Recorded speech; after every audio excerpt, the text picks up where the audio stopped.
Winner 13-1, trained by Jerry Robb, ridden by Xavier Perez, and they're back with another Maryland Invader. Romeo won't beat 13-1 after that debut win.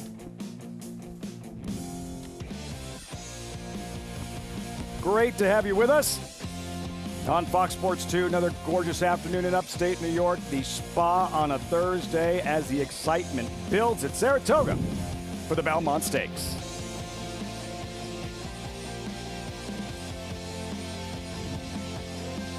Just outside the paddock, get that gorgeous hot bird's eye view. Saratoga Racecourse, among the oldest active sporting venues in North America.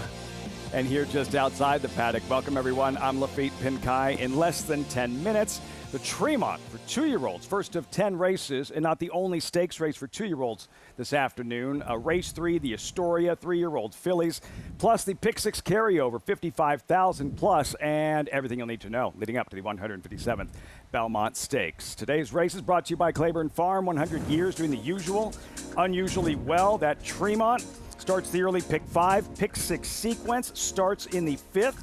Included pair of graded stakes races on grass, Grade 2 Intercontinental and Grade 3 Poker.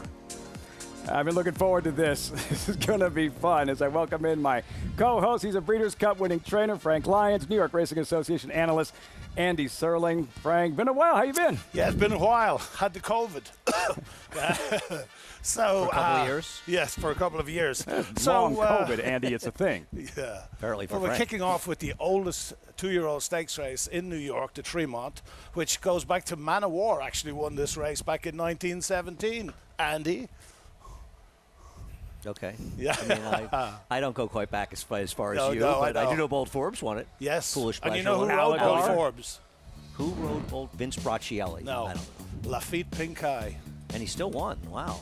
Hey, man, Impressive. now you're crossing the line. But at Now least they I got gotta a sit better next to rider you for him for the Triple Crown 2.5 races. hours. Have you ever done this, Frank? Have you ever sat I've next to him never for a 2.5 sat on- hour broadcast? No, I have not. Oh, man. Baptism by fire for Frank Lyons. Dig in, buckle up. Post-parade Tremont. There's Baytown Dreamer at 14-1. One of a couple of maidens in this race is going to have to get faster to compete here. Joe Belmere, who does not carry the bug today. Favorite, bringing it back. Bringing it back as Jose Ortiz on him, finished third first time out at Churchill, behind the favourite in this race, Merciless Annihilator. See But him in was a moment. closing Yep. good ground. Mythical, the filly here, big debut win. Yeah, they're taking on the boys, but she's probably the horse to beat. I like the two, but at even money, I'd book them before I bet on them. This is the horse to beat off a dazzling debut. I mean, 9-2 is an incredible. So this 4 is Merciless Annihilator. Just intimidating. Just intimidating, that name alone. Merciless the Annihilator. So the 5 horse there is Romeo, who looks very well leaving the paddock here. Xavier Perez is aboard. He was aboard last year when Studley Do-Right took this same race. connection. John Maryland Robb. debuted at Laurel, Maryland bred. It's the same exact pattern here. Andy Romeo in that daylight debut win, but the number didn't come back impressively, all that impressive. Well, I think this horse probably ran a similar race to the number 3 in this race, and there's absolutely no reason the horse should be 5-1. I like the 2 a little bit as an interesting horse off the trip first time out, where the horse got sawed off at the start, dropped well back, was extraordinarily green in the stretch. Yeah. But the idea that this horse is favored at even That's money crazy. is absolutely ludicrous, because the 3 and 5 are the horses to beat in this For race. sure. I don't understand why the 5 Romeo is 5-1. If he's anywhere close to that, I think you almost have to bet him, even if you don't like him. Early Pick 5 starts here with the kids, the 2-year-olds, and the Tremont. Post time 6 minutes as we welcome in Acacia Kamat to the broadcast. Acacia viewing these 2-year-olds, 1 filly, 4 colts. Giving you any clues in terms of being able to gauge experience this upcoming Tremont? Yeah, the board is very interesting, Lafitte, because it seemed on paper that the boys' race was a softer group than the fillies, thus the presence of Mythical in here. I think a smart entry by Jorge Delgado. We'll get to her in a moment, though, but first starting off with the one that's taking all the early money in the 2, bringing it back for Mark Casse. Now, with Mark Casse, we saw last year a really strong group of 2-year-olds, and it seems that it's much the case again this year. Now, this one has a race under his belt. I did watch a recent workout of his here at Saratoga on First TV where he was an outside Disco Star, who is a 3-year-old older horse and multiple stakes place, and this guy was going far better than him. So I do wonder if that workout might have something to do with the money. He's incredibly fit coming back in here, making his second start, and he's been sharp. When Jose Ortiz first took him away from the pony, he was kind of throwing his head around, as he's still doing a little bit now. I think he's still figuring things out, but beautiful mover. And I thought, breaking a little bit slow last time out, the way Jose is warming him up and the way he's acting, I would imagine he should be sharper, but hopefully he can keep focused in the preliminaries. Now, the number 3, Mythical Filly, as I mentioned, taking on the boys in here. Oftentimes with 2-year-olds, you will see this, especially even if it's maiden races. Very, very common over in Europe to see 2-year-olds who often, for the fillies, physically and mentally mature a bit earlier than the boys. I will say, probably not unlike their human counterparts. But that being said, oftentimes at this stage, the filly can be the standout. That's not the case with Mythical. She looks like the filly against the boys. She's smaller, she's more petite than her foes in here. She's very fit, she's powerful in her hind end. I thought she was incredibly impressive first time out down at Gulfstream in one of those early April 2-year-old races, one of the very first ones of the year. And she does come in as a homebred for Arundel, who often has 2-year-olds ready to roll early. So I think, like I said, it's a sharp entry, but I will be interested to see how she stacks up against this quality of field. The number 4, Merkel's Annihilator. I know I was going to have trouble with that name. This is a colt who worked 10 flat at the OBS March 2-year-old sale and was just dazzling in that workout, this son of Audible. And he was dazzling on debut as well, though not the quickest out of the gate, hustling up to the lead and kicking on much the best. He's gotten pretty hot in the preliminaries, and it's warm again today, but he's warmer than his foes, but he looks fast. And that's something that Larry Ravelli really does put a lot of stock into. He's another one that was a little bit green in the preliminaries and in the warm-up, but I think one that certainly could take a step forward in this spot. That brings me to Romeo. Love the name, by the way. And as we heard Frank mention, these connections shipping in with Studley Do Right last year to get the win, and I think they could do it again this year. This horse is physically mature. He is ultra professional in the preliminaries. He's a big, solid colt. He had a little bit of pressure early on in that debut race at Laurel, going 4.5. He looks like he's going to love the extra furlong in here today, and he's just done everything right thus far. I think he's too big a price for the credentials that he does bring in, Lafitte. Looks the part. Acacia, Romeo coming in hot. As we get closer to post time for this Tremont Stakes, so much going on, and a reminder to get involved. Sign up if you haven't, NYRABets.com. Experience the excitement of the Belmont Stakes, Saratoga with NYRA Bets. Join now. $25 free bet and $200 deposit bonus. Use promo code Belmont25 for your free $25 bet and $200 deposit match. Sign up at NYRABets.com. Let's circle back to Merciless Annihilator and Blingin' It Back. Blingin' It Back, even money favorite. And the first time they met, Merciless Annihilator, bringing it back right from the start here. Andy, this was Derby week at Churchill Downs.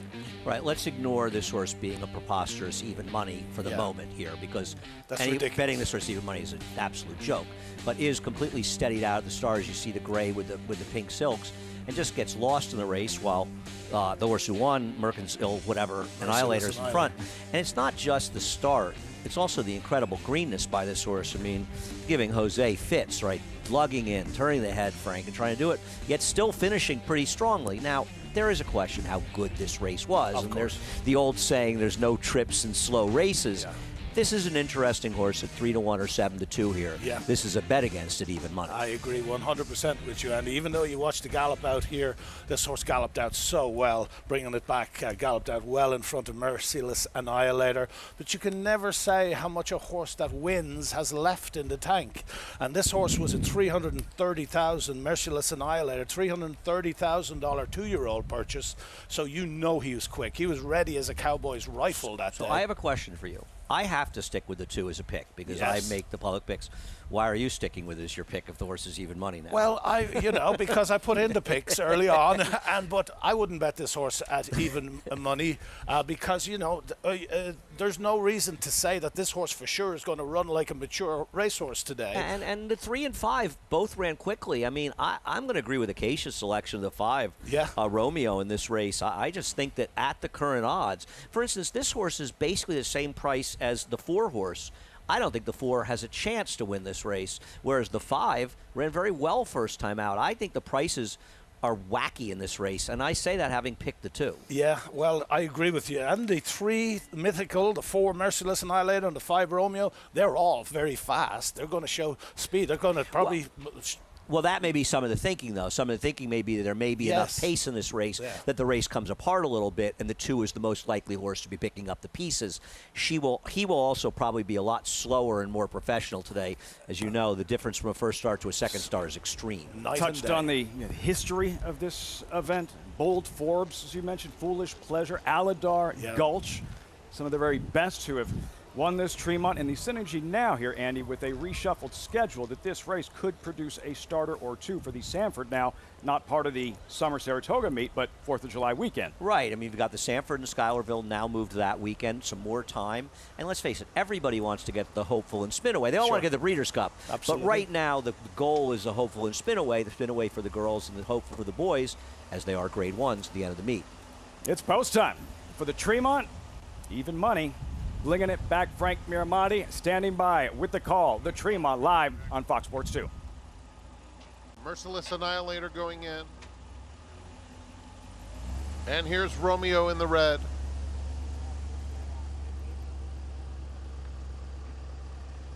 Right up to the gate is Romeo. Walks in.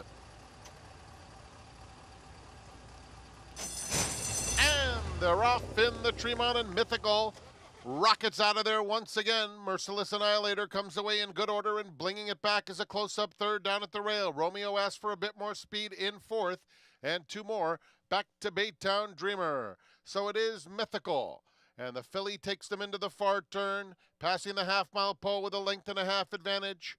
Merciless Annihilator now 2 lengths behind. The opening quarter zipped in 22 1/5 seconds for Mythical, who continues to show the way.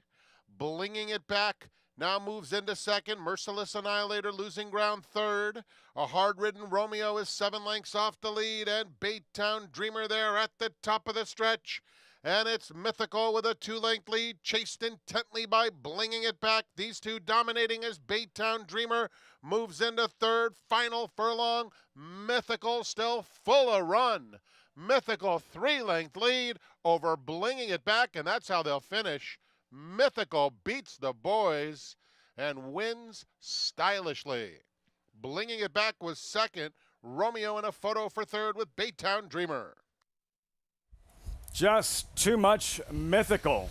Runs them off their feet. The filly defeating the boys in the Tremont. It's always interesting in these races, Frank, which horses were ready for their debuts and don't come back and run well the second time, like the number 5, Romeo. And then there's Mythical, who just crushed the field. Absolutely. Well, she had quite a bit of time in between races also. And she's a Florida bred by St. Patrick's Day out of a brethren mare called Leilani, who ran for 62.5 claimers. So if you had a interest that day, claimed her, you would have had the you had the stakes. 62.5 you could have claimed her, Frank. That's and it's worth a lot of money now. That's it. The 2 was better behaved. He broke better. He got in position, but he still wanted to lug in badly in the stretch. Not saying he would have won the race, but I think his antics kind of hampered him again the second time, just not quite as badly. So it's interesting why they ran the filly in there, because of course they could have ran in the Astoria, and it's at the same distance. Why would you say that they chose the Tremont? Well, I'm going to make a guess. We got 5 in here. We got 5 in the other one. Yeah. Maybe they said, it's easier to run in this race. It'll be a smaller field. Maybe he helped us make the race go, and probably Jorge Delgado was smart enough to say, fillies are more mature a lot of times at this point in their 2-year-old seasons. I'm happy to run against the boys. You know, the fillies, I will always take them to break better. When they go 21 flat, a bunch of colts, and filly goes 21 flat, I'll always take the filly. and she'll be in front. That's from experience of That's from women in experience. general running Joe, we away never from catch Frank. up. Yes. But, you know, Yeah. that's a whole other story. Especially as I get older. Acacia mentioned often maturing faster than the boys. Mythical. Jorge Delgado winning trainer Ismael Jaramillo.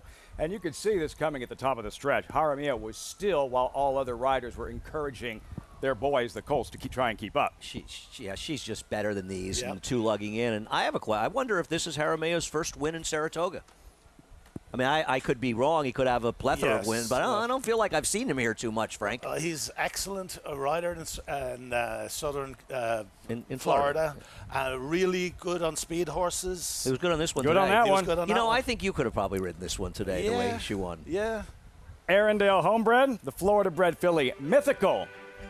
3, 2, 5, 1 in the Tremont. Results when we come back. Just getting started on this day 2, the Belmont Stakes Racing Festival. And there, the hardware awaits the winner of Saturday's Belmont Stakes.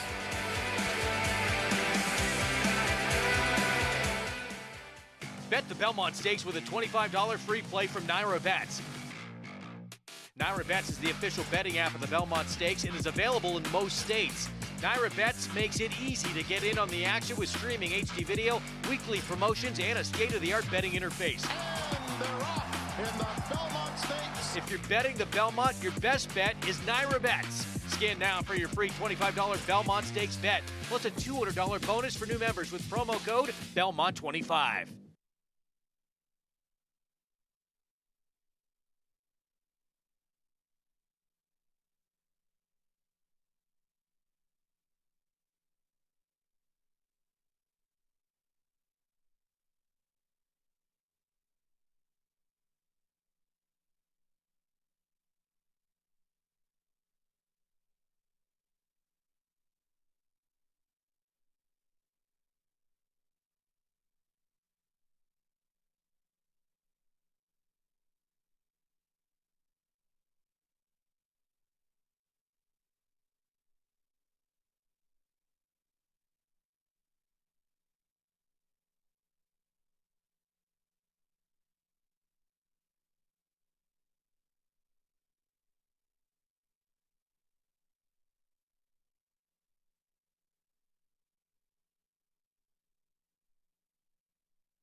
Welcome back. America's Day at the Races on Fox Sports 2 is always brought to you in part by Naira Bets. But in track anywhere, anytime, visit NairaBets.com or download the Naira Bets app to get started.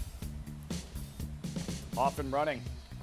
Day 2 of this Belmont Stakes Racing Festival, and a heads up to get involved and enter the Belmont Stakes Challenge, our biggest contest of the year. So secure your spot today to win cash prizes and 2 BCBC seats. Visit NairaBets.com/contest to learn more. You know, one of the great things about our show is that a lot of people watching at home know more than we do. So I got to hear from my friend Teresa, who said Tremont's actually not the oldest two-year-old stake in New York. And there you go, Frank. And it helps you. You learn something. And also, 1800s, it's old. Steve Young letting me know that Jaramillo won the Amsterdam on Chancelot here a number of years Ran ago. a hole in the wind. I remember we were sitting on the paddock on the set, and he was so far in front of the field we couldn't believe it, turning around watching him. I knew a vet who vetted that horse to buy him for people for $17 million, and he failed the bet. Don't know if Mythical's worth The easier part to 17 believe million, is but the she's a failing the Tremont vet. winner. To Acacia in the winner's circle. And here with winning trainer Jorge Delgado as Mythical remains perfect. And I know you spoke to Maggie Wolfendale last week at Monmouth about the entry, but for a 2-year-old filly taking on an early group of boys, it seemed like this really was a smart spot to get her a stakes win. Actually, it was an honest decision. And the draw day, we decided to go with the boys. They make the last decision. I always support what they say. And I guess they made their studies, like they figured that the filly she had a better chance here than, any of the other spots. And often you do see just that mental maturity from fillies at this stage, and it seems like she really has that. Definitely, she's a genuine filly. Usually fillies by this stage, they're a little more mature than the boys. And she's been showing that since day one. I'm very grateful to them that they sent me this filly. She makes everything so easy for me, so I'm just kind of like helping her. You had to feel really good about how she was traveling on the front end. Oh, absolutely. When she got the break, I think probably we're gonna be home because that's what she needed. Well done, congratulations, very nice filly. Oh, thank you. Happy to be back. Defeat. Mythical, happy to be back. He is in that winner's circle, and maybe, just maybe, we'll see. They're going to enjoy this one, but perhaps we'll see her 4th of July weekend. Schuylerville, 2-year-old fillies, maybe then staying with their own sex. It's a long year, Yeah, and it's a a lot of long things year. could change. This filly is She's good. good. This filly is very, good. very good, and she's won both her races by open lengths, and she looks like a very She's cool fast. little customer. No, she's fast, no doubt about it. Fast filly. And on Saturday evening, fast 3-year-olds right here for the 2nd year. Belmont Stakes at Saratoga on Fox. Take a look at the field, 8 strong. Presented by Naira Bets, $2 million purse, mile and a quarter here at Saratoga. Of course, with journalism, 8 to 5. Morning line favorite, our tireless crew. They don't stop. Spent a little time barnstorming. Let's meet the field in post position order. Number 1, Hill Road, Peter Pan Stakes winner. Obviously, he's going to have to get faster to beat these horses, and he's a little bit pace dependent. But his last race was good, and his trainer, Chad Brown, is very high in his chances, though knowing it's a daunting task. Rod Ortiz to ride, 2-time Belmont winner, creator 16, Mo Donegal, and 22, Frank Godolphin, Sovereignty Road, 7-1 Derby winner, won't be 7-1 in the Belmont. Well, we'll know more when we interview Michael Banahan, who I know as Percy, but Sovereignty looks fantastic. He's the Derby winner, beat journalism fair and square in the Kentucky Derby, but yet, guess, not quite as much recognition. And Rodriguez, wire-to-wire Wood Memorial winner. He is a fast horse. The problem for him is the entry of Crudo means he may have some company up front, but knowing Bob Baffert and Mike Smith, they're going to take no prisoners in this race. He is a much better horse up front. Uncaged, small-ish field, Mike Rapoli said, let's go. Well, the thing that he has in his corner is Todd Pletcher has won this race 4 times with Taprit, Palace Malice, Rags to Riches, the filly, and Mo Donegal. Crudo, Sir Barton winner. Preakness weekend, he's fast. If you think Hill Road has to improve, then you'll look, this one has to improve immeasurably. But he definitely is a horse that can have an effect on this race because of his speed. It hurts Rodriguez. It may help Sovereignty. There's the 6 by Aza. Fast closing 3rd in the Derby, Frank. I mean, he was way back in the Derby. He'll be closer in this race. I think that Sovereignty is going to be behind him, and it's going to be a different type of race. Journalism, impossible. Preakness winner, Belmont favorite. While I didn't pick him on top, I'm rooting for him. And I love that the connections and Michael McCarthy got this horse ready to run all 3 races. And even though he lost the Derby, he's here for the 3rd one, and I hope they're rewarded. Heart of Honor, English Colt 5th in the Preakness. 5th beaten 8 3/4. He's trained by Jamie Osborne, ridden by his daughter Safi Osborne. Great story. And the last British bred was 1960 Celtic Ash. Trainer of Toast of New York, right? That Who was is here, exactly finished 2nd or right. 3rd in that the Breeders' Cup Breeders' Classic with yeah, Bayern and yes. California Chrome. Yes. Yeah. Keep an eye on him at the gate. Acted up before the Preakness Yep. and a stumble leaving the starting gate. So that's the field. This 3rd and final jewel of the Triple Crown. Let's go back to the beginning. 5 weeks ago, the Derby, Andy, in a sea of mud. Sovereignty defeats favorite Journalism, and Baeza closing fast to finish 3rd. I think we could have a 20-minute conversation and still leave some stuff on the table about the Derby. But a race like the Derby, especially with a lot of speed, plays into Sovereignty's hands. Now, I'm not saying he needs a super fast pace to win, but it helps him more than it helps a horse like Baeza, who I think could be closer and had the real trouble trip in this race of all 3 of them. And it helps him a little more than Journalism because he could be closer. And even though the entry of Crudo puts more speed in this race, isn't it still an easier, not necessarily a tougher task for Sovereignty, but maybe a slightly easier task for the other 2? Well, yes, it is an easier task for the other two because the other two are going to have position on Sovereignty, turning for home, and we've seen journalism finish in the Preakness. We've seen him finish in the Santa Anita Derby. Both times he had incredible trouble, and both times he came to win the race kind of easy in the end. And when you see him the way he's training, I think he's maybe moved forward, and that sounds very silly to say, but he is just so perfect, does everything perfectly. I think there's this misconception that, oh, he's running in his third race in 5 weeks, he's not going to show up and run well.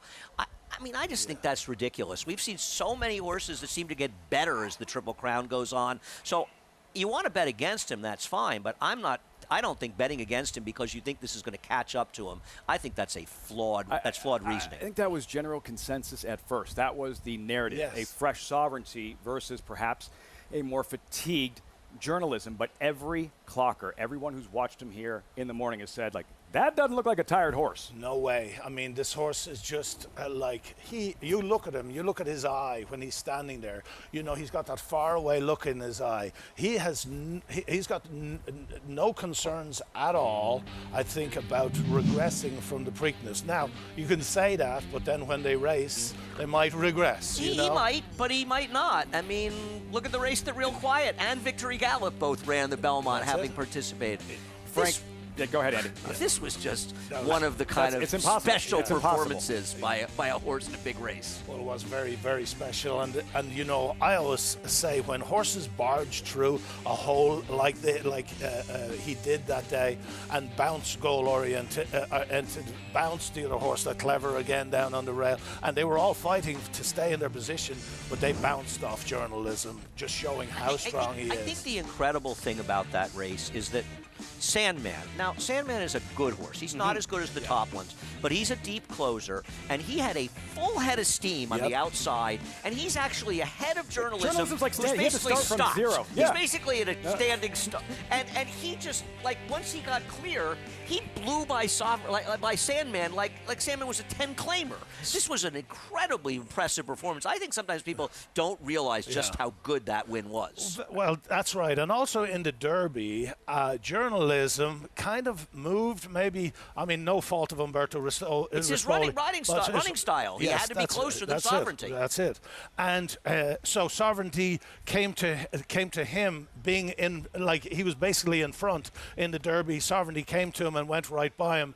Now, journalism is not going to be in front turning for home here. He's going to be, he's going to come and win his race like he usually does. Isn't, though, in discussing those tactics, the horse that benefits the most, Baeza?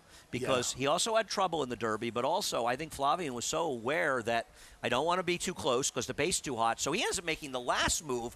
There's no way he's the last mover in this race, I think he's the one that may have the most forward position of the three, and I think it can work out for him to get the win. Well, John Sheriffs is very like Billy Mott, very conservative trainer, and he'll have thought, not that Mike McCarthy is not, but he'll have thought very much about giving him time to come into this race, and the horse is just fantastic looking. By the way, if he does win, Baeza wins, the Dam Puka will have bred Mage, who won the Kentucky Derby 2 years ago, and Dornoch, who won the Pascal and the Belmont last year. And if Baeza pulls this off, she'll have bred 3 classic Triple Crown winners. Supermom. She's by Big Brown, who I love. That Big Brown will be remembered because Big Brown was one of the best horses and the cleverest horse I've ever been around. Puka got a tough trip at the Breeders' Cup Juvenile Village. Mother of Triple Crown race winners. We turn the page back to the live racing. Race 2, maiden special weight here. First look at grass racing, mile and a 16th on the inner turf course. 5-2 fires out. Time Stone. 5-2, 14 minutes out. Just getting started here, America's Day at the races. When we return, downtown Saratoga, they're Broadway, less than a mile from the track, all part of the festivities. Belmont Stakes coming to town. Back at our summer house a little early once again.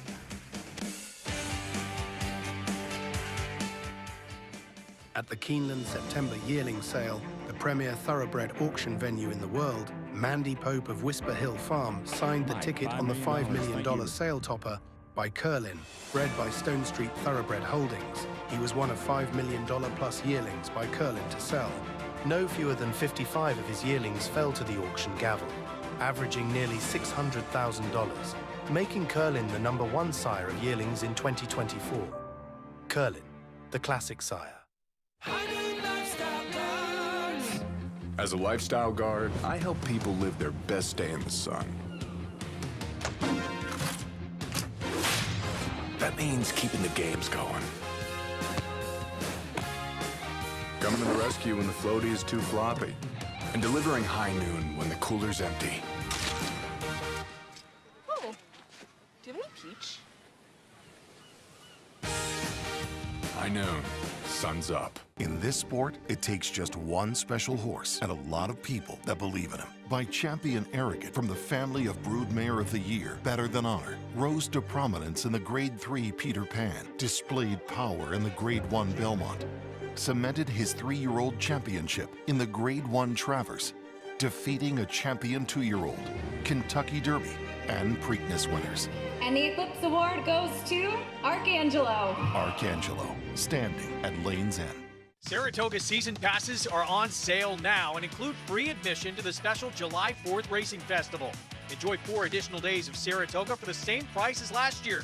Secure your season pass for just about $2 per day at NYRA.com/Saratoga. RaceLens is the most in-depth product in horse racing, with unique features found nowhere else. True odds, predictive analysis, and pace projection. RaceLens. It will change the way you follow horse racing and take your game to the next level.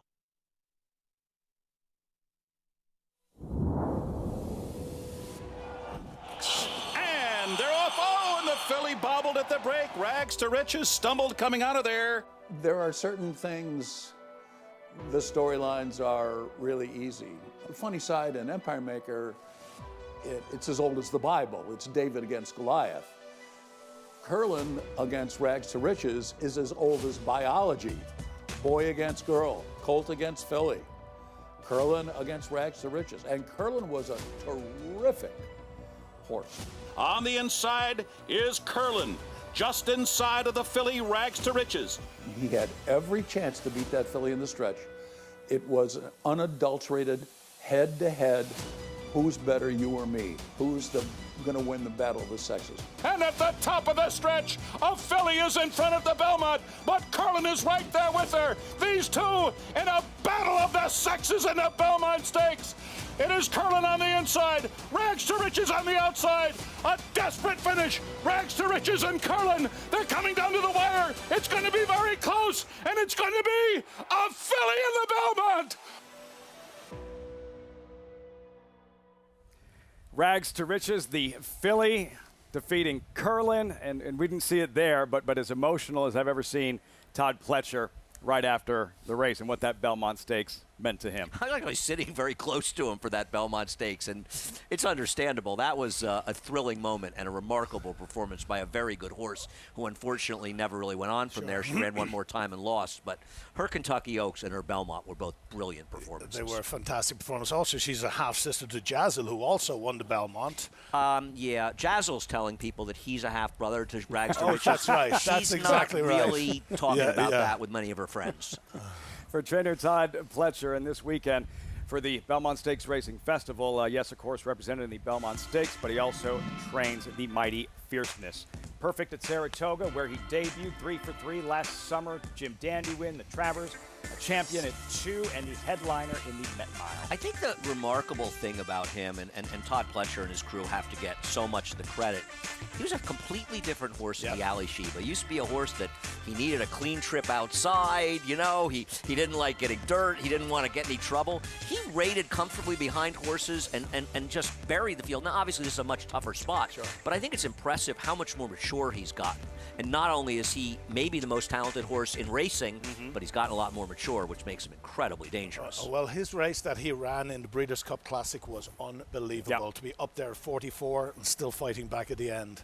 And breaking a track record at Churchill Downs for 1 mile and a 16th. That's what he did in the Alley Sheba in his first start in 6 months. What will he do Saturday in the Hillendale Met Mile? The Pletcher filly scratched Hideaway. You're looking at the favorite Time Stone, 5-2. Riders up in a moment. We check in with Acacia for this Race 2 Paddock Report. And Lafitte, we'll start off with a couple of horses stretching out in distance. The number 5, Fires Out. I had actually picked last time out because I loved her getting to the turf finally, but I had written down in my notes, perfect for the grass, just wish it was more distance. She gets more distance today. She is a big, tall, leggy filly, and while I liked what I saw from her last time, I think she's even more fit and defined today, coming back second off the layoff. Thought that she ran very well in a race where I think the conditions were not exactly to her preference, and this is going to be the right spot for her. The number 9, Bourbon Milk Punch, is also stretching out in distance, and another one that I think will really appreciate it. I saw her back last summer when she was with Jack Sisterson and wrote the same thing. Turf hoof, tall and leggy, wants longer. This is what she gets today. She's also gotten on her toes since they've gotten the tack on as well. Incredibly fit coming in second off of a layoff where she was stuck chasing in a sprint race. 5/8 down at Gulfstream. Definitely not her game. The number 8, Time Stone, is currently your favorite. And I thought, yes, she ran very well from an outside post last time out where she actually stumbled a little bit out of the gate and then ran on pretty gamely for third. It's just that she has had a lot of chances. She certainly has the strongest foundation, and she's a beautifully put together filly, incredibly powerful, especially in her hind end. For Cherie DeVoe, I think she might meet some intriguing prospects who are finally getting to do what they want to. Lafitte? Acacia, thanks so much. Andy, who graduates here? Who'd you end up with?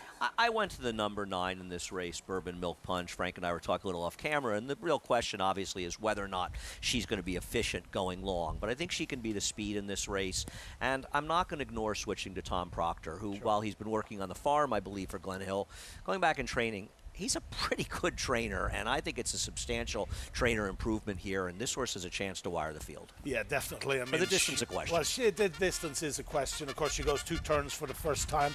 She's had 3 sprints, which kind of would say to me, well, why didn't they stretch her out a little sooner? But we'd give her the chance with Luis Saez aboard. Let's meet the field. Magnum's Micro Burst, solid turf debut. John Velasquez takes over. Agreed, but I thought this horse was on a very good inside in the turf debut, and this is a tougher field, and more importantly, there's more speed. New attitude, number 2, Miguel Clement.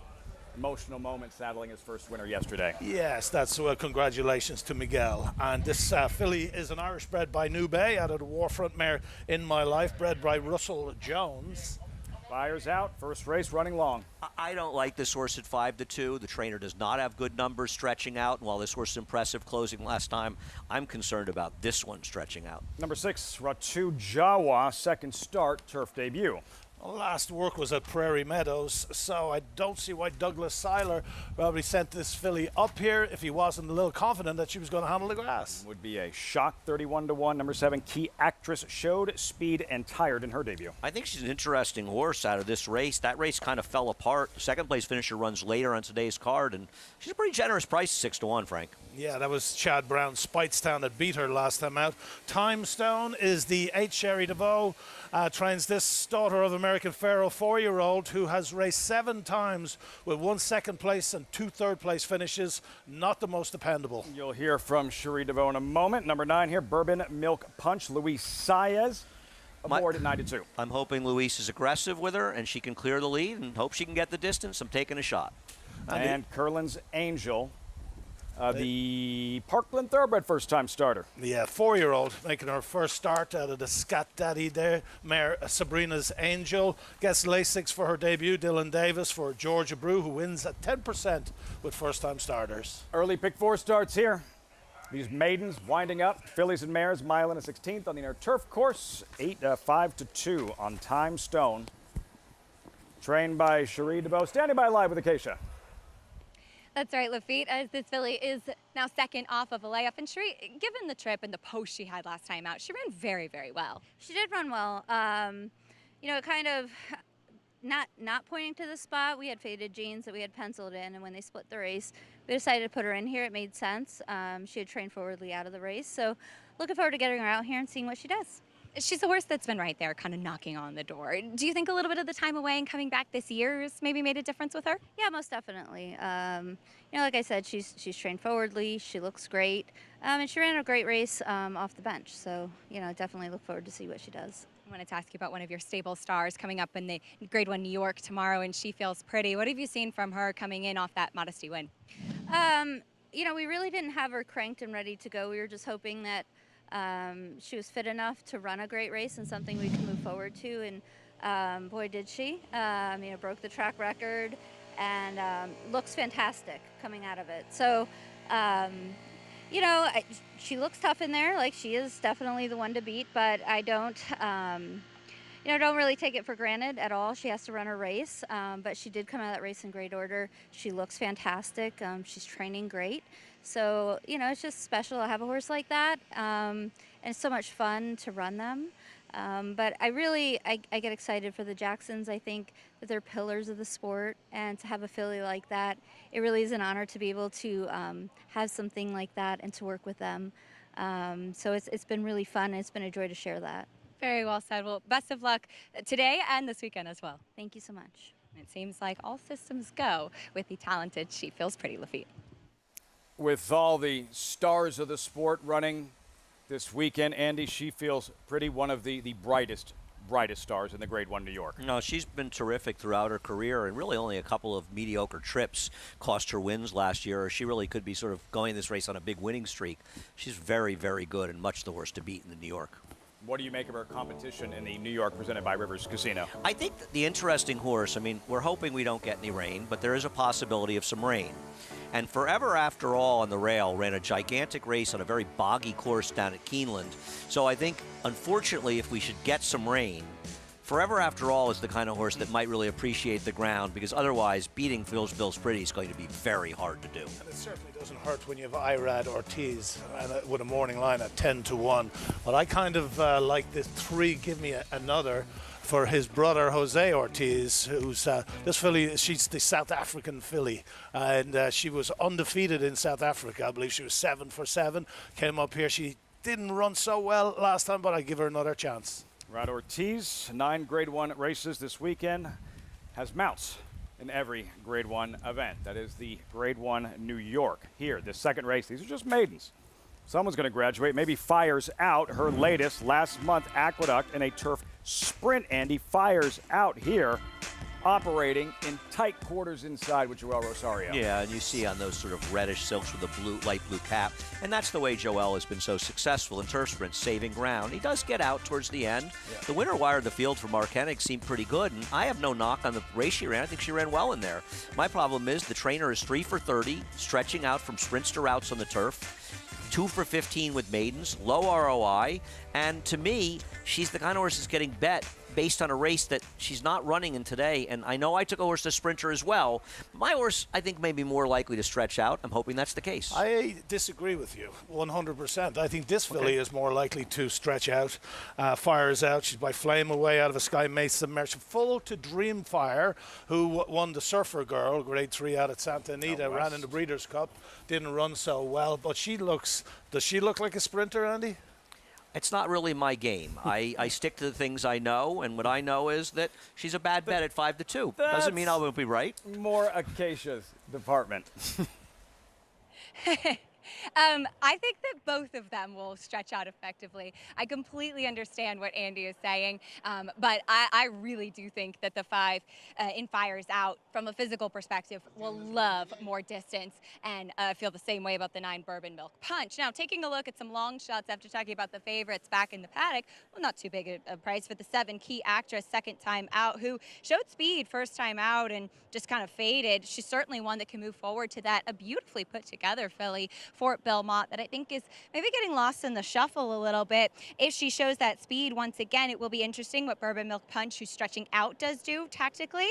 But this is a horse that I think has moved forward as well, strengthening from that first start. Quick mention to the 2 first-time starters, the 10 Curlin's Angel, a half to Mischievous Angel, who did win first time out, though sprinting and on the grass. And this is a horse that she looks like her sibling. She was pretty disappointing breaking from the gate in that most recent workout. However, it's not uncommon for turf horses to really struggle on the gallop out in particular. I do think she's well spotted here, but would really like to see her strengthen up overall. The 2 New Attitude, also a big price. She's not that big, but she's incredibly powerful. I do think she'll benefit from a start, but she's one that looks like she should be quick, and I think is a big price and well spotted in here. Lafitte? 18-1 debut runner as they file into the gate. These fillies and mares, mile and a 16th. Post time for the second race here from Saratoga. Frank Miramati, standing by. Thanks, Lafitte.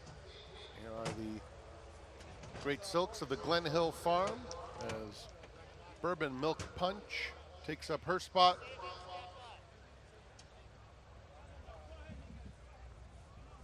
Curlin's Angel will be the last one to load. Right up to the gate.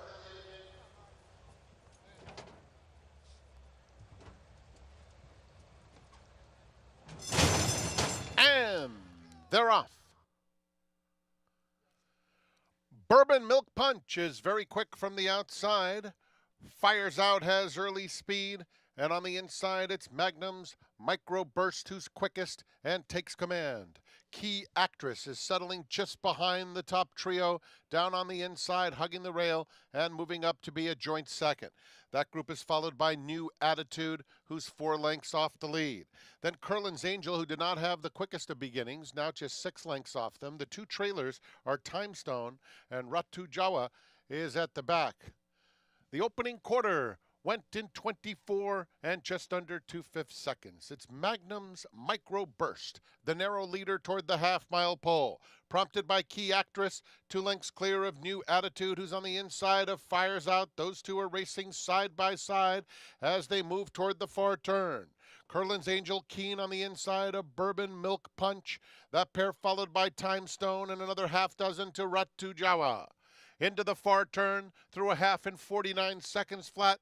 Magnum's Micro Burst is racing on the inside of Key Actress. These two are 3 clear of the first-time starter New Attitude, who's in striking range third. Curlin's Angel running on the outside. They're at the top of the stretch. Magnum's Micro Burst trying to hold off Key Actress, who keeps trying her on the outside. In the center of the course, Curlin's Angel moves into third and just keeps coming. Curlin's Angel lengthening stride. This is a very impressive debut for Curlin's Angel. Didn't break well and finished clear by 4.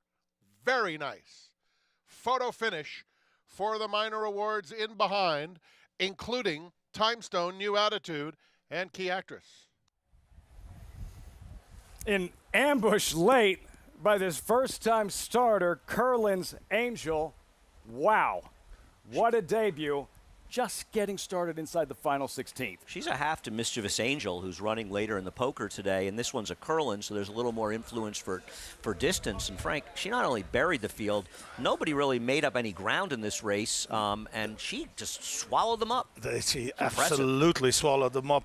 She's a 4-year-old first-time starter by the great sire Curlin, and she looked like I was going to say to you, as she went in the gate, she's a very good-looking filly, but she certainly was ready today for trainer George Abreu and Jorge Abreu. Oh, Jorge Abreu. Name on the show occasionally. Who won a stakes race yesterday here? They won Belmont Stakes Racing Festival. Dylan Davis, 15-1. Look at how easily she's striding away from them all. This was very, very impressive win by her. I mean, because there really was absolutely no pace in here because of some questionable rides. I don't know what Luis Saez was thinking. Now, the 9 was not going to get the distance no matter what she did, but she had no chance being rated. And I think you might argue that Joel never got good position to 5, but neither one of these horses stretched out effectively at all. Well, Joel was eased on Fires Out, so I'm not sure what happened there. He was kind of staying wide with her, but however, there's the winner. This horse looks like a stakes horse with a performance like this. This was I mean, she destroyed this field, and it's not like she had any kind of setup to do it. That's the thing. They were crawling up front. 15-1.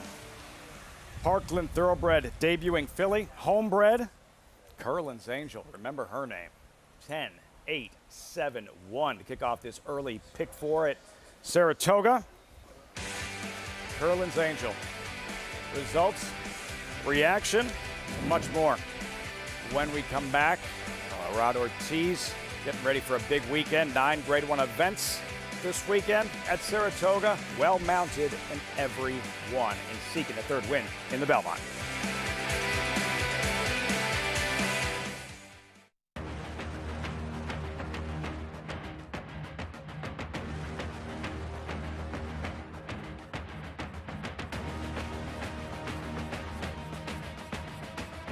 They're coming down for the finish, and it is Silver State.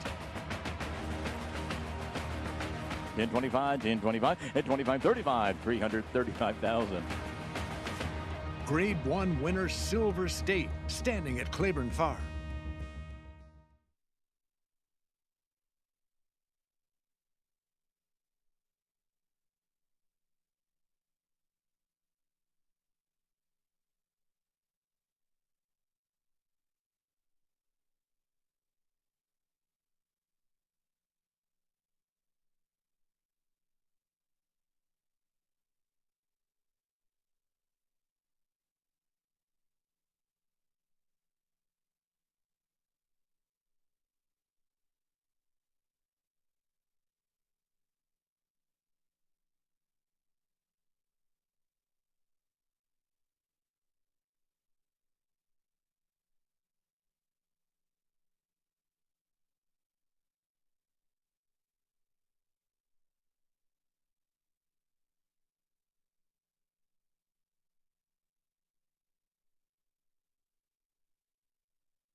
Welcome back. America's Day at the Races on Fox Sports 2, brought to you in part by Hill & Dale Adelapa.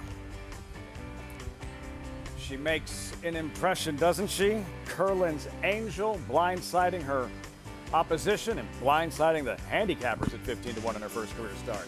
Yeah, I mean, listen, she had a little pedigree. She was a stranger in here, but she's a stranger no longer. Yeah, well, you can see why they kept her around till she was 4 years old and didn't give up on her. To Acacia in the winner's circle. And I'm happy to be joined by Steve Weston of Parkland Thoroughbreds as Curlin's Angel.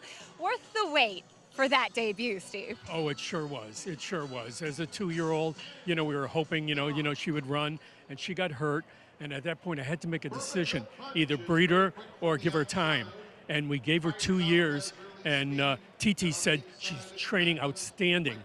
So this was really winning just a maiden was really exciting with her. I can imagine incredibly rewarding, and she was so impressive in the way that she did it as well. Can you talk a little bit just about how important it is to listen to that horse and give them time when needed, like you did with her? Well, there was no rush, and I figured let's try. And I told TT when we brought her down from Florida, from northern Florida, I said, listen, if she shows any signs of any kind of gimp or whatever, we'll just send her up to Kentucky and breed her. But he's been training her, and he's had nothing but positive things to say about her. So that was exciting, very. And her brother is going to run later today in the poker. So we'll see how he does. Mischievous Angel. You stole the words right out of my mouth. Of course, looking forward to that. Could be a very big day for the family. How's he doing? Like I say, he's doing really well. TT said he's training well. I mean, he's in tough. He's in very tough. It's first time in a graded race. But we'll see. Hopefully he gets a good trip and gets a piece. We'll be looking for those silks yet again. Congratulations on the debut here, though. Thank you. Thank you for everything. A big day for that family, Lafitte. Still to come in the poker. Curlin's Angel, wow. What's that like, Frank, if you're training a horse, a young prospect who has a lot of ability, a lot of potential, but you're forced to be that patient because of the physical setbacks? Well, they say in this game, you hurry up to wait, and horses... Goes for television as well. Yes, that's it. You have to have the right owners, too. You have to have owners that listen to their trainer and, give them more time. And the most successful owners in this games, they're the ones that listen to their trainer and don't tell them what to do. Well, that's the great thing about the horse business, is because I've seen people change their personality by being in the horse business, become a better type of people, more patient, and that horses have a tendency to make you that way, and that's why it's the greatest game in the world, Andy. 4-year-old filly in her debut, Curlin's Angel here at Saratoga. We march forward. Coming up next, Spendthrift 2-year-old race of the day, brought to you by Spendthrift Farms. 6-time reigning champion General Sire Into Mischief, sire of this year's Kentucky Derby winner, Sovereignty. The Astoria 2-year-old fillies. Watch the filly beat the boys in the Tremont. All fillies here, 5 of them. Sassy CW, the 2-5 favorite, 21 minutes out. When we return, this crowning moment in that celebration. Michael Banahan all smiles after the Kentucky Derby. He joins us on set next on America's Day at the Races.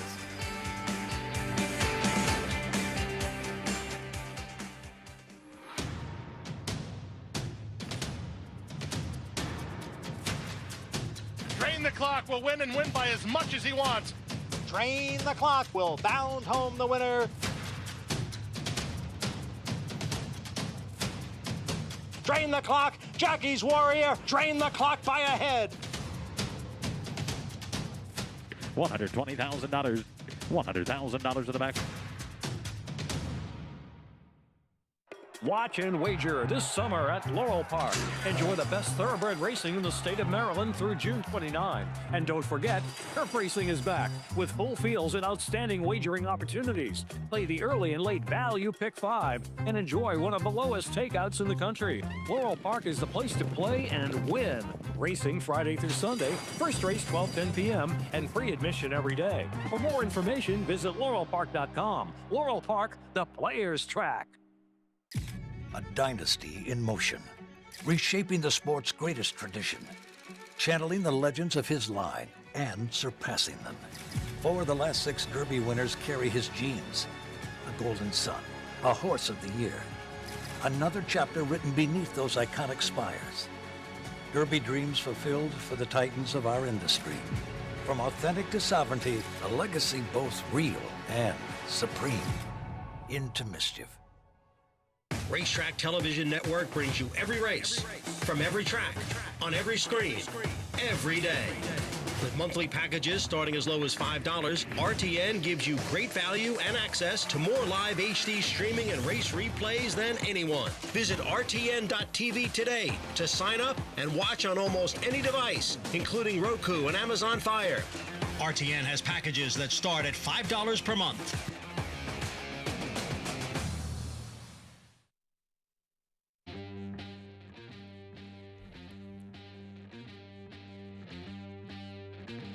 Furlong and is opening up late to a 3-length lead as they come down to the wire. It is going to be Good Cheer. Then came Green Impact back in 4th. It's Shadow of Light together with Ruling Court. These two battling away. Field of Gold is staying on late. It's Ruling Court just in front. Journalism and Sovereignty, nose to nose, down to the last 16th of a mile. Sovereignty has taken the lead. Victoria and Simmering, followed by Elwitting. Desert Flower coming back at Flight. It's Desert Flower from Flight on the run towards the line. And Desert Flower wins the 1,000 guineas. Godolphin Global Domination, the, greatest collective 40 hours in the sport. Hard to argue. Wow. As we're now joined by Michael Banahan of Godolphin. Michael, thanks so much for taking the time. Going back and looking at it, what was that like? Never gets old. I love looking back at those races. And, for us in America, it was such a special weekend. Hadn't been done in over 70 years, winning the Oaks and the Derby. And then to back that up with the 2 classics in England, it was just phenomenal. And I think everyone was just so excited globally that was accomplished. And it was a great reward for His Highness Sheikh Mohammed with everything that he's put into the sport to be able to do something like that. And it's all happening again this weekend. Like any pressure to sweep again? Well, we've got those in the bag from the first weekend in May. If we can do it the first weekend in June, with 4 attempts, let's try and do something anyway. But they'll all go in there, I think, with very good chances, all favourite chances. So who knows? Maybe we can. And for Sovereignty, maybe he can win 2/3 of this year's Triple Crown. Second choice in the Belmont Stakes. Let's go back to the first Saturday in May and take us through this experience in watching Sovereignty go by the favorite in journalism in that sea of mud in this dramatic scene at Churchill Downs. Well, it never gets old watching this, and the horse had trained so well leading up to it for the 2 weeks beforehand. He had, I think, improved from Florida and even getting up to Kentucky. He was giving Bill all the right signs. So he was filling us with a little bit of confidence that the horse was coming into the race in great shape. We knew he liked the track when he won the Street Sense last year. The distance was going to suit him.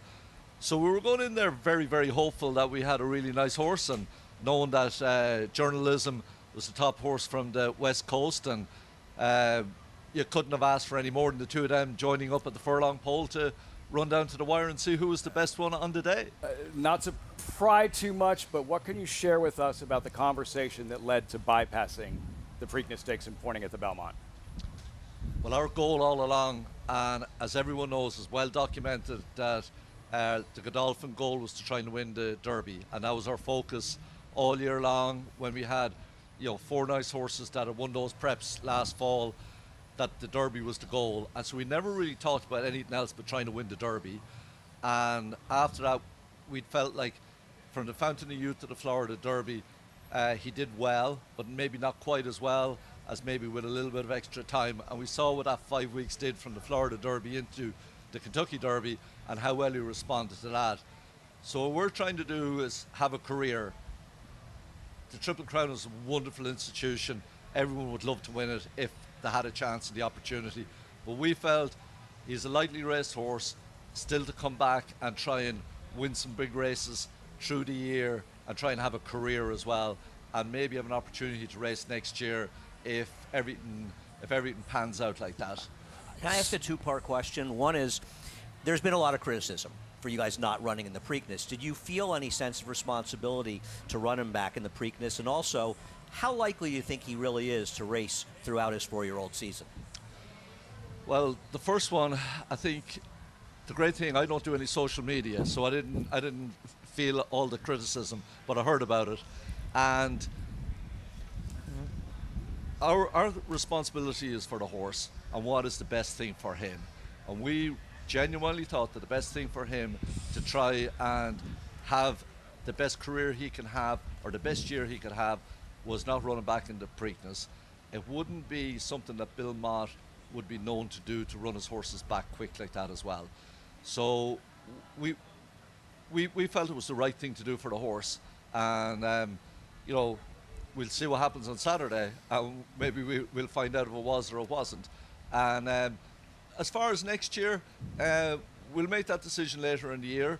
But if the horse is in great shape, and we're given the directive that to keep him in training next year, we'd certainly love to be able to do that, and it'd be fantastic to have a Derby winner in training as a 4-year-old. All right, so I'm going to make a suggestion to you.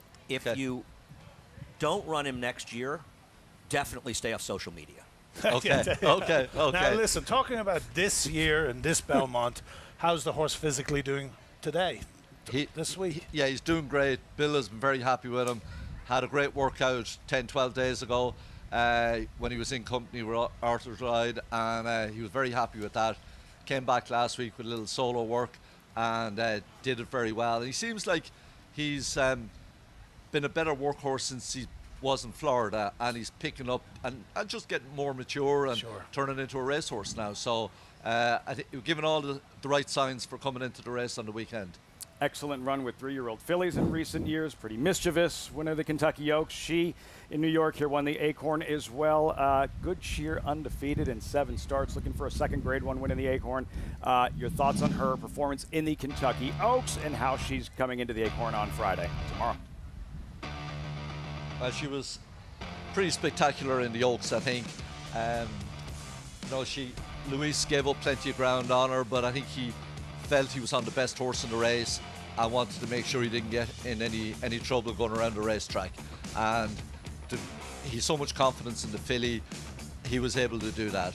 So the pressure probably builds up a little bit with her being undefeated and coming into the Acorn as well. But on top of that, we know she's a very, very good filly, so she'll give us plenty of confidence. Brad has been oozing confidence with the way she's trained since the Kentucky Oaks. So we're coming in here thinking that we have an exceptional filly, and hopefully that she'll be able to strut her stuff here on Friday. Has she exceeded expectations, or from the very beginning did you believe that she was capable of reaching such heights? Well, I think it'd be we wouldn't be telling the truth if we thought that she was going to be an undefeated Oaks winner. Yeah. So we always thought she was a nice filly, and at that time when Brad was looking, he had several fillies in the stable, and so he was spreading them out to try and get a race for her. I knew we wanted to go a distance of ground, so that's why she went to Indiana to get her maiden broken, and which she won very impressively. But I think every time you bring her over to the racetrack, she looks like she improves each time. So, you know, winning the allowance race at Churchill in the slop, then coming back in the listed race, and then going in the Rags to Riches, and then winning not the Pocahontas, winning the Golden Rod. And she just seemed like she improves each and every race, down the fairgrounds as well, and likewise in here. And she's so uncomplicated. She's a class filly, and just goes out and does everything that Brad wants her to do on the track every day. So she's a very easy filly to train, and so I think that's why she's probably been as good as she is. Now, overseas, Epsom Derby, Ruling Court, English Oaks, Desert Flower. Your thoughts going in, and I understand weather is expected to be a significant factor. Well, the same as here, maybe. Yeah, it looks like it might be as well. And I think we've hit wet weather on 3 of the Triple Crown races. Didn't hurt you in Kentucky. Yeah. So I think, you know, you got the Guineas winner going into the Derby. When Frank and I were growing up, that's all we'd ever hear. The best trial for the Derby is the Guineas. And if you're a Guineas winner or placing the Guineas, that's probably the horse you want to be on going in there. And maybe that's lost a little bit of that luster over recent years, but I would think everyone is very happy in Moulton Paddocks to have the Guineas winner going in there. By Justify had the winner last year. You never know if they're going to stay that mile and a half, especially in the undulations at Epsom, until they do it. And I think it was the same with City of Troy last year. They weren't too sure if he was going to stay or not, but he did it quite well. So I think I'm surprised that he's not favourite going in there. Maybe he will be on the day, but I think confidence is pretty high that he's going to put up a pretty good showing in there. Michael, thanks so much for the time, continued success, and good luck this weekend. Thanks very much, Lafitte. Appreciate it. Best of luck, Purse. Thanks, Frankie. Yeah. I can't call him Percy. Michael Banahan sorry. of Godolphin joining us here on set. Big weekend on tap here and abroad. As we get back to the live racing and the second stakes race for 2-year-olds this afternoon, the Astoria is next 2-year-old. Filly Spendthrift 2-year-old race of the day. We check in with Acacia. And for this Spendthrift 2-year-old race of the day, Paddock Report Lafitte, it does seem on the tote board that they're zeroing in on one horse, and that is the number 3, Sassy CW. It's not very often that you see in the short comment, Rocket Ship. And that's exactly what she was in that first race for Larry Ravelli. Very impressive. She was really quick right out of the gate, which I appreciate, but she has been the ultimate professional here in the paddock. While Larry's horse in the first race, his colt was very green in the preliminaries. This filly has not turned a hair. I actually looked back at my notes from the OBS March 2-year-old sale on her because I'd really liked her in that sale, as she had worked 9 and 4 in a dazzling workout that she obviously was able to transfer over to the track as well. And she's developed from that 2-year-old sale as well. She obviously was powerful there, but she strengthened in her hind end and her top line. I love what I see from your favorite. I have no problem with her. Now, the number 6, Vernon Valley, she did win at first asking, and I think overcoming some things while making mistakes as well. She was very green throughout the running of that race. She was lugging in. She was hanging on that left lead. She was kind of running in stops and starts. I wasn't in the paddock that day, but I do remember Richie Migliori saying that she was a big filly that probably would appreciate a bit more distance, and I absolutely concur. I think a little bit more ground today, and I also think given her size, the outside post could help her as well. Not to mention having that start under her belt, hopefully she'll be more professional through the running of the race. So far, she's acted well, kind of bubbling beneath the surface, but acting well so far here in the paddock. As we'll take a look at the number 2 quickly, Gina B, as they head out. This one had to duel with Cadabra the whole way, who was the only horse that did have experience in that race. This is a horse I thought who was very game, with pressure, with an experienced foe, and one that certainly looks fitter in her second start for Horacio de Paz. Lafitte? Terrific stuff, Acacia. These 2-year-old fillies in the Astoria, the history, the synergy now within that 4th of July weekend, the Schuylerville perhaps for one or two that perform well here. Andy, Sassy CW 1-2, 6 minutes out.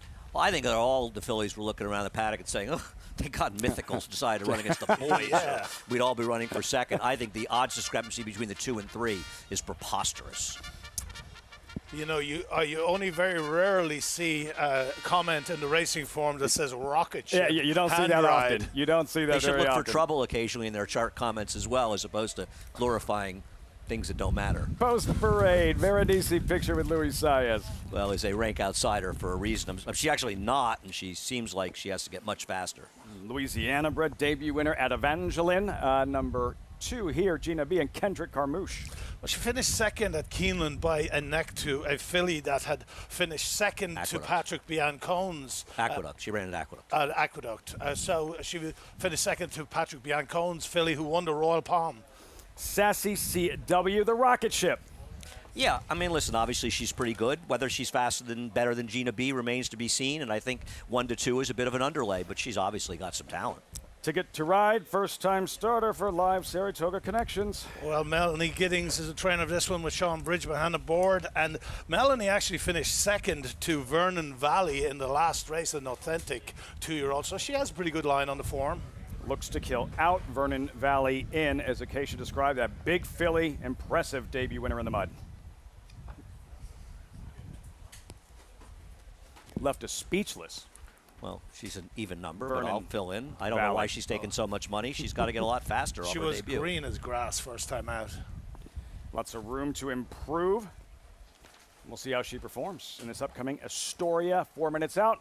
We go right back to Acacia, standing by live with Mark Casse. As he just found out, second-time starter Vernon Valley. As Mark I discussed in the paddock, she won first time out, even making some mistakes. Can you talk a little bit about what you think she got from that first race? Well, hopefully something, because she was kind of all over the place. That's kind of her. As Irad said, she's fast in everything she does, and you got to be tied on. So track was kind of muddy that day. It wasn't a great experience. Hopefully she learned from it, and we'll see. She's a big, pretty mare. As you mentioned, she's big. It seems like a little bit more ground. I know not much, but a little bit today. Plus, do you think the outside posts might help her? I think, as long as she breaks straight. You always worry when you're on the outside, you know, that they shy away a little bit. I think she's going to get better, and, you know, the longer you go. We were here. This is a good spot. I didn't think she got a whole lot out of her first race. I thought she went pretty easy. So I know I'm coming back a little quick, but I'll do that now and then. We certainly have seen you do it, and do it with success as well. But can you talk a little bit about getting these 2-year-olds ready for these early stakes races? Sometimes it really is a great opportunity to get some black type if they can be precocious. Exactly, you know. So we try to, you know, we have our big training center in Florida, and we get them ready there. This filly kind of showed she was all right early on. She is a New York bred, so that was an easy no-brainer. We'll come to New York, and she has a nice pedigree. Hopefully after today she's going to have some black type. Well, we look forward to watching her. Thanks for your time, Mark. Good luck. Thank you. Lafitte? Mark Casse, his stakes runners this weekend, one with Clear Conscience yesterday in the Kingston. 3 more runners today. Can't wait to see Nitrogen in the the Wonder again. She's clearly the best 3-year-old turf filly in the country as of now. We'll see how it plays this year, but she's good. And Vernon Valley here for Cassie and Astoria. 2 minutes out. Circling back to number 2, Gina B here. Andy, what are you expecting from Gina B in her second career start? As Frank was alluding to, the horse that beat her is a Todd Pletcher second-time starter, and she had the benefit of a race where, as you said, she lost that Patrick Biancone horse that was heavily touted and came back with a nice win.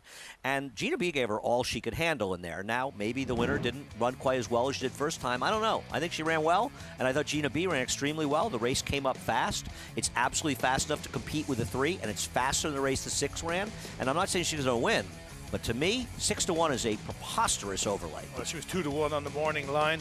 And it was just a 5-horse field last time out, but she did run second to a very good filly. And look at her battle. And look at her battle. Yes, it was a track that was very kind to speed. I think the inside may have been a slight edge. I don't think she was badly compromised by being outside of the horse in the rail, but the horse in the rail had the experience and had run very well in her debut. It's unusual at this point for Todd to start horses even that early for her to run at Keeneland. He hadn't had a 2-year-old run there in a number of years now, More Than Ready. Outwork 2 good horses that broke their maidens earlier, but that horse is okay. She's not in here, though. First career start showing a lot of moxie and fight. Gina B. See what she does in this Astoria. We go right back to Acacia. Yeah, she was incredibly game in that first effort. Now, talking about first effort, you do have a first-time starter debuting in a stakes race. And just as we were kind of touching on with Mark Casse, if you can have a horse ready for these early races, it can sometimes be a really good opportunity before a lot of the others have had a chance to start to get a win or a placing in stakes company. And we've seen over the past year or so, Mel Giddings have her 2-year-olds ready to roll. And Ticket to Ride, the 4, is a daughter of Honest Mischief. She did work 10-1 at the OBS March 2-year-old sale. Never switched leads in that workout, but did seem like she was moving rather well. She debuts coming in here with short blinkers on, and she was spicy back in the paddock, but she settled quite a bit out there on, excuse me, not blinkers, shadow roll on. She settled quite a bit out there on the track. She's a big price, and I do think that she's going to have her running shoes on against this quality of field, but she looks ready, and I think a little bit intriguing to maybe grab a share.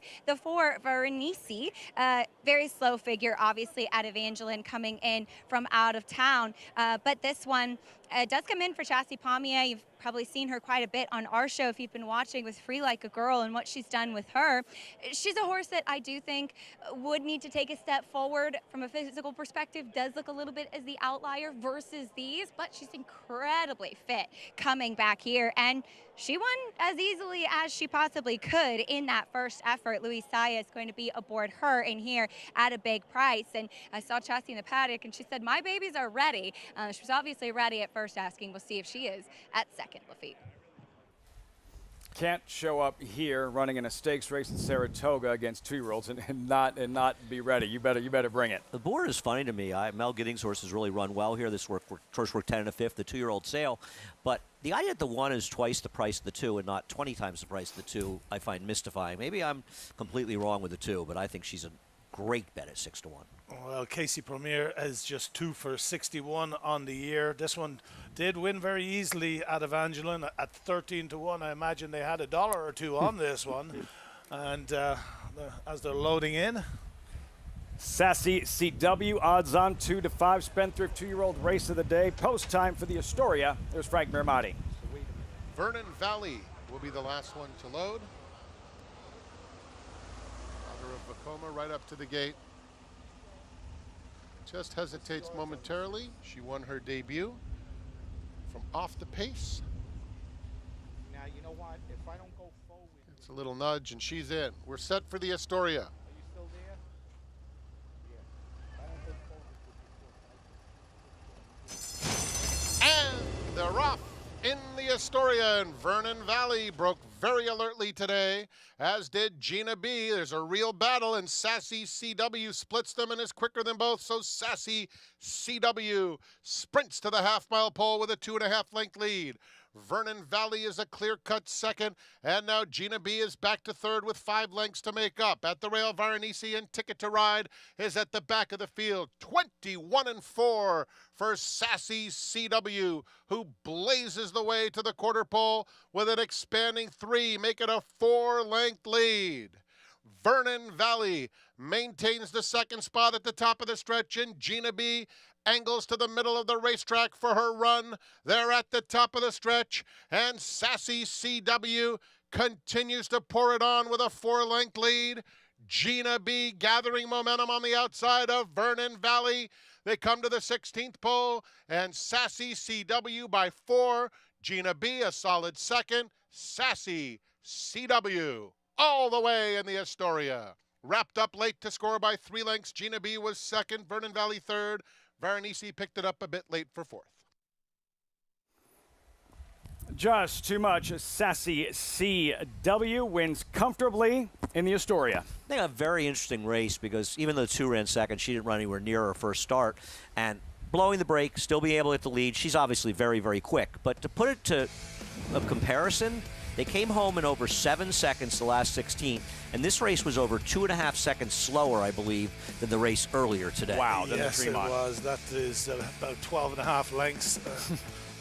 She was way the best horse in this race. Way the best. Didn't break, rushed up, and she galloped. Make no mistake. But we're not sure they're all how good very happy that Mythical could have come back maybe in this race and still won. Yes.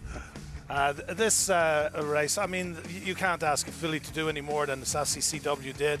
She was a $375,000 purchase early on this year by Yaupan, and just like Yaupan, he was undefeated here at Saratoga. She's 1 for 1. What happened at the start? Here at Saratoga. Well, she breaks a little slow. I mean, it's not awful, but she breaks a little bit. She stumbled a little bit, right? Yeah, she did. She stumbled. But she just gets right back on it. It's nice to see Jareth Ludbury getting a win in Saratoga. All my wins he's had here. Of course, he rode one of my favorite horses, Two Phils. Team Two Phils, yeah. That's it. Yeah, I love Two Phils. Ran an incredible Rode race him in the Derby. extremely well. Rode him great in there under the circumstances. Good horse. Showing some class here. Okay, so maybe the clock, that doesn't jump off the screen, Frank, but showing some class when things didn't go perfectly, Sassy CW was able to overcome. She overcame and wasn't the best of start, and it just shows you that she has the experience to overcome that, and she was classy enough today to beat this field quite easily. I think Larry Ravelli is going to call up Jorge Delgado and say, I really think you should stay with the boys. Oh, that Sanford's looking pretty soft, you look man. so good Sanford's today. looking soft. Right, yeah. exactly. Yeah. Jareth Lufberry, Larry Ravelli teaming up here with Sassy CW 3-2-6-1 in this Astoria. All part of the Belmont Stakes Racing Festival. We'll have the results, reaction when we return. Much more from the Spa. I lied. We're not going to break just yet. Took a power hit, technical issues, and I blame you, Andy. Yeah, that's me. I pulled the plug out.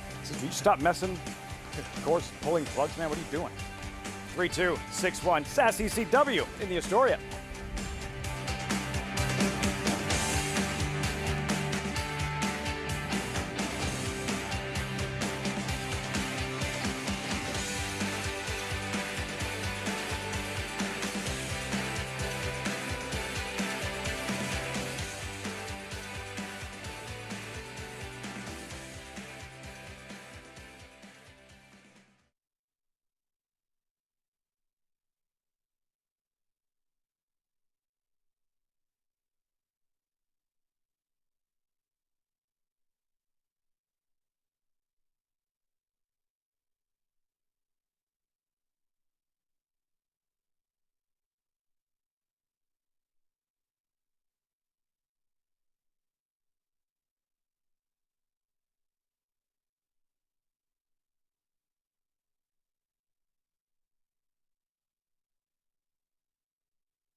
Saratoga Springs Downtown Business Association window decorating contest. Andy, the defending champ from a year ago. But this year's theme, Belmont on Broadway. Downtown storefronts transformed into visually striking scenes as local businesses compete to capture the essence of both the historic horse race and vibrancy of Broadway. Can't believe they had Acacia doing it. Nobody asked you, Frank. I know. I was just thinking What a that when you missed said opportunity for the contest. It I really know. is. I mean, I think Acacia would gladly step aside for you. Well, I hope so. does it Next all. year. This filly, Sassy CW, entering the winner's circle here. Clear-cut, decisive winner of the Astoria. And as double-double, Wesley Ward in deputizing for Larry Ravelli. Larry. Good man to have deputized. Yeah, very good. I mean, she was obviously much better than these horses, not breaking, rushing up, setting the pace. And it was a quick pace, to be fair. But you can't be excited about the way they finished this race. And obviously, she's got some talent. But, you know, you wonder how far she really wants to go. Yes, that's it. But you like I say, you can't knock a filly who's 2 for 2, and she You wins. Well, okay, you can. You knock everything. Andy, we have a lot of viewers this week. It's a Belmont Stakes week that might not follow horse racing on a day-to-day basis. When you're talking about that effort being 2 seconds slower than the filly who beat the boys in the Tremont, can you lend perspective to just how much of a discrepancy that is? Yeah, I mean, the rule of thumb is about 6 lengths, six lengths for a second, and it was over 2.5 seconds slower. That's 15 so that's lengths. 15 to 16 lengths. Oh. That's a lot of lengths to make up that fat. Now, to be fair, the first winner is a very, very good horse, so maybe she's just exceptional. And this race horse did get left, set a quick pace. Not surprised she tired a bit at the end, but I think the problem is she's not going to get better with more distance, Frank. Well, I mean, she looks as she was ready first time out as a Cowboys rifle, like I say. So there's not going to be much improvement as the year goes on with her. She may improve and she may grow a little. She looks like she's a little bit small. She would be a very popular 2-year-old.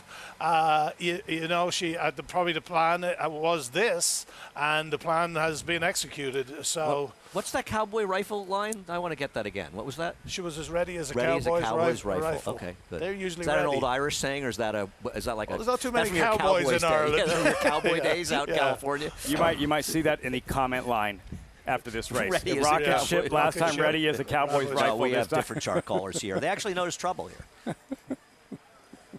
Glancing blow delivered by Andy Serling. Yeah, we're going to step aside for the time being. Much more on the Belmont Stakes. The live racing continues. Here, the Belmont Stakes Racing Festival from Saratoga Racecourse. We'll be right back.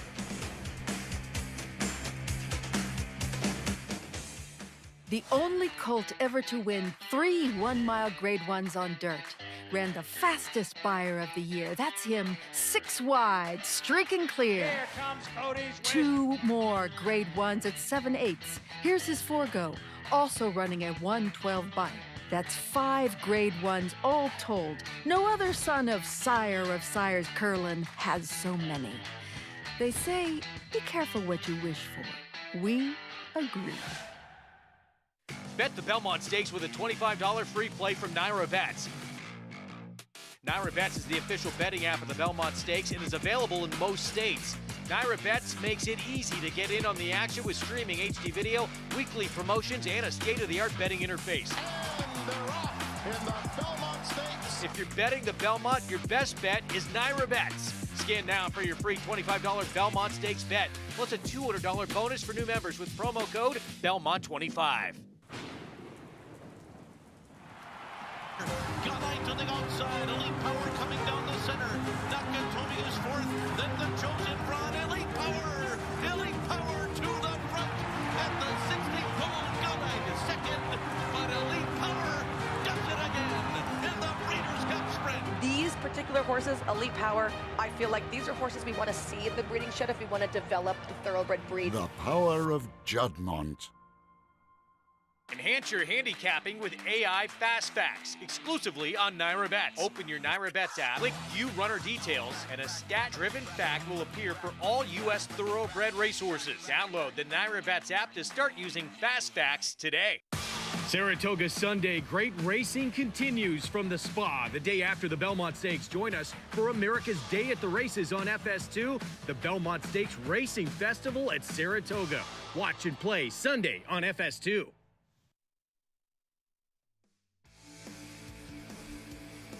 You're watching America's Day at the Races on Fox Sports 2. Two-year-old stakes racing in the books. The Tremont moments ago, the Astoria. Two more stakes on the program, Intercontinental and the Poker on Grass. Results have arrived, available, and on your screen. Spendthrift two-year-old race of the day, Sassy CW 2-5, 290 payout. She gets it done. Nice to see Jareth Loveberry come to Saratoga and get a win. It's kind of nice, you see Jaramillo winning the first race, and Loveberry coming. It's nice to see some riders from out of town coming here and getting some success. I imagine it adds to the excitement of winning those races, being here this weekend in Saratoga. Well, Larry Ravelli, he won the race at 2-5. He wins two-year-old races at 38%. That is pretty good. Crazy. Pretty good. Pretty good. Have this filly ready to roll today. Frank, you'll be stepping aside. Great to have you on set. Look forward to seeing you this week. Baptism by fire. I tried to warn you. You're hard to move. I tried to warn you. It's good to see you. Thank you very much, and enjoy the Belmont, everybody. Frank Lyon stepping aside. Chris Griffin joining us on set as our coverage continues from Saratoga. About 20 out until the fourth race here of 10, Day 2 Belmont Stakes Racing Festival.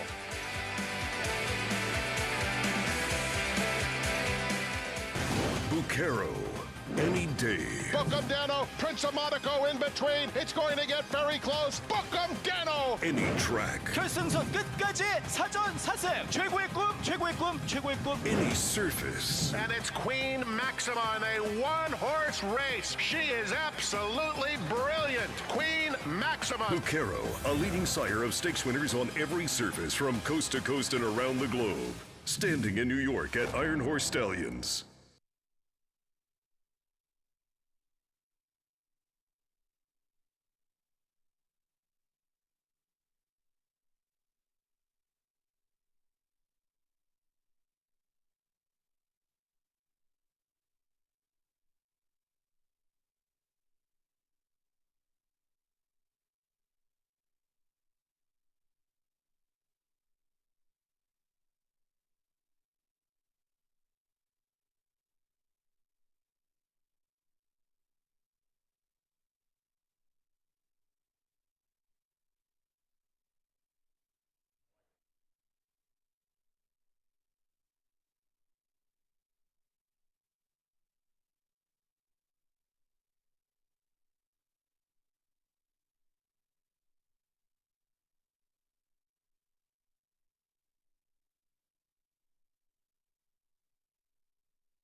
Burns got a nose in front as he come onto the wire.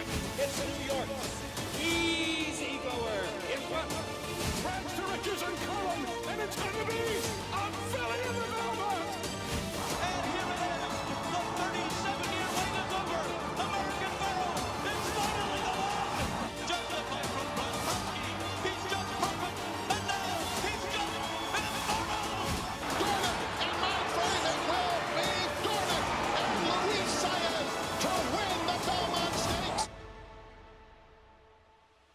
Legends, some of the greatest thoroughbreds in the history of the sport, some of the greatest performances in the Belmont Stakes over the decades. On Saturday on Fox for the second time here at the Spa, the 2025 Triple Crown winds down. Derby winner, Preakness winner, and 6 others with $2 million on the line.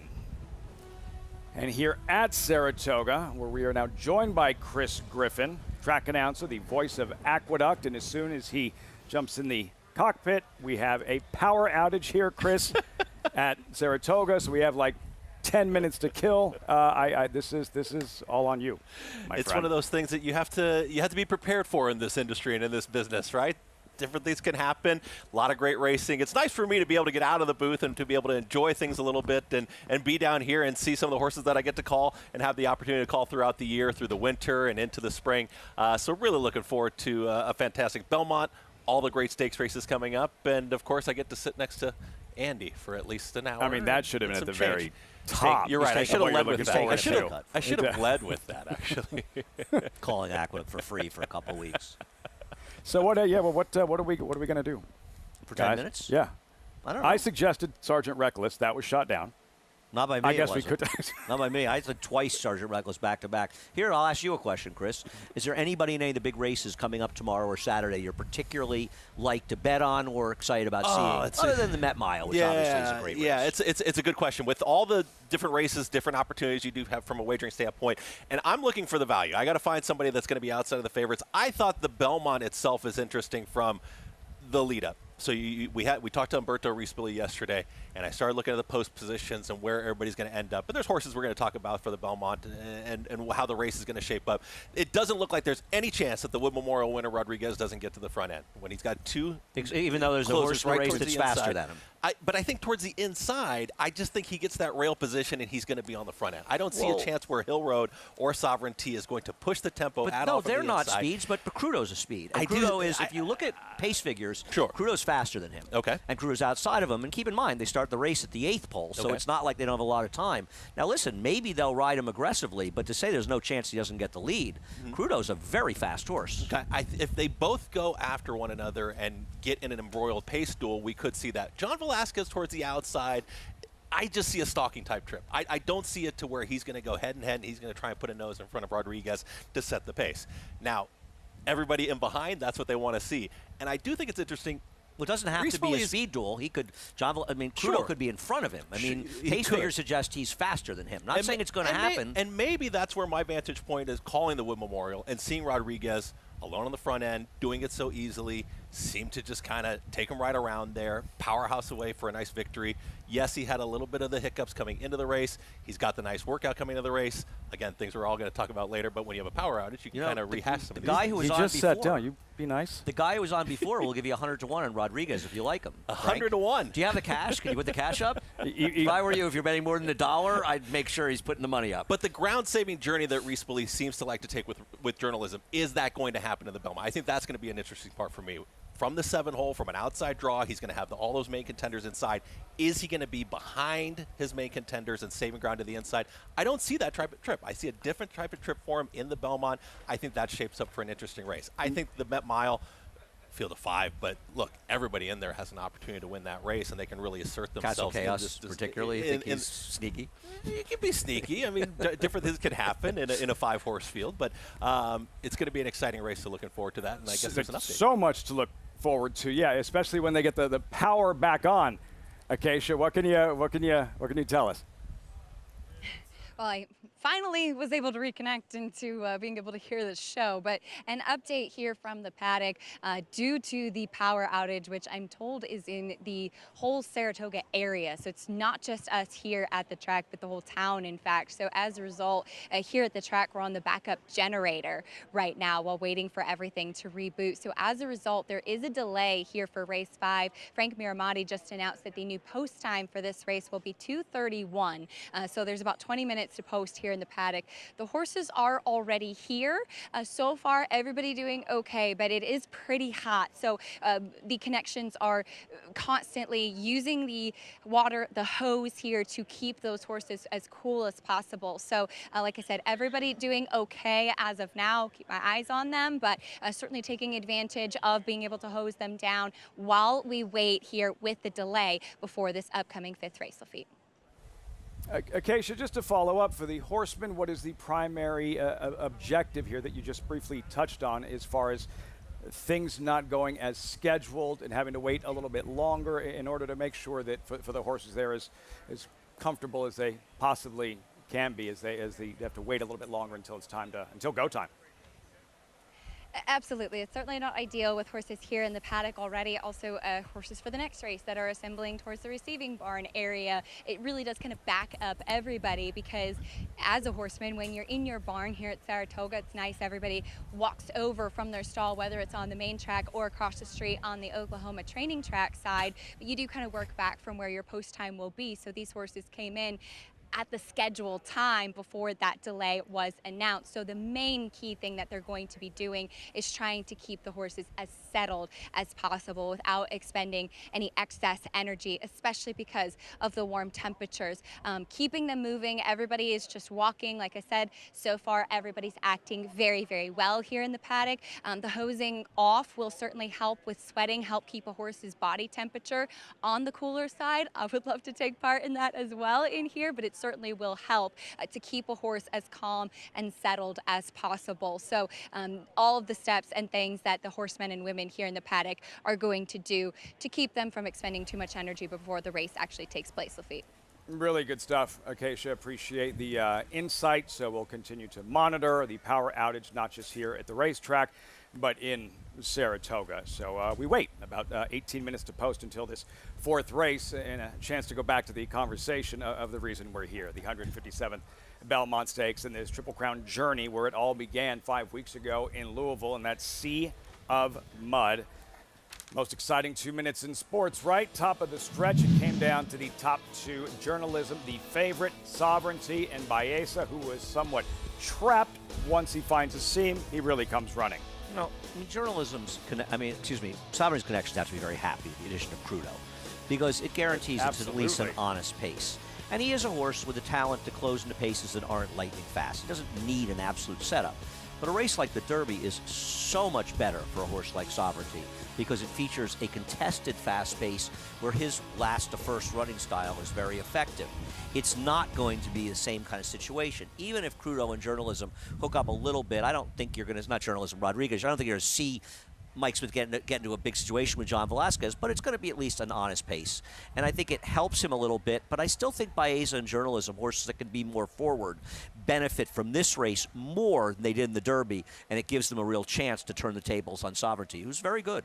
Yeah, and the pattern from taking the time off between the Derby to the Belmont, it's been a winning angle. It's been an angle that you've been able to really rely on and lean on. You take a look at Dornick last year, and a horse that gets a little bit more time off coming back into the Belmont, and they run impressively. Yeah, the distance is different, but that shouldn't really factor in now coming in for that 1.25 miles. So I think Sovereignty holds that edge from a wagering standpoint of what the history has told me from a handicapping standpoint that this type of break now coming into the Belmont is going to be effective, but Journalism has overcome a lot in not only off the track but on the track as well. Sovereignty was a Derby hero, but it's just popularity, Journalism. That was heroic what he did in Baltimore in the Preakness Stakes against all odds with every obstacle in front of him. Right here, Umberto Rispoli looking for a seam, trying to find a crack where there just wasn't one until he created one, Andy. Well, I think that Umberto has to learn from his mistakes and stop getting this horse inside of horses, stop getting himself into trouble. And I understand the argument that he wasn't really giving him anything around the 5/16 pole and he was concerned he couldn't go around the field.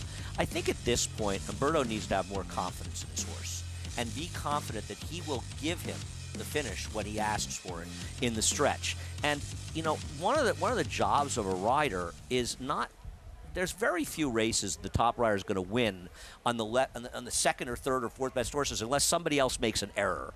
And I think his job with Journalism is to not get him beat, not do anything overly cute. I mean, obviously want to give him a good ride, but you don't want to be the reason that journalism gets beat. And I think you're going to see Umberto have a little more confidence in him to get it done in this race. He had plenty of confidence in the Derby. I think in the Preakness, things conspired. I don't want to be too hard on him, but he definitely was suckered into that spot by Flavien Prat, and he doesn't want to have that happen again. You don't ever have to get cute with Rodriguez. It's pretty simple. Just pedal to the metal right from the start, Chris. Yeah, you called the Wood Memorial Rodriguez, just running him off their feet. What was your biggest takeaway? Yeah, he got to the lead. He was doing it easily. And, you know, when you get that rail position and seeing a lot of races run at Aqueduct, this type of trip is going to work. He's just doing it so well. I mean, it's the way that he's running the race. You could arguably say that Grande had run a better race and it was a better effort, but Rodriguez won the race. So that's the argument that you would hold.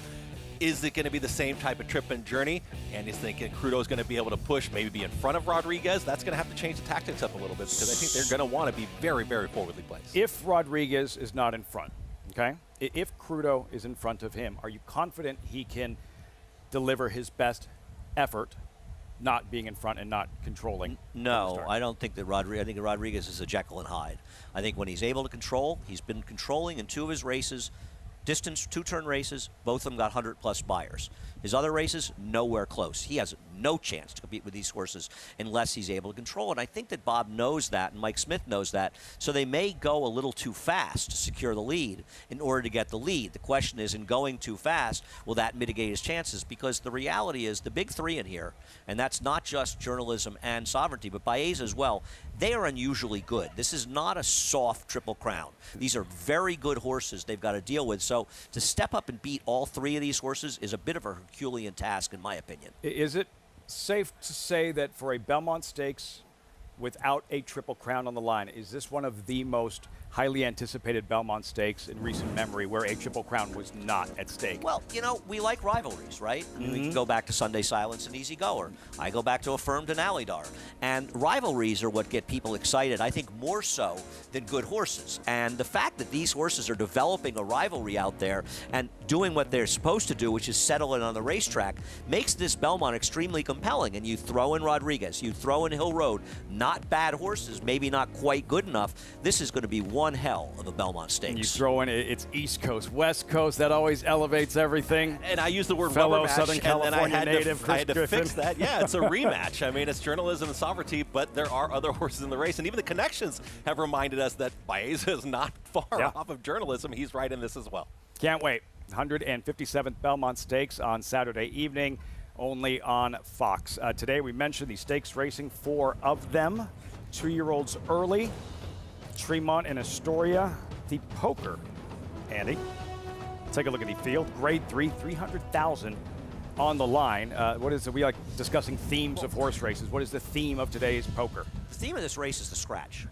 Because Filo Exciting D'Ariana theme. was going to be the controlling speed. Now, whether or not you liked him is irrelevant. He was going to be the controlling speed. And with him coming out, the number 8 Donegal Momentum, who ran extremely well under somewhat adverse circumstances last time out, becomes the controlling speed. And I actually believe it makes him the horse to beat.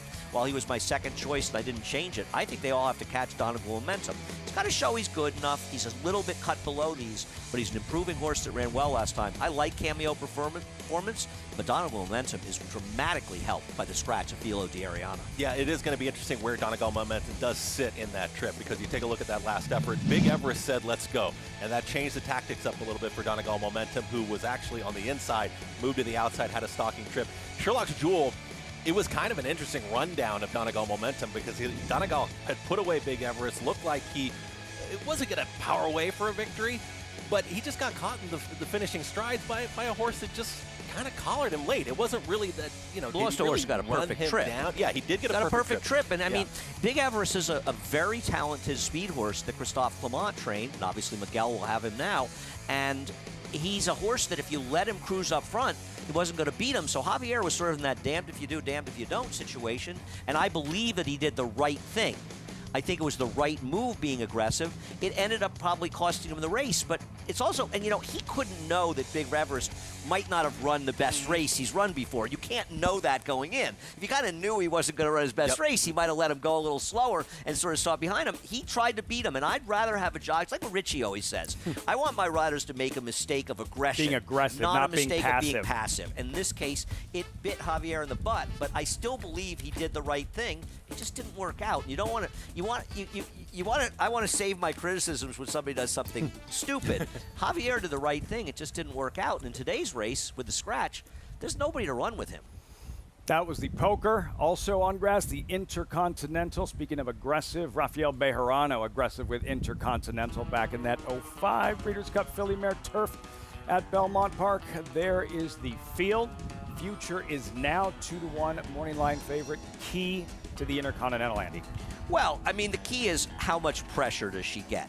Is the 3 on command able to go with her? Does somebody else show aggression? Because Future has been absolutely remarkable over the last year plus. She's fast, she's game, she's tough to beat. I'm trying to beat her, but I know it may be a bit of a fool's errand. But I'll tell you something. This is a very, very strong field and a deep field. And if you want to try to beat Futures now, there are a number of places you could potentially go. Yeah, taking a look at this replay and just looking at how she finished in this race and how game she is in this race, she is a deserving morning line favorite in the spot. I do think it's interesting. I was thinking about it last night of the 5.5, 5 furlong distances versus a 6 furlong, which I see a lot at Aqueduct and calling those races, that it feels like it's maybe a more relaxed tempo sometimes in the 6 furlong races 100%. where it's really a hurry up sense of urgency at these 5.5s, and it's a little bit tougher for me to handicap some of these 5.5 sprints because it's who's going to have that sense of urgency, who can do it a little bit quicker and accelerate quicker than some of those horses that are coming off of those 6 furlong tries. Irish filly, Pipsy, Jose Ortiz to ride. Your thoughts on her chances in the Intercontinental? She's okay. She's got to get faster. And she ran extremely well in her U.S. debut. She's not really necessarily gone on with it. I think she has to improve. I'm not going to say she has no chance, but there are other players in this race that I like more. Yeah, I mean, just looking at that finish, and anytime you're going to see a horse that's international, a horse that's won 4 times out of 8 career starts with 2 seconds, 6 out of 8 times in the exacta. These are horses that like to be in there, like to be there at the finish. These could just end up being those scrambles, and you hope that you've chosen the right horse at that right moment. When you get those photo finishes, you hope you end up on the right end because they're all competitive. The sprinting distance is really just who's got the best trip, who's going to be the best horse that day. Well, I mean, Futures now, unless she gets left the gate, is going to have the best trip because she's going to be in front in all likelihood. So I think the one thing about trying to beat her is you have to acknowledge that she may have a tactical advantage, and the other horses are going to have to adapt to her style. Okay. So while I'm trying to beat her with the 4 Danse Macabre, a horse I really like a lot and thought ran well behind her, I'm concerned the Futures now may just be better than these. In case you're just joining us and wondering why we're filling and stretching, there's a power outage here at Saratoga, or was. We'll get things back on track. We're getting closer here. 7 minutes out, we think, till the 4th race at Saratoga. Last we heard, the power delay here, not just at the racetrack, but in Saratoga. We were just recapping or looking at the Poker and Intercontinental later on today. The grass racing we'll see this weekend, and the Grade 1 New York, and the Grade 1 Just a Game, and the Manhattan. Is there one horse? Is there a story? Is there a race on turf this weekend you're looking forward to most? I mean, She's O'Brien's way the horse to beat in the New York. I am looking forward to the Just a Game because it's a big field of 11. It's a wide open race, and I think there are a couple of horses in there for Chad Brown that are under the radar horses in Dynamic Pricing and Suggesta that both have a real chance to move forward and be competitive. I think this race is a lot more competitive than I just like the horses that ran in the Jenny Wiley at Keeneland, which was a Grade 1. I think this race is actually fairly wide open, and the possibility of maybe getting a little bit of a price in there. The Just a Game is your race, but the Manhattan's a fun race too. Though Spirit of St. Louis, the horse to beat, the New York bred, he has been the best turf horse in the country this year, but he's facing against Farbridge, who's one of the best turf horses in the country as well. What would you have said last year when Spirit of St. Louis won the Kingston, right? If somebody would have said at that point, this is going to be one of the best long-distance turf horses in the country next year, that he'll be one of the favorites for the Manhattan. I would say I'd be surprised. The only thing I would say is that it's not like we had an enormous amount of talent in the turf division last year in this country. No. And the 3-year-old males were a kind of a mediocre bunch. Now, I think that maybe deterministic has improved. Obviously, he was very good in his return race. So maybe they can step forward. But I would say people need to step forward. And it's not like Spears St. Louis running with the New York Reds wasn't running fast figures. So I'm not saying I would have said he would be the top horse when we come to Saratoga this weekend, but I'm not shocked by it. Chris, can you completely watch these races as a fan, or while you're watching them in your head, are you calling them? Yeah. Well, last year I actually did end up calling one of the races when we were sitting on set. Lights went out. That's right. So I couldn't just do it in my head. Lafitte threw it to me, and it was quite exciting. But yeah, it's nice to be able to see them a little bit closer, to be able to take a different perspective. I do handicap somewhat, but not from a wagering standpoint, to look at who am I betting on in this race versus what kind of trip, what type of journey. So if I'm talking about who gets the trip and some of the trip handicapping type things, that's why. I look at a race like the Bed of Roses in a Grade 2, a 7 furlongs race where Ways and Means is 6-5. That's an extremely competitive race. So when you have Irish Maxima in there, you take a look at Jody's Pride, and Jorge Abreu's already had a couple winners already to kick things off this week. So it's nice to see some really nice cards. 14 races on the card.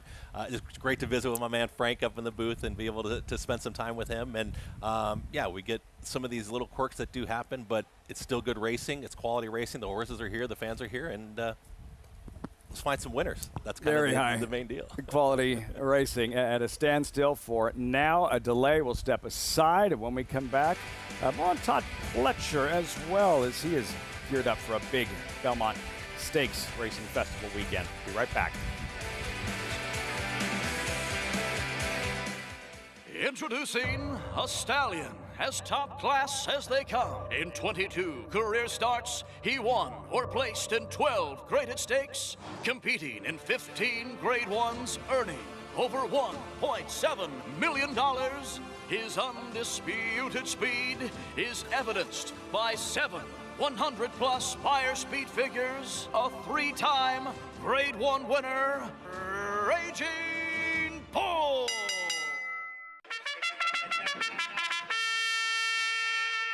Monmouth Park's lucrative and star-studded Haskell Preview Day is Saturday, June 14th. Wager on the Naira Bets Pegasus for 3-year-olds, plus 3 graded stakes, all on the road to Haskell Day Saturday, July 19th. Play into 6-figure pools all day long, starting with a $12.50 first post. Racing's biggest stars prep for the Jersey Shore's biggest race on Haskell Preview Day at Monmouth Park Racetrack. As a lifestyle guard, I help people live their best day in the sun. That means keeping the games going. Coming to the rescue when the floaty is too floppy. And delivering high noon when the cooler's empty. Oh, do you have any peach? High noon, sun's up. It's America's original sport. And no one covers it better than America'sBestRacing.net. From the sport to the lifestyle. The best races, horses, and destination venues. Cocktails, gambling, fashion, and more. America'sBestRacing.net is a sport for you.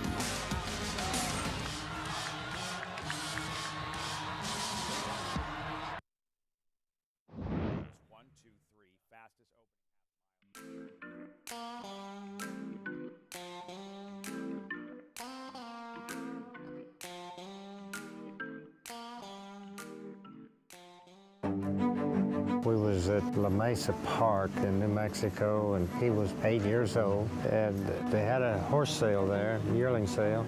Todd said, "Dad, this lady wants to give me a horse. Her husband bought this horse out of the sale for $800, and she's going to give it away." He said, "Dad, this is a nice little horse. He's correct. Can I have him?" We took him and we broke him, and the first time we ran him for 25,000 claimant. They claimed the horse. He won, and he had 36,000 in the bank. And I said, "That's a good start on your college education right there." I have never in my life been known except, "Oh, that's Todd Pletcher's mother."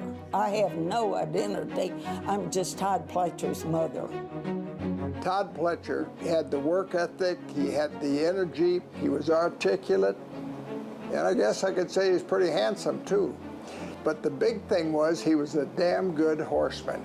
And Lucas must be proud of you people. I don't care how the He is. We all saw him here at Belmont, and you can see that he's sort of taking pride in the fact that most of the guys that have worked for him are doing pretty well.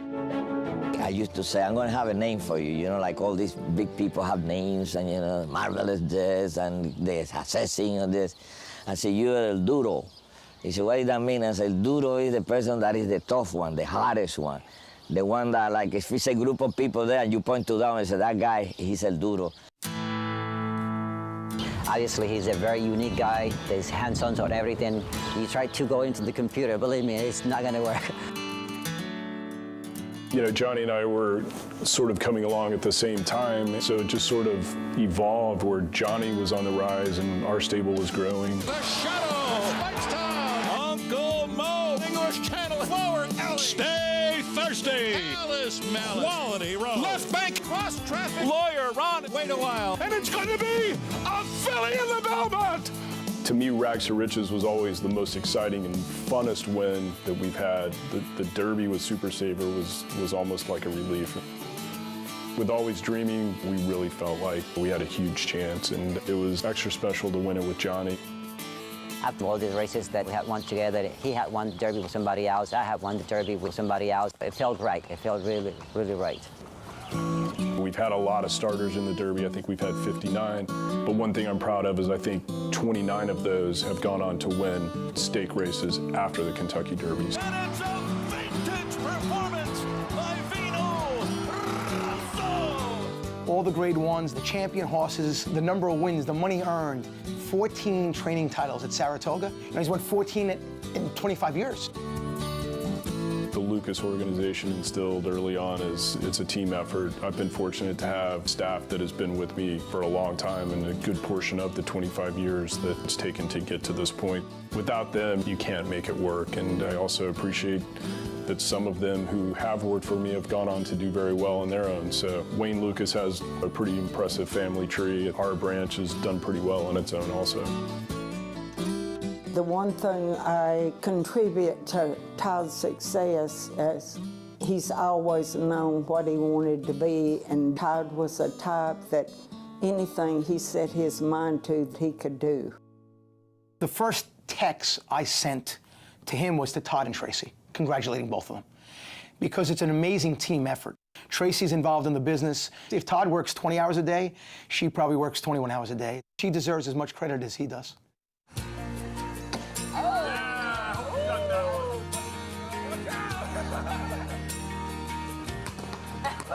It's hard because it's a lot of time, a lot of effort, a lot of sacrifices. He always separates one with the other one. You know, his family's family and this is a business. There's some games that I missed, and there's some parties that I missed, and there's some school events that I missed that, you know, I wish I could have back.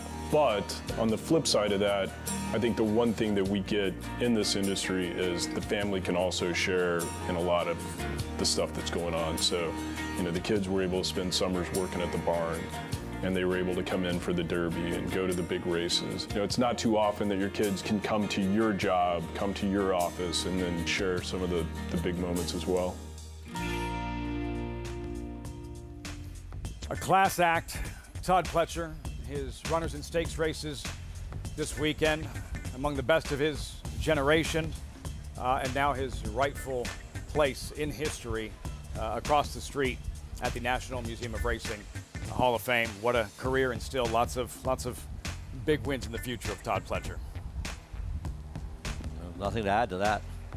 I think it's interesting to look at the morning line odds for some of those contenders, though, in the race. I mean, he's got even money on Fierceness, and outside of that, 12-1. You think Todd Pletcher, you think that he's going to get hammered at the windows, but maybe this is an opportunity to catch some of these Pletcher horses that maybe kind of under the radar a little bit, maybe going to be some of those 15, 30-1 shots. I picked two of the horses, and and I didn't pick Fierceness. Yeah, and we saw yesterday. We saw John Velasquez, you know, on a Wednesday afternoon on board a $100+ winner for Tom Morley. So and a 7-1 shot a little bit later. Yeah. Are you going to tell us who those two horses are, or do they have to watch Talking remember. Horses or something? A long time ago. Acacia is with us, thankfully, with an update. Acacia, what's going on? Yeah, still in a holding pattern here in the paddock, Lafitte. There has been an additional delay for race 4. My apologies, I said race 5 earlier. Obviously, race 4 horses in the paddock here waiting. Did get a chance to just speak with paddock judge Patrick Davis, and I'm being told that in the town in Saratoga, power is back up. So that is a good sign. Here at the racetrack, we had to totally reset the tote system. We can't run races without tote working properly and without all of the cameras working properly as well, especially because the stewards need to be able to have all of the camera angles and be able to have a view, particularly that pan shot, to be able to watch the running of the races and have playback. So things being reset. Hopefully we will be up and running soon. Horses still holding here in the paddock, but hoping that we appear to be moving in the right direction, Lafitte. All right, Acacia, thanks so much. So the delay here, and we will step aside from Saratoga and a look back at some of the greatest moments in recent Belmont Stakes history. That certainly among them. At the end of the drought, American Pharoah, Triple Crown winner a decade ago. Stay tuned.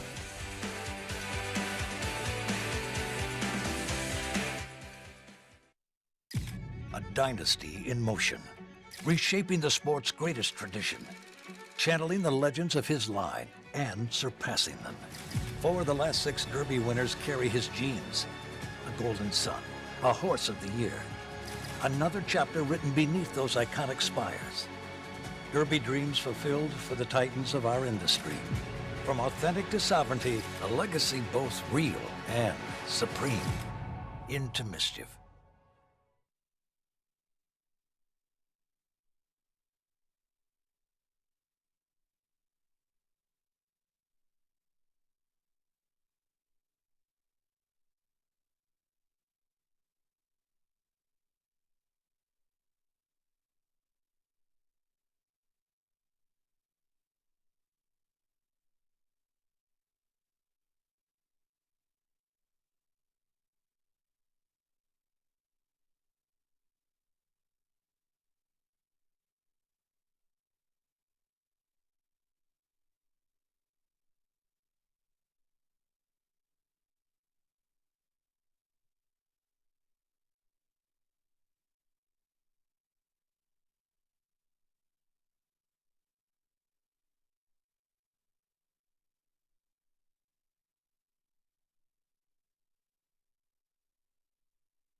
American Pharoah makes his run for glory as they come into the final furlong. Frosted is second with 1/8 of a mile to go. American Pharoah's got a 2-length lead.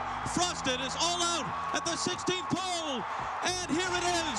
The 37-year wait is over. American Pharoah is finally the one. American Pharoah has won the Triple Crown. That moment, finally, the end of the drought. A Triple Crown winner. It's like you couldn't believe your eyes because it had been so long. We had been down that avenue so many times only for disappointment. And finally, he was the one, American Pharoah. And hard to believe, Chris, it's been a decade. Yeah, it has been a decade, and it was an impressive effort. And watching on TV, you could feel the excitement. You could feel that energy really resonate. You could feel that intensity in the crowd and the enjoyment of that didn't moment. stop for several minutes. That scene, that noise. Yeah, I was, you know, I mean, I'm old, and I was there for Affirmed. I was there for Seattle Slew. So even though it was a long time, it just didn't seem that long to me. Time has a way of compressing itself, and I've never seen anything like it. I mean, I was awestruck by the reaction more than the performance. I mean, it was incredible. More so than that's what stuck. What stuck was watching the reaction from the fan base, how loud and how sustained that roar was after he crossed the wire. And I grew up in horse racing as a fan, just as a fan watching races. And that was the excitement for me to be able to enjoy it with my dad and go to the racetrack and to be able to enjoy moments like that outside of the wagering and the past performances and understanding what the sport means from the connections and the sales and the breeding and everything that ties in. The heart of the fan base and the heart of horse racing, and to be able to see a moment like that and captured on national television, and to see people's arms waving in the air and programs going flying in the air and people keeping the souvenirs and taking them home. It's why we do this. It's why we really enjoy this, not only for the Triple Crown winners, but for the triumphs from the maiden claimers to the graded stakes winners. So I think you're going to continue to see that through the sport. We continue to enjoy it, and hopefully we have more and more captivating moments just like that. Bob Baffert had been so close in back-to-back years in 97, 98. Silver Charm, real quiet. 3 Belmont Stakes victories, seeking a 4th. Rodriguez. He wins them when they count. They're 2 of the 3 Belmont Stakes winners. Triple Crown winners. Love that image with he and son. Bodie and our audience is going to love to hear this, because I think we're getting closer, like actually getting closer to post time for this 4th race. 10 minutes now occasionally, like a real 10 minutes. And look at that, a paddock report. Progress. A lot of progress, Lafitte. We are saddling here in the paddock, so that is a very, very good sign, and just hats off to everybody that worked so hard to get us back up and running. Like I said, it was not just here at the racetrack, but the whole town as well. So tack getting on, and we will start off with the horse taking a lot of money for Bill Mott, and that is the number 4, Tales of the Heart. Second time stateside here for this filly by May Moss, who I thought ran very well off of a layoff in her U.S. debut at Keeneland, going 5.5 last time out. She was mid-pack on the rail, and she was kind of in tight in horses. And it looked to me watching that like she was surrounded by horses in front and alongside of her, and she got a little bit keen, kind of throwing her head up, and ended up getting shuffled back on the turn there. Not the most comfortable position to be in, and as a result, I was encouraged by the fact that she was able to then re-rally and run on between horses, not something that you often see. They've tried to keep her quiet as much as possible, but she hasn't really turned a hair. Been very impressed with how she's been acting here, and now that the tack is on, they're keeping her standing in the saddling stall, trying to keep her settled with this delay. The number 1, TN, texted Frank Miramati this morning to confirm pronunciation on this one, makes her U.S. debut coming in. Watching her races in France last time out, she was really hard to settle, got very keen, very wide throughout, and did not look like she was going anywhere until the final jumps when she ran on the all-weather, whereas 2 starts back, she went forward. She was keen, but she was on the lead. Seeing her here in the paddock, she was one that I was actually very concerned about with the delay when she first came in, because she was really revved up, she was getting hot, but as she kept walking, she actually settled quite a bit, and she's done okay. She's been following the pony here in the paddock, again, trying to keep her quiet. She's gotten pretty warm with the delay here, and obviously not ideal circumstances for her U.S. debut, but the way that she was acting, I am curious what kind of tactics they're going to use with her, especially from the inside post, because like I said, in Europe, she's been effective coming from off the pace and being a bit more forward, though does tend to run with her head up in the air. The number 7, Soul Hope, second off a bit of a layoff for Saffie Joseph Jr. and coming up from Gulfstream Park, where she was navigating that 5 furlongs tight track down at Gulfstream in those races. And she has the right kind of running style to be effective in there, where she was pressing early, but she couldn't clear. And really, you do want to be forwardly placed. She's a handier type of filly in the way that she's put together. Beautifully turned out for Saffie coming in here. And I think just the 5.5 up here at Saratoga is, yes, a little bit of a tighter track, but I think that extra half furlong gives horses a little bit of a chance to get into their stride. I really like what I see from her coming into here, and I think that she should be able to build off of that race. Says Lafitte, it's the best sign of all. We got the call for riders up and moving out for this 4th race. More progress, moving in the right direction. Rod Ortiz, Saffie Joseph, the handshake there. And those colors. Maida Barrio in the Met Mile on Saturday. Riders up in a moment here. And this is, the delay, yes, but this is a good race, Andy. It is. I mean, the unfortunate thing about the delay being over is now we have to hear Frank. Right? I'm hearing him over the PA. So there's a lot of people probably kind of bummed as I kid. I like a goofy horse in here. I have no argument against the favorite in here, Tail of the Heart. And you want to watch how she runs because the horse that beat her is coming back in a stake, I think, Sunday for trainer Wesley Ward. Okay. But I think Solo Shot is an interesting horse to maybe get a piece of this at a very big price, the 6.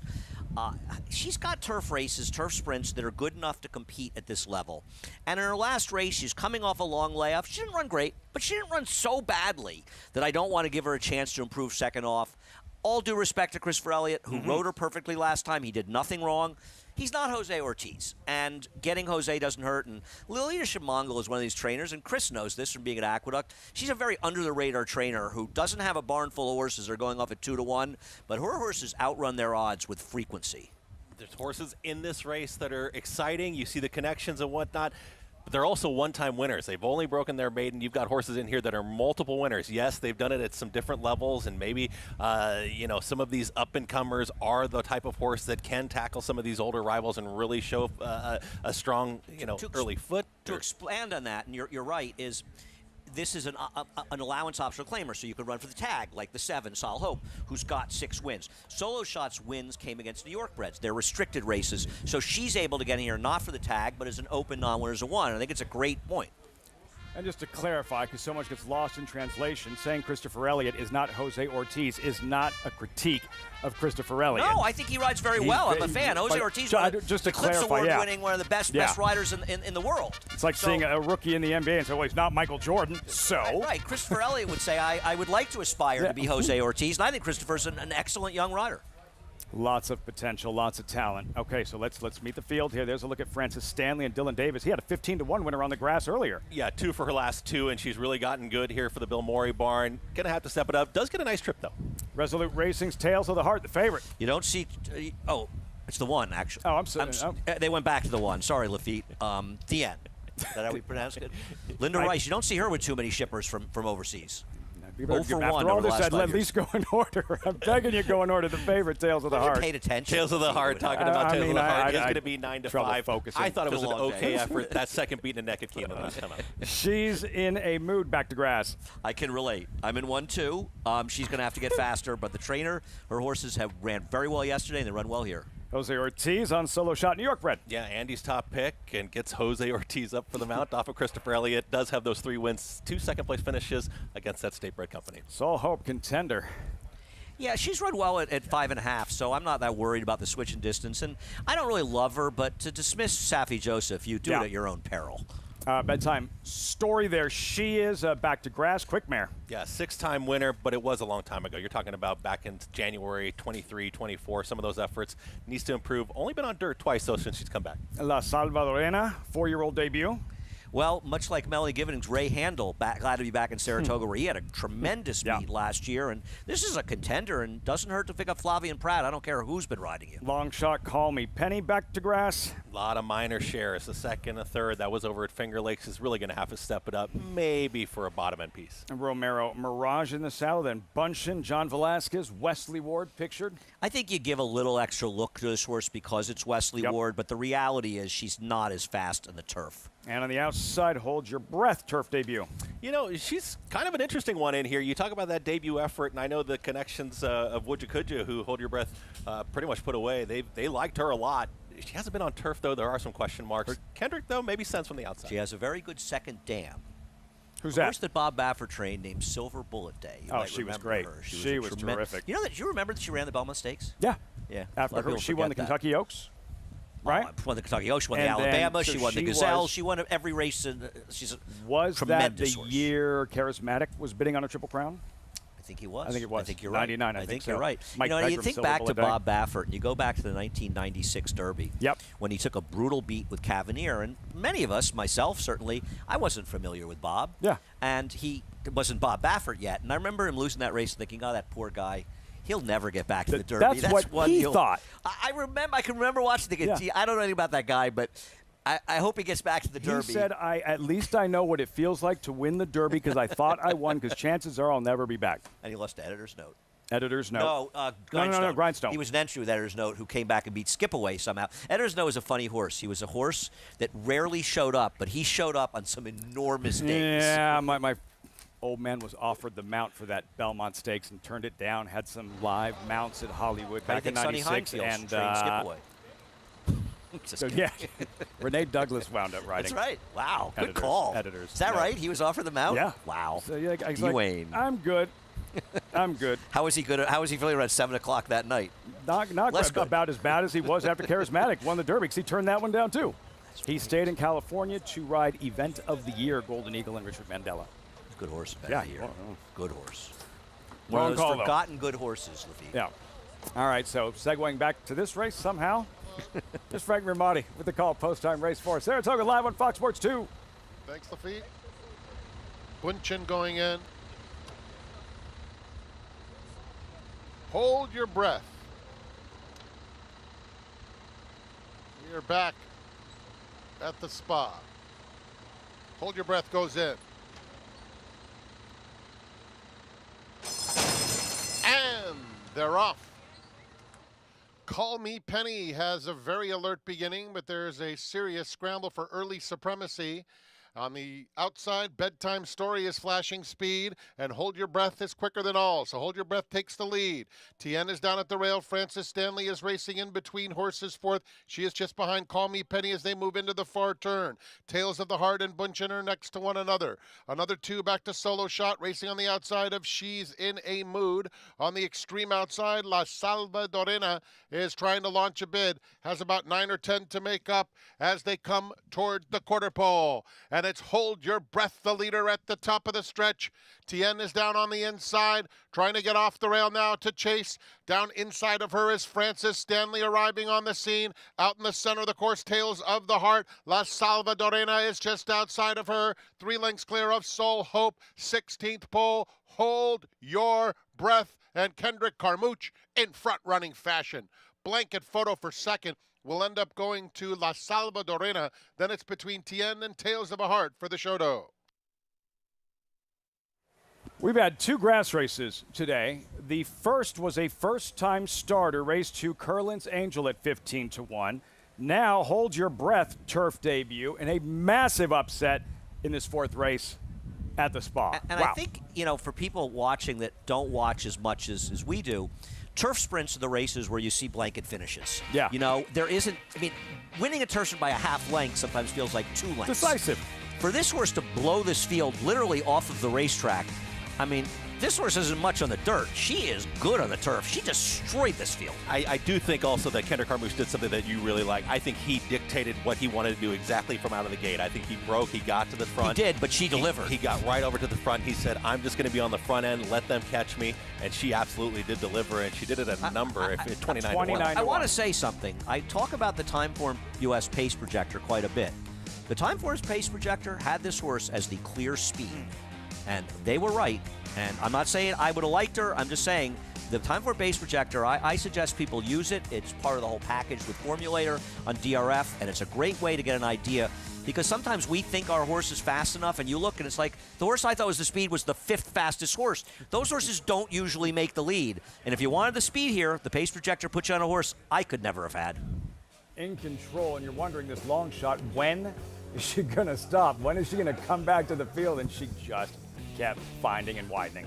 Yeah, this is like I said, Chris. you know, you're calling turf sprints. Sure. They don't win by 3-4 lengths that often. No, you don't see them set at a pretty good tempo. There was some suspect speed in here. I think when you were looking through it, who was going to be on the front, who was going to be alone up front, and this horse had shown a little bit of that ability. We hadn't seen it on turf, very lightly raced. Trainer John Service comes up here to the Belmont Stakes weekend and then our racing festival and gets a victory here. And a lot of people betting the pick 6, the carryover, which starts in the 5th race, are very happy that this race wasn't part of it. They'd be making plans for the late pick 5. Well, I hope you used her in there in your multis. Wow. Tremendous performance. Hold your breath. First start on grass. Steals this thing at a massive price. We'll have these results when we come back as Kendrick Carmouche triggers the upset. Fired up Kendrick Carmouche, George Wolf award-winning pilot. And he's gonna enjoy this one at 29-1. Hold your breath. 12-9, 1-4 in this 4th race at Saratoga. Results forthcoming. Plus, trainer Chad Brown, who grew up not far from Saratoga, looking for a first win in the Belmont Stakes this weekend. Hill Road, what will the Peter Pan winner do on Saturday in the Belmont?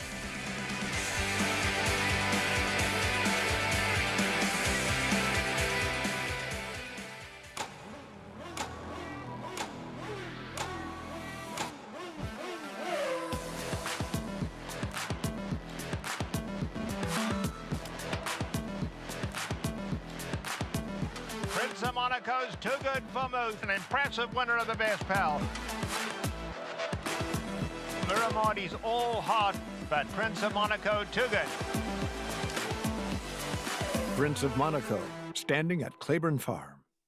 Bet the Belmont Stakes with a $25 free play from Naira Bets. Naira Bets is the official betting app of the Belmont Stakes and is available in most states. Naira Bets makes it easy to get in on the action with streaming HD video, weekly promotions, and a state-of-the-art betting interface. And they're off in the Belmont Stakes. If you're betting the Belmont, your best bet is Naira Bets. Scan now for your free $25 Belmont Stakes bet, plus a $200 bonus for new members with promo code Belmont25. Introducing Peace and Justice, new to New York in 2025. A proven sire with over 200 wins, 16% wins per starts, and one of only 2 New York-based stallions to have a graded stakes winner at Saratoga in 2024.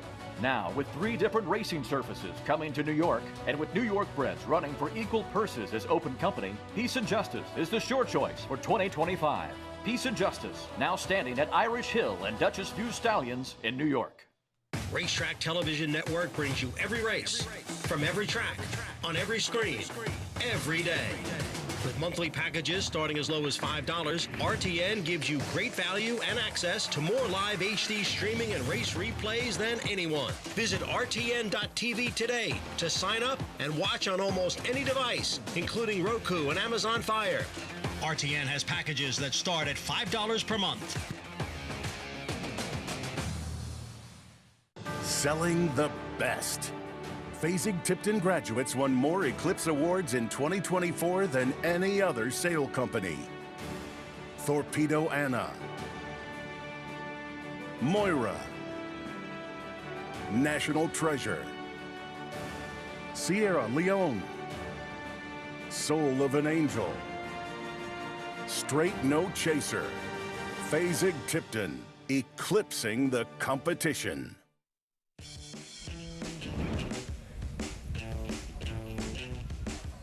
You're watching America's Day at the Races. Welcome back. Live coverage here on Fox Sports 2. As always, brought to you in part by Naira Bets. Bet any track, anywhere, anytime. Visit NairaBets.com. Hopefully you played. Hold your breath on your Naira Bets account at a massive price and a theft on the front end. Kendrick Carmouche, 29-1 in the end. No, listen, he did his job. He got to the front end. And after that, this filly did all the other work, the harder work. She delivered. It's a big performance. Yeah, it's nice to see some of those prices. I mean, you do want to see some prices during a week like this because you've got competitive races. You're going to see it. We've got some short price favorites in the sequences moving along throughout the week, but should be some great racing. Happy to be a part of it and sit with you guys and hanging out. It's been great having you on set. Enjoying the not announcing for a week. Not saying goodbye just yet as we check in with Acacia in the winner's circle. And I'm with Kendrick Carmouche, as he was just remarking, $60. Kendrick, hold your breath. She looked like a turf horse. And when she took those first steps on it, it seemed pretty early that she was handling it. Yeah, you know, I saw Mackenzie was the dad, and you know, seems like a lot of those horses like the turf, you know. And John Servis bought it here, so that made me really happy. And he never scratched her coming out the outside post. You know, that's a hard post to win from. And I just say, man, within the first 16th of a mile, the way she was moving on the grass, I just took the lead. I just said, man, ain't nobody going, and she just like cruising. I mean, felt so good. John Servis prepared this horse to come here. She run a good race off the bench.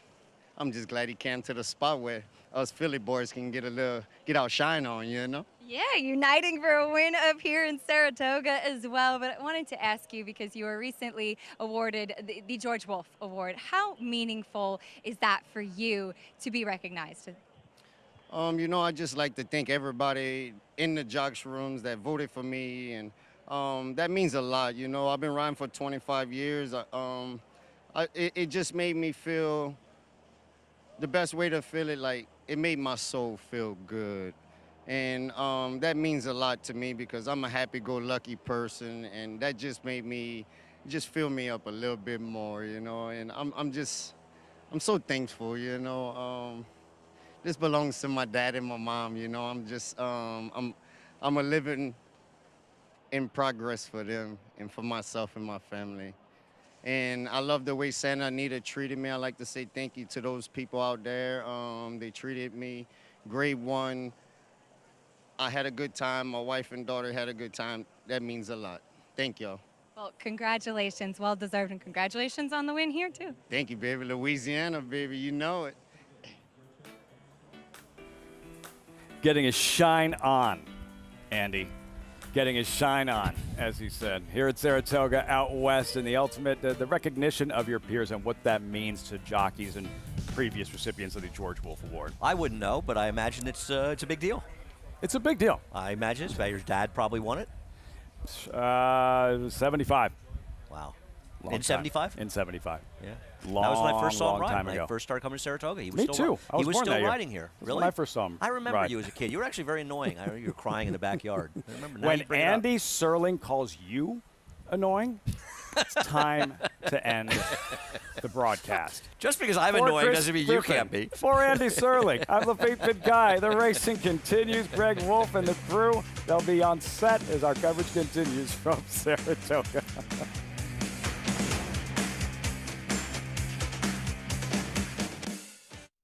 At the Keeneland September yearling sale, the premier thoroughbred auction venue in the world, Mandy Pope of Whisper Hill Farm signed the ticket on the $5 million sale topper by Curlin, bred by Stone Street Thoroughbred Holdings. He was one of $5 million plus yearlings by Curlin to sell. No fewer than 55 of his yearlings fell to the auction gavel, averaging nearly $600,000, making Curlin the #1 sire of yearlings in 2024. Curlin, the classic sire.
had these things called if wins.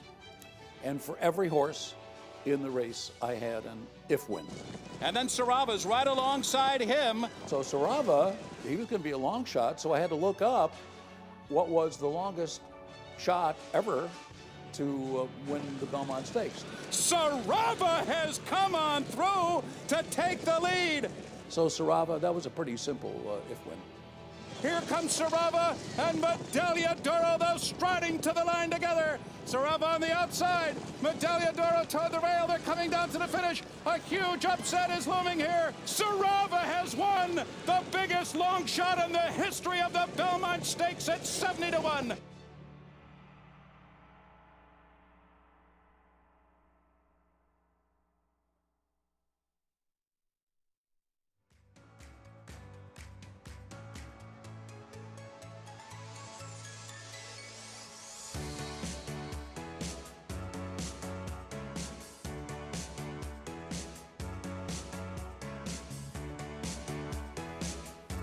Welcome to continuing live coverage from Belmont at Saratoga. Good news, power back on. We're ready to roll again for the second half of this card with 2 stakes races to come with the Intercontinental and the Grade 3 Poker on this Thursday afternoon as we build our way to the big one, the third and final leg of the Triple Crown on Saturday, and the rematch between the Derby and Preakness winners in Sovereignty and Journalism. Race 5 with this delay. 20 minutes to post, mile and a 16th on the inner turf, and a wide open group who we'll talk more about here in just a moment. First, let's introduce this crew. We've just swapped out. I'm Greg Wolf. With me, champion jockey Richard Migliori, champion handicapper Jonathan Kinchin, and 4-time Major League All-Star Paul LaDuca. Good to see you guys. Good to see you. I think I'm a little low. I might have to raise my chair a little bit. Richie, I hate to break it to you, bud. Yeah, you're not that tall. That was the deal. I was dealt this hand, right? With what you've guys heard going into this week, who do you give the edge to in the Belmont Stakes? Oh, I'm full. This is not how you're supposed to do TV. I'm supposed to reveal it on Saturday. I love Journalism. I love him because he's participated in all these races. I love him because of the heart and determination he showed in the Preakness. And I love him because I like the fact that he's participated. And I think he's going to be a very fit horse. I'm excited about that. Only horse to have competed in all 3 legs of the Triple Crown. Yeah, and I think the thing about it, Mig, is you and I were kind of talking about this. It seems like no one's picking the Derby winner. Sovereignty. It seems like I've more people I've asked. Journalism. Baeza a little bit. Rodriguez, dangerous horse. And I think they all are dangerous horses. But kind of leaning a little bit towards Sovereignty right now. I'm like 75% towards Sovereignty. Something to be said, coming in fresh. I mean, it's not a mile and a half Belmont this year. It's a mile and a quarter, but it is grueling, isn't it, competing in all 3 legs of a Triple Crown? It is grueling, and that's what makes the Triple Crown such an elusive task. You know, it's one of the greatest things to be able to accomplish in sport. It's not supposed to be easy. Only great horses, only a chosen few are able to do it over the history of our game. I'm starting to lean more and more towards Sovereignty as well. He came right to Saratoga after the Kentucky Derby. He beat Journalism on the square as far as I'm concerned. I thought Journalism had his opportunity to win the Derby. And as impressive as the Preakness was, Sovereignty is trained like he's actually improving right now. In the 5 weeks from the Derby, he looks bigger. He looks like he's put on some weight. And he's got the most intelligent eye of any horse I've ever seen. The other day, a horse was acting up about 20 yards from him, really acting up. And he just looked over him like, what's your problem? Like, he's just got that aura about him right now. Well, Belmont, he had worked him, and the horse was just wanting to do so much. He had to take him out the next day just to take the edge off as well. He's really thriving now. Well, maybe he would have been all right after 2 weeks rest. Yeah, I believe he would have. I don't train him. I don't own him. I wish I rode him. Like you could say, Mig, the #1 sign with a racehorse is he's put on weight. And Belmont said he's put on weight since the Derby, and he's been thriving since he's been up here. But I think you made a good point. He got up here 4 days or 3 days after the Derby. He was not messing around. This was the goal from the immediate after the Derby. Let's take a look ahead to the stakes action still to come on this Thursday afternoon. The first of the 2 stakes we have, Grade 2 Intercontinental. Fillies and Mares, 4 and up at 5.5 on the turf. And what can you say about Future Is Now? Just, she loves to win, has a nose for the wire. She's won 5 of her last 6 starts This race, it looked like Pandora's Gift was going to get her. She just refused to lose. Yeah, I mean, look, the future is now, is really good, and she's gotten really good. Back-to-back, 3 wins in a row, and she's one of those horses that puts herself in a great position to make her own trip. She's tactical, and I think in turf sprints, the biggest weapon you can have is being tactical, being able to make your own trip, and I think she'll be able to do that from this inside post. Yeah, I think she could be sharper for today. If you look at her last race, she broke like a rocket off the layoff, and that was off the layoff since October, Mig, so she might be even better today. Now, I like the fact that she fights. I mean, you witnessed it right there. She was collared, was headed, fought back. Give me a horse that fights. That's who I want in the trenches with me. And also, I like the fact that it's from the estate of Larry Johnson, who's just been such a long-time big breeder in Maryland, and this is one of his homebreds. JK was just flashing me some signals. I don't know if that was for mention or if you're just telling me who's going to win the race. I'm just trying to help you out. I'm just trying to help you out. This is TV. We'll talk about it when we get to the race. Wow. Okay. So I know who's going to win. I actually like that one as well, Put it this JK. way, it was not a change-up or a split finger. Put it that way. Heater down the middle for JK, and he'll reveal that as we get closer to that Grade 2 Intercontinental. Look, it's a fun race. We love these 5.5 furlong turf sprints. Lots of things can happen, but for Future Is Now, sort of takes a little bit of that away because, as these guys said, so tactical, could be forward, doesn't have to make a trip in a race like that. Yeah, she's not going to encounter traffic problems because she does set herself up in a good spot. And 5.5 is a specialized distance. I know people will think I make more of it than it is. 6 furlongs and just another 110 yards further is run completely different than a 5.5 furlong race. You get Paco Lopez, who I think excels in turf sprints because he'll throw the reins at him and let him do their thing. She's 5 for 7 at the distance, a specialized distance, and she's 2 for 3 in Saratoga. A lot of horse players seem to feel like they struggle with turf sprints. The first thing you can do is understand, like Richie said, the distances are significantly different. 5 you see a lot at Gulfstream, 5.5 you see here, 6 you see downstate, 6.5 you see in California. They're all extremely different. That doesn't help me. Wait, TV. Would you not argue, though, this is Future Is Now's toughest group he's faced? I think it's a very deep field. Yeah, absolutely. Let's start with race 5 here. Starts at pick 6. No one able to solve the puzzle from yesterday. State bred race here. New York Bred's maiden special weight. Mile and a 16th on the turf. Let's go to Acacia Clement. And we'll start off with a couple of layoff runners in here, beginning with the Chad Brown trainee and the number 5 in Nona Lynn, who is making her first start since September. She just ran once that day, and I'd written down in my notes that afternoon that she was smaller but athletic. And she is a horse that really has developed coming back in the first start of her 3-year-old season, making this debut here this summer. Obviously, she's been away for a while, so she does have the layoff to contend with, but typically the Chad Brown horses are ready when coming back off the bench, and that's very much the case with her. She looks incredibly fit coming back off the layoff, really strong, especially in her hind end, and as I said, has grown and developed. She does come back wearing a cage bit or a Houghton bit. Last time out, or I should say her only start, she kind of leapt up a little bit at the start and then kind of throwing her head out early on. So maybe just one that's a little bit tricky with her steering and to keep straight and keep responsive to her rider. So that piece of equipment, a stronger bit, will certainly help with that. The number 9, Trolley Girl, also comes in off a layoff, making her first start since November. She didn't show much in her first start, and then second time out, she actually faced the boys when looking for New York bred turf maiden opportunities. And she showed an improved effort that day, but she was a horse that just never really looked like she settled throughout the running of that race. And she's a horse that I think just took some time to kind of get going.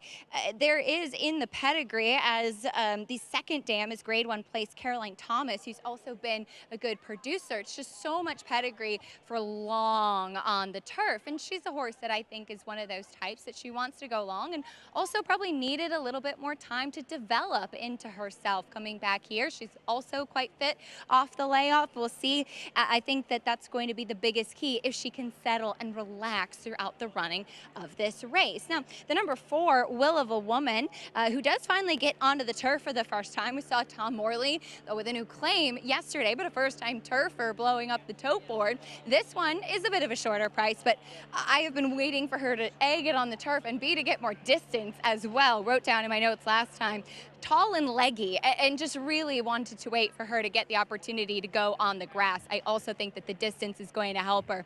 She also looks way stronger than she did last time out, and she's one that kind of sometimes I notice takes a little bit of time to get going in the warm-up. So far at the walk, moving very fluidly here in the paddock, but I really like these conditions for her. I think she's finally getting to do what she wants to.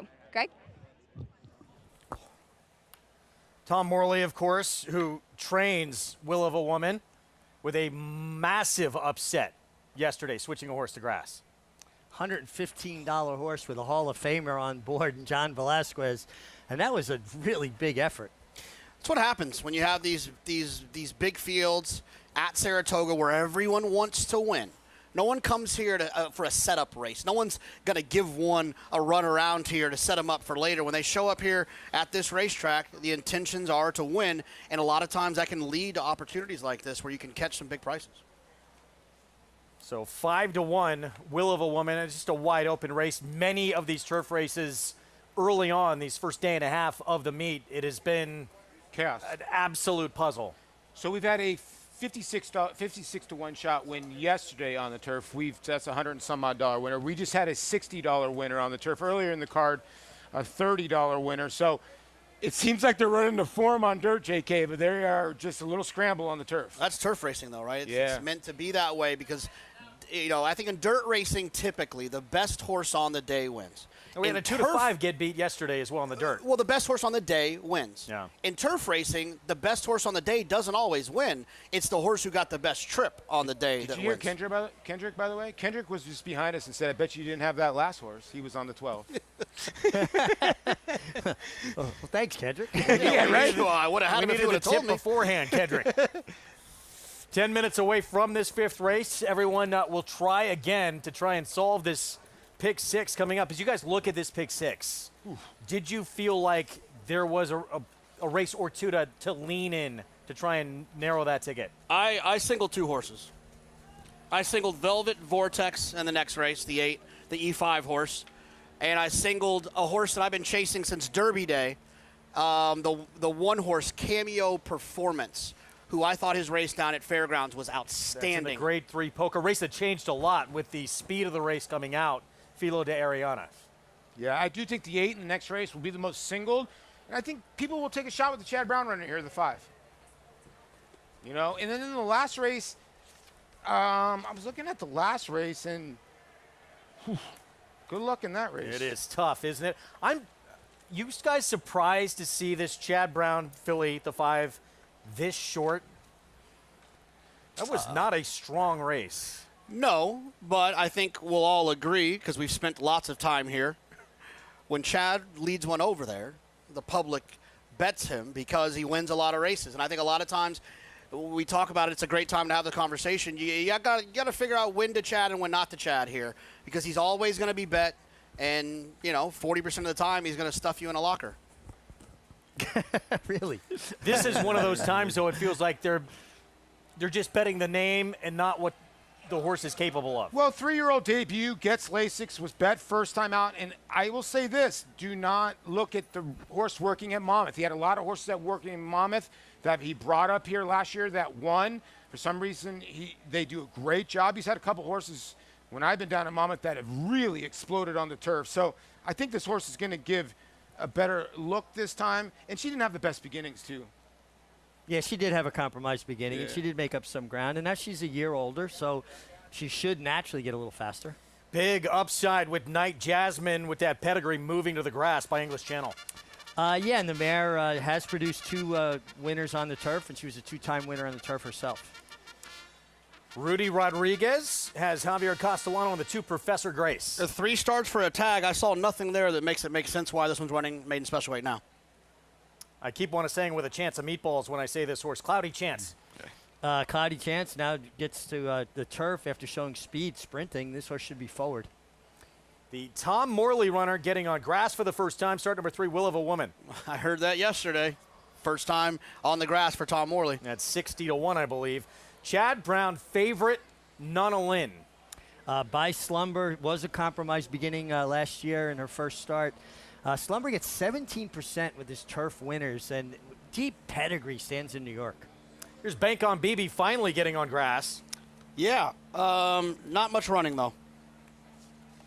It's a big price on a summer day, who just ran second at the level back in April. And she really improved from 2 to 3. Her buyer figure went up significantly, and that was a good effort. Did get a perfect trip, though, that day. Here's Truly Magic, blinkers off. Yeah, it makes a switch to grass. Was trying to get this one on the grass a couple of times prior before. Trolley Girl, Miguel Clement. He got that first win on the Naira circuit in the nightcap yesterday. Yeah, and this is a filly that improved in her second start, and now she had a layoff and comes back as a 3-year-old. And Horacio De Paz trains Heavenly Girl from the outside post. Yeah, tried to stretch out last time and got a pretty soft pace to deal with. I'm a little concerned wasn't able to finish that race, but maybe the second time around there they learned something. Now, on a summer day, back to the 7, outfinished this one, the 10, when they met back on April 24th. But in that race, was down on the inside basically the entire running of the race. Perfect trip, and was able to angle out and still couldn't get it done. Well, one of the things I love is when you have a race today where you have common horses coming out of that race so you can assess them directly. The pace was not particularly fast, so you have to side with the horse who was coming from off of it, not the one that was closer to the pace. So for me, that's the 7 on a summer day who's running into this pace late, not the one that was close to that slow pace. How do you feel, Paul?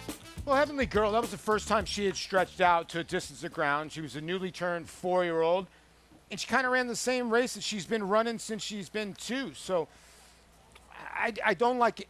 Put it this way, I don't like either of those fillies out of that race, put it that way. I do think the 7 at 9-1 is not the right price, but I don't really love it. The 9 is the interesting horse to me because, you know, she's a filly by Mendelssohn who faced the boys in her 2-year-old bout, right? And she ran really well against the boys. So obviously she physically is there. And you go Flavian aboard for Miguel. You know, I do think I picked the 5, but I think the 9 is very live in here. 4-1 right now for her 3-year-old return. And Flavian Pratt will ride for Miguel Clement. Face the boys start number 2, where she did run 4th at 40-1 that day. 4 minutes to post in the start of this pick 6. Let's go back to Acacia. We'll take a look at a couple of other horses that are finally getting on the turf for the first time, starting off with the 1 Night Jasmine. As you mentioned, Greg, there is a big pedigree on the bottom side for this one. She's the half-2 Tripoli, who won the Grade 1 Pacific Classic, but also was very effective on turf. And ironically enough, he was by Kitten's Joy. This horse is by English Channel, another very strong turf influence. And the rest of the family has not been up to that level as far as quality is concerned. But this is a horse that I did not really love last time out, but she's taken a big step forward as far as the physical makeup is concerned, as far as being able to strengthen and develop. And yet she was kind of running off in the solo warm-up at first, really kind of pulling away from Kendrick Carmouche. Happy to see that she's settled down a bit more, but she was forward back in the paddock as well, which she wasn't last time out. So I think she's going to be a bit more into the race today, and I do think that this surface switch should help her. The number 8, Truly Magic, is a very cool looking horse in that she has a fully bald face, a fully white face on her, and she also has blue eyes, which is incredibly rare in a thoroughbred. Also some things that you have to be very careful for because it's a lighter pigmentation in their eyes, and there's some theories in that they kind of see a lot more that may not even be there around them. But she does come back here taking the blinkers off, and she has not been able to get out of the gate in her previous starts, just getting off slowly, not being able to get into the race. She's also outfitted with a Houghton bit, stronger bit to help with steering. She's by Fog of War. I think that she'll handle the turf. She looks very well turned out. I'm hoping that that equipment change with the blinkers coming off will help her to see her competition around her a bit more. Maybe that's something Richie could expound on, because sometimes horses, if they're really kind of zeroed in with blinkers, they can't see or feel as much their competition to be able to break sharply and more forward. Acacia, thank you. That pool, $326,000 in addition to the $55,000 carryover. Probably the most heavily single horse, going to be the one you talked about in the next race for Brad Cox, Velvet Vortex. Yeah, going to be a heavy favorite. This one, though, you probably want some coverage. Yeah, I think you want some coverage here. I think the race you want the most coverage is the last, which I thought was pretty tough. There's a lot of horses. When there's like 5 horses that when you look at it, you're handicapping it, you get excited about, it's problematic. Like, ooh, look at this one, trying this. Ooh, look at that Right, one. keep finding It's them. like, this is going to get expensive. I think that's the spready race, the last. What about, do you think Film Star will be a heavy favorite? Or you think that Octane will get bet? I think Willie D is going to take some money in there, too. Yeah. Thought that was a tough race as well. Yes, how about the white face on the 8-horse here, Truly Magic? Man, Yeah, she's no. got a completely white face. You know, you see markings on horses, but that's to an extreme, isn't it? It is. It's pretty drastic. Yeah, it's like a pigmentation that she was talking about. That obviously the horse got, you can see it's just a gorgeous white face, completely white. You see when Dylan Davis turns the horse around. Bay Colt by, turned him around. Bay Colt by Fog of War. And it kind of fits like Foggy a little bit, right? It's another look at it head on. It's got a foggy face. Yeah, she got a little bit of a blue eye there on the outside. And, you know, Acacia was talking about her taking the blinkers off. Now she's stretching out from sprints on dirt to turf. And a lot of times you'll take blinkers off to get a horse to settle more. Blinkers will keep them a little more in the bit, a little more focused. Richie, traditionally at the sale, how would a traditional horseman look at a horse like this? Well, you got to try to overlook, coloration. It's more about their conformation, how they're put together. There are a lot of old sayings about, white feet, and that means their feet will be so. It was one white foot, own them, 2 white feet, pass, 3 white feet. Zenyatta had a rash. That's why she went for so low at the sale. Yeah, she did. She was late in the sale too, in a storm, and David Engordo was able to pick Zenyatta up for not the money she probably should have brought. Yeah. Moving to the turf course, about to load up. Who do you And like the here, Greg? favorite remains. I thought Night Jasmine was really interesting with that pedigree English Channel. I think forget the 2 races on dirt. This is going to be a true representation of what she can do. You don't think she wants? Oh, maybe a mile and 60 is what she wants. Yeah. Yeah, by English Channel, good post. And out of the mare tap, it's Love Train. Immediately he's going to save ground, from the inside, as Mig was talking about. You know, But very difficult race. A very difficult race. And Barry Schwartz, her owner, breeder, is such a student of pedigrees. And I know that how much he really loves to delve into it and pick which stallions he's going to send his mares to. And he's done it very successfully for a number of years. In fact, he got a Lifetime Achievement Award from the New York Thoroughbred Breeders this year for his contribution to the New York breeding program. Those silks we know very well here in New York.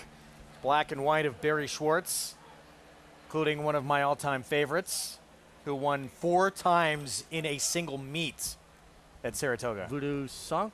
Yes. I won in those silks when I was 16 years old, all the way till I was 44 years old. I rode for Barry throughout all those years. I love silks. I think they tell my brain a story of all these exciting moments, and I think those are so cool. It's just like so simple. It's just I love a good silk. So favorite as we get set for round 2 of a pick 6, Belmont at Saratoga week. Carryover already, 1 day in, and it's the 5 nodal in for Chad Brown with Manny Franco, the favorite. Let's go to Frank Miramati for the call.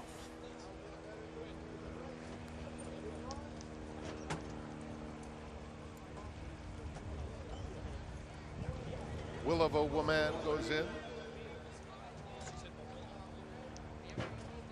Here's Trayley Girl.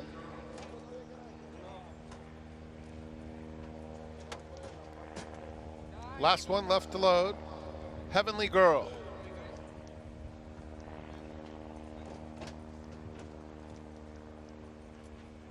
gate, and they're off.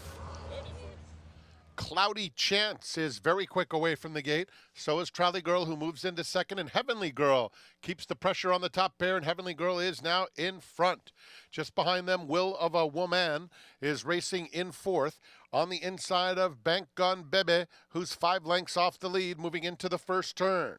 Then comes Professor Grace, who's in just a tad tight down on the inside. Nona Lynn is in between horses. On a Summer Day is just outside of that pair, some 10 lengths off the lead. Then Truly Magic and Night Jasmine. The opening quarter in 23 3/5 seconds. They move on to the backstretch. And now Cloudy Chance has some company on the front end in the form of Heavenly Girl. Heavenly Girl is in front. On the inside, Cloudy Chance counters right back. These two in a ding-dong battle toward the half-mile pole. Just in behind them, Trolley Girl and Will of a Woman racing right together. In behind that group, On a Summer Day is making a wide bid. Red colors, extreme outside. They're followed by Truly Magic, who's lost a couple of spots. In between horses comes Nona Lynn. The half went in 49 seconds flat. Professor Grace is threading through traffic now, and Professor Grace all the way up to take the 5th spot. It's Cloudy Chance with a 1/4 mile to go. Turning for home just in front. A 3-wide Trolley Girl is coming after her now. As they come to the 8th pole, Trolley Girl has blown right by Cloudy Chance and opened up in the center. Nona Lynn takes up the chase with a good late bid. Can she get to Trolley Girl? Trolley Girl 3-length lead. Nona Lynn is coming fast on the outside, and it's going to be Trolley Girl holding on. Nona Lynn, Will of a Woman, was very honest in between those two. Fourth between Night Jasmine and Professor Grace.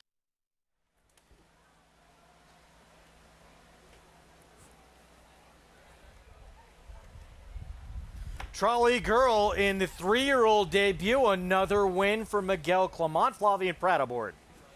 Yeah, good ride here by Flavien. If you can see, he got the jump on the 5 in here, and Manny Franco, you can see he gets to the front end. Now Manny has to swing to the complete outside here. And I think his momentum tiny got stopped here when the 5 and the 2 kind of brushed, and he was not going to get there. And I think the 4 getting in the middle of him a little bit kind of hurt the 5's close here at the end. Yeah, because they kind of come together and slow each other down a little bit. Now, you know, the rider on the 4, John Velasquez, is trying to split horses, and Manny Franco is trying to keep that door closed. And it's just sometimes you can't ride them as free. You're kind of worrying about the horse inside of you and the horse outside of you. Like we said before, when you watch that race back, it's not even close. The 9 had the best trip. Yeah. The absolute best trip, and that horse won. The 5 had one of the worst trips. It actually ran pretty good to be second. It's all about trip in turf racing. Flavien Prat last summer made history here at Saratoga, and big part of the reason he was the Eclipse Award winning rider for the first time in his career, continuing to produce. He has not let up at all. It's astounding. You look at he's had almost 500 starters this year. He's winning at 26%. Well, that's a credit to his agent as well. But one thing Flavien consistently gives his horses good trips. He gives them their opportunity to win. And he really did get the jump on the 5, Nona Lynn, right? He was getting away when Nona Lynn was working her way to the outside. So he was going forward when Nona Lynn was going to the right. Get beat a neck, you got to think it made a big difference. Well, the break's the key, right? So when they broke out of the gate, Manny Franco was asking Nona Lynn out of the gate. Didn't have enough speed. And then when he tried to get position, she was bouncing all around. She ended up going back to second to last. She kind of had a re-rally.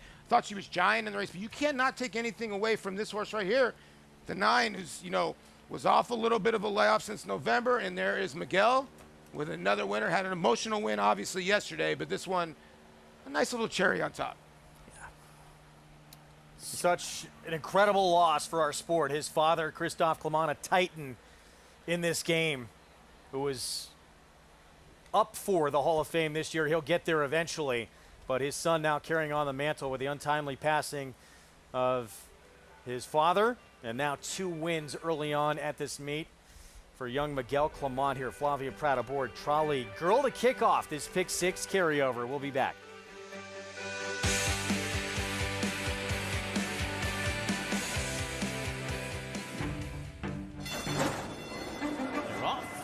In the Churchill Downs Stakes. Then Gun Pilot 1-2 0.66 was that first quarter.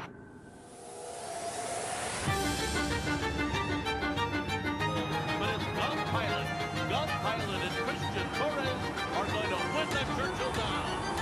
Gun Pilot by 2.5 under the wire.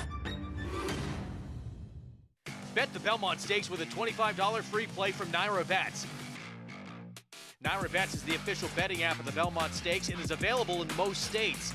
Naira Bets makes it easy to get in on the action with streaming HD video, weekly promotions, and a state-of-the-art betting interface. And they're off in the Belmont Stakes. If you're betting the Belmont, your best bet is Naira Bets. Scan now for your free $25 Belmont Stakes bet, plus a $200 bonus for new members with promo code Belmont25.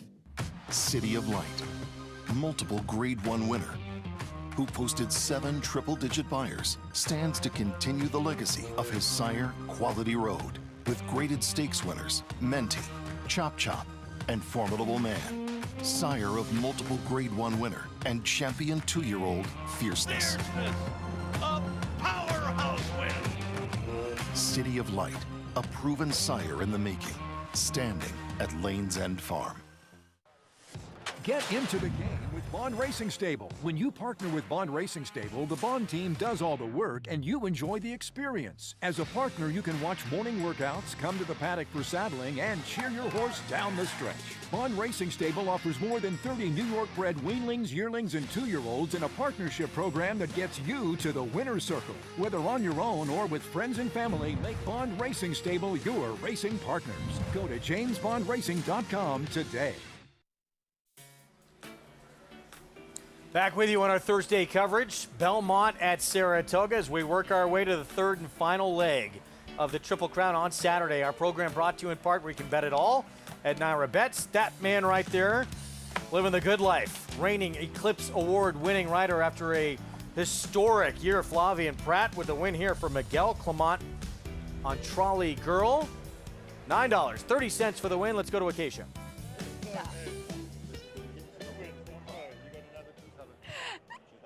As I'm here with Miguel Clement, who is already trying to get out of doing an interview with his wife. It did not take long. I'm very happy to be joined by Nicolas Clement as well, trainer in France and, of course, brother to the late Christophe. Nicolas, let's start with you, first of all. Just how proud are you seeing your nephew being successful here at Saratoga? There's no word for it. And we're so proud, you know, the Clement, there's a few generations of trainers, and we know Miguel is going to continue it so well. We're superbly proud of him. As am I, even though, as I said, my husband trying to get out of doing an interview. But Miguel, you were high on this filly coming back. What changed with her coming back this year as a 3-year-old? She was a bit unlucky last time, first time out, and I thought she ran very well her last start. It was against the boys, actually. The fillies race did not go. Gave her the winter off. She's done well with her weight. She's done well with her coach. She's training forwardly. And Flavien gave a great ride, so we're just very lucky. Coming up in the Intercontinental, you're sending out 2 in Pandora's Gift and Danse Macabre, both coming out of the Giants Causeway at Keeneland. What have you seen from the 2 of them? They're training very well. I think there's plenty of pace in the race. I thought they ran very well in the Intercontinental. Pandora's Gift just missed in a heartbreaking photo. And Danse Macabre was flying late. The pace was against her last time. I think she'll benefit today from plenty of pace. But both fillies are training remarkably well, so hopefully they reward us. See, you do a very good job at interviews. No comment. Congratulations, my love. Thanks, Dave.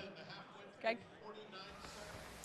Obviously, you know, thrust to the forefront unexpectedly under circumstances no one ever wants to see. But with that pedigree, he's going to be just fine. Yeah, and he's been groomed to eventually one day, obviously we all wish it was much later, taking over the control of the stable. But listen, he went through the Darley Flying Start program. He's worked very hard. He worked his way up the ranks through his father's barn to become his top assistant. And he's a good horseman. He knows when he talks about horses, listen, because he knows his horses well. $9.30. 3-year-old debut, a winning one in the early pick 5. Coming back over $5,500 there, ending in that 5th. We have a late pick 5 where we can start anew. And we'll begin on the dirt. Race 6 out of the Wilson chute. 1.5 turns here for fillies and mares 3 and up. And the filly we've been talking about, Velvet Vortex, high on everyone's list here as one to key in on for Brad Cox. The debut was sensational and then went maybe a little backwards against Winters in start number 2. I think she just didn't get a great trip in there. I think the pace was pretty quick, worked against her. And it was a very good feel. Absolutely. The first race where she ran really fast, there's been 3 horses win out of that race. 2 horses run second. So we know it was a real performance. I think that's the one you trust, not the last race. Well, the last race, too, look, the winner came back, was third in the 8 bells. Second place finisher, a win with a 91 buyer. Both those fields were pretty good. Yeah, and this horse went 21-2 last time, right up on the pace. So definitely going to be the horse to catch in here if she can break unless somebody else shows some speed. The horse on the outside, I think, for Chad Brown, Donor Advise, is the other one in here. Another pretty good filly from the same barn. We're going to see on Friday. She will bring a perfect record here to Saratoga. That's a Kentucky Oaks winner, Good Cheer. Brad Cox felt the extra ground. As we witnessed, did her just fine. How will she fare in the Acorn? We'll have a preview when we come back.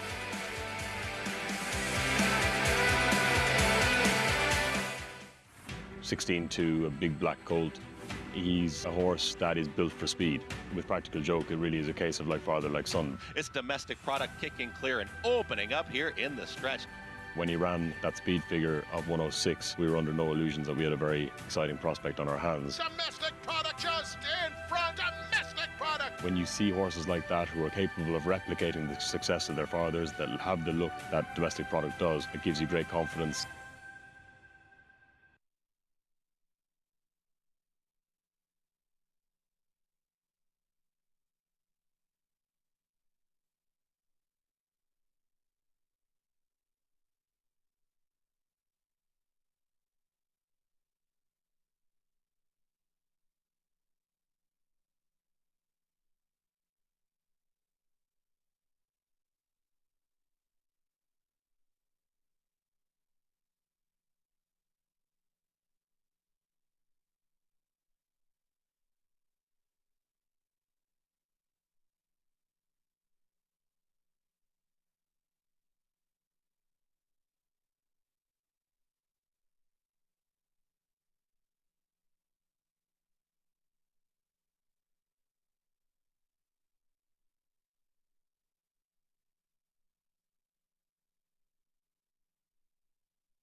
Good to have you with us on our Thursday coverage. Belmont at Saratoga week with the sun shining down on us here in horse racing heaven in Saratoga Springs. You're watching America's Day at the Races, and day by day, the action gets a little bit more serious as the stars of this sport continue to shine. On Friday, one of several big ones coming up. Grade 1 Acorn, 3-year-old fillies, and the undefeated Good Cheer, putting that perfect mark on the line. So impressive in the Kentucky Oaks. She does nothing but win. She doesn't find excuses. She finds ways to win. And it feels to me like, Jonathan, she doesn't quite get the respect that she deserves. If you've been around this game long enough, you'll learn that horses can find thousands of ways to get beat when they're best. She has avoided that 7 times. One of the reasons why I like journalism so much. He was able to avoid that in the Preakness. She's pretty darn good. I will say this, though, and I said it a lot last year with Torpedo Anna, and I was wrong basically every time. Her numbers don't separate her that much, but from the other horses. If you get another horse improving, she could be in deep water, but she's pretty darn good, man. You can't argue with 7 for 7. No, you can't. And it seems like she wins her races by a distance each time. And I think that's kind of the thing. Like, okay, she keeps winning these races by 4 or 5 lengths. Who's behind her? Well, she put the Kentucky Oaks field right behind her. And in, a shortish field, I think she's going to be really obviously tough to beat. And that's why she's 1-2 on the morning line. She will be facing, though, an up-and-coming filly who last time out ran a faster figure than she has ever run in Shred the Gnar. Yeah, but, I'm a believer, and I know a lot of people disagree with me about this, that certain horses run to the level of competition. And Good Cheer may not have had that breakout number yet, but all she does is beat the rivals put in front of her. You can't blame a horse for doing what's asked of her to do, and she's done it 7 times in a row. Do you think there's anything to the track that day coming up wet fast that maybe some horses potentially did not run their best race? Yeah, it's possible. I mean, I'm going to pick Lecaro, right? So I think that she's one that, especially the way what we heard from Mark Casse, that she's going to the front. She's one that could definitely turn the tables on a dry racetrack or even a different wet racetrack. I don't want to get carried away with trying to beat Good Cheer. I won't be taking some giant stand against her. I just don't think it's a foregone conclusion at a 1-2 shot for a 7 for 7 horse. That's race 11, 5:46 Eastern time on our Friday card. As you look at this lineup, and if you're a horse player, fan of this game, this right here just gets you very excited. There's something for everybody. This is like a springtime Breeders' Cup, isn't it? Every category is basically covered. Yeah, I mean, every time we have this 2-day festival with all these Grade 1 races, it's the closest thing to the Breeders' Cup. Is that a pick 6? Those 6 races. We're going to take a timeout. Yeah. We'll be back. No? We have a late pick 5 coming up when we return. 1 turn mile and a quarter out of this Wilson Chute post parade next.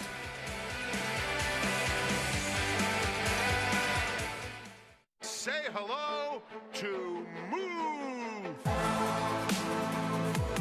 It's a 1-horse race, very professional and very fast. Move, rolling home by 4 in fine style. Muth, the son of good magic, coming down the stretch in Hot Springs to win it.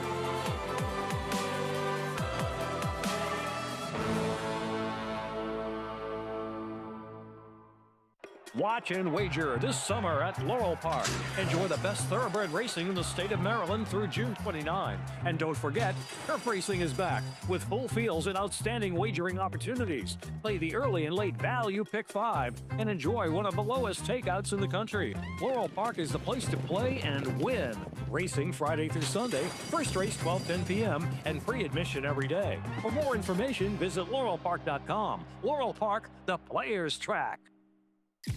A dynasty in motion, reshaping the sport's greatest tradition, channeling the legends of his line and surpassing them. 4 of the last 6 Derby winners carry his genes. A Golden Son, a Horse of the Year. Another chapter written beneath those iconic spires. Derby dreams fulfilled for the titans of our industry. From authentic to sovereignty, a legacy both real and supreme. Into mischief. As a lifestyle guard, I help people live their best day in the sun. That means keeping the games going. Coming to the rescue when the floaty is too floppy. And delivering high noon when the cooler's empty. Oh, do you have any peach? High noon, sun's up.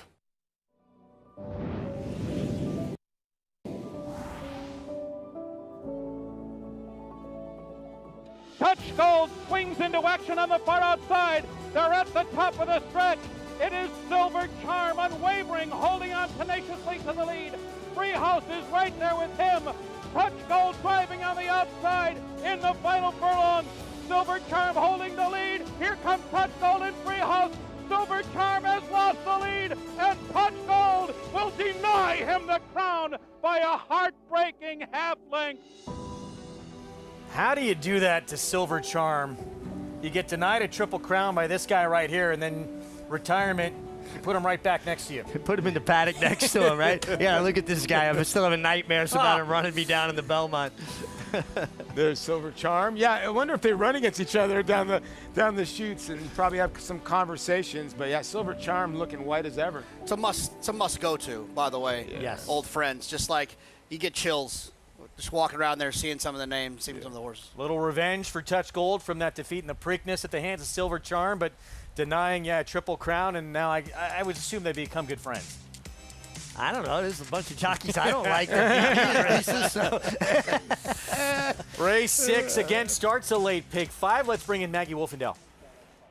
And we'll take a look here at some of the crew for this 6th race, including your favorite, and that is number 8 in here, Velvet Vortex, as she'll try to stretch out in distance, this daughter of complexity, where she physically, just from an overall standpoint, is a standout in this field. She is big, strong. She looks older than 3 years old, and I always appreciate that. And she's meeting mostly 3-year-olds, though there are some older rivals in here. She's just very well developed, strong, athletic type. I don't know how far she ultimately wants to go. She might be able to get this mile, but I don't want to see her going any further than this. So we'll see how she does as she'll stretch out off of the back facing a field last time out that included Beauty Reigns, who we'll see on Sunday in the Jersey Girl, running a 92 in her subsequent start after that. And, she comes out of a good field, and I just thought that she was pretty game, just not quite good enough. So back to reality here against some maybe lesser talented foes, but definitely the horse to beat, as we'll see how she negotiates the stretch out to a mile. Next, we'll move on to one who's also trying to get this distance for the first time, but I've always thought that she wanted it. That's number 4, Limes Don't Lie, as she is back for her second start now as a 3-year-old, breaking her maiden last time. Now, on the surface of things, it felt like a weak field as she was able to get up over a first-time starter that was double-digit odds and then some in Mila Candy, but hey, Mila Candy ran back to it as she posted an 80 by her speed figure in breaking her maiden. And Limes Don't Lie, she breaks a bit slow every time. Then she kind of ran off towards the lead on the backside through quick fractions, and she was kind of up in the final strides. I've always thought that longer is ultimately going to prove best for this daughter of Mackenzie, who's just a bit longer bodied, very athletic though, and comes in here for her second start here of 2024, looking incredibly fit for Chad Brown. Now, Chad also sends out number 9, Donor Advised. She broke her maiden when trying the 2 turns, 9 furlongs last time out. I think she was with the racetrack a little bit a day. You wanted to be kind of inside and forward there at Aqueduct. She was all of those things as the top 2 finishers running 1-2 around the racetrack. For me, I think 2 turns, and while this is a bit of a dog leg, should be run a little bit quicker than that last race. Just physically, she looks like she wants more ground. She's tall, she's leggy, and even her stride, she's got that big galloping type. So we'll see how she negotiates the slight cutback today, Greg.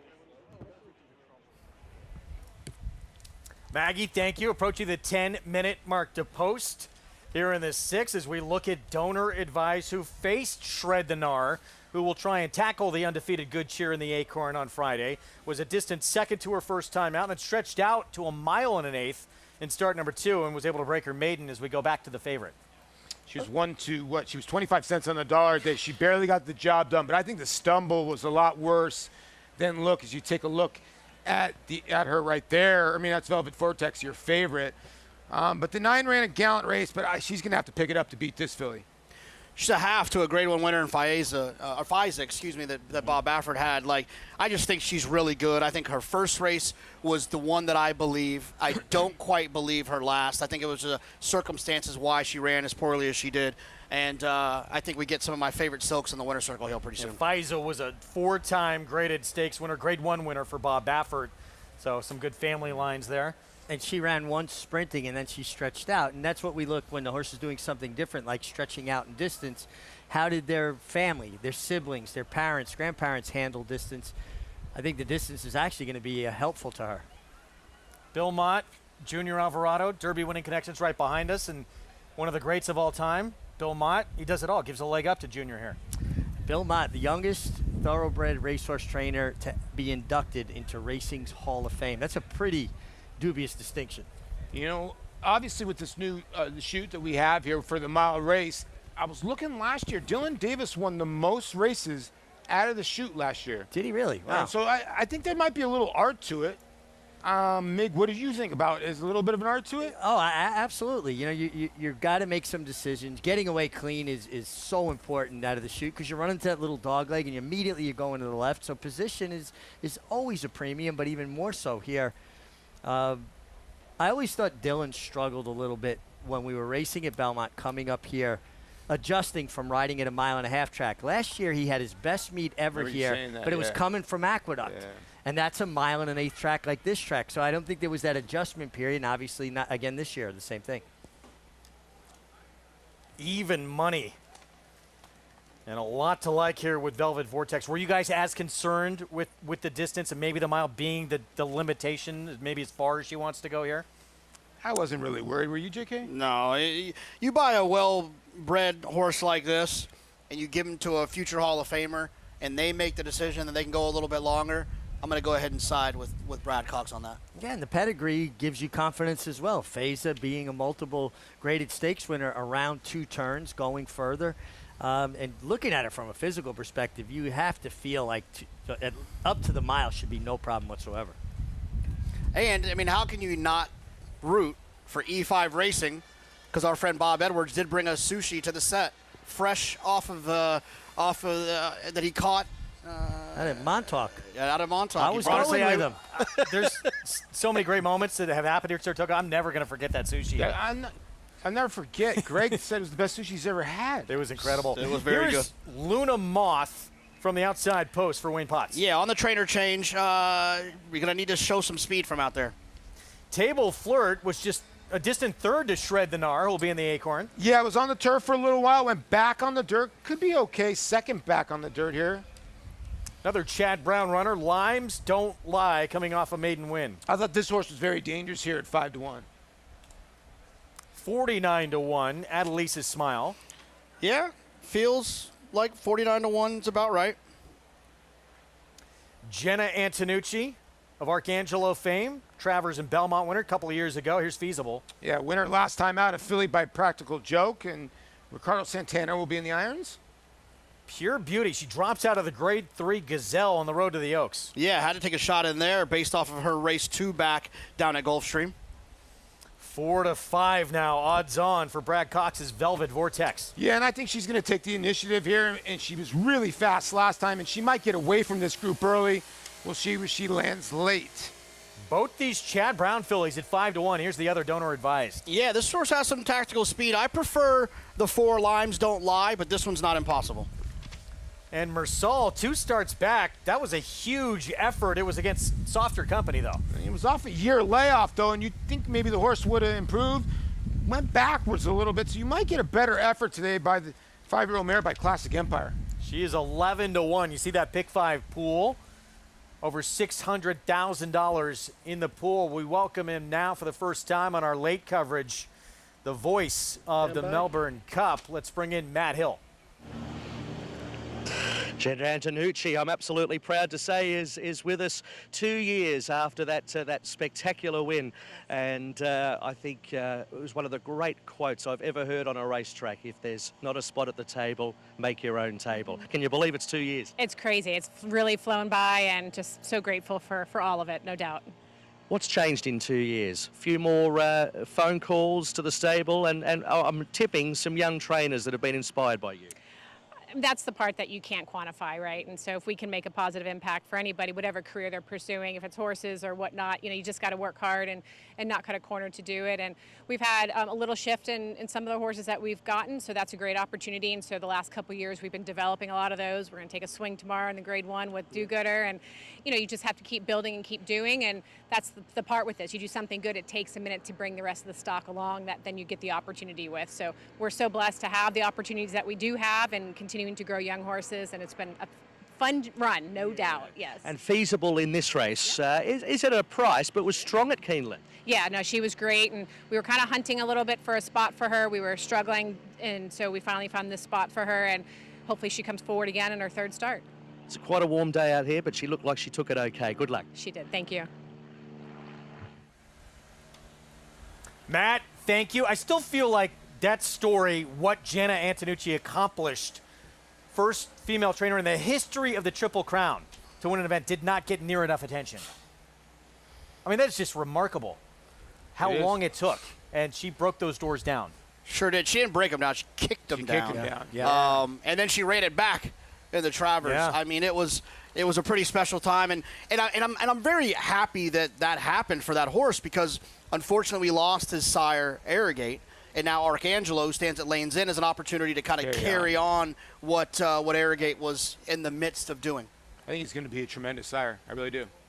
And he was a tremendous racehorse for that three race period, but he was good. But to what he did, Javier Castellano handled him very well. Jenna did a good job with that horse.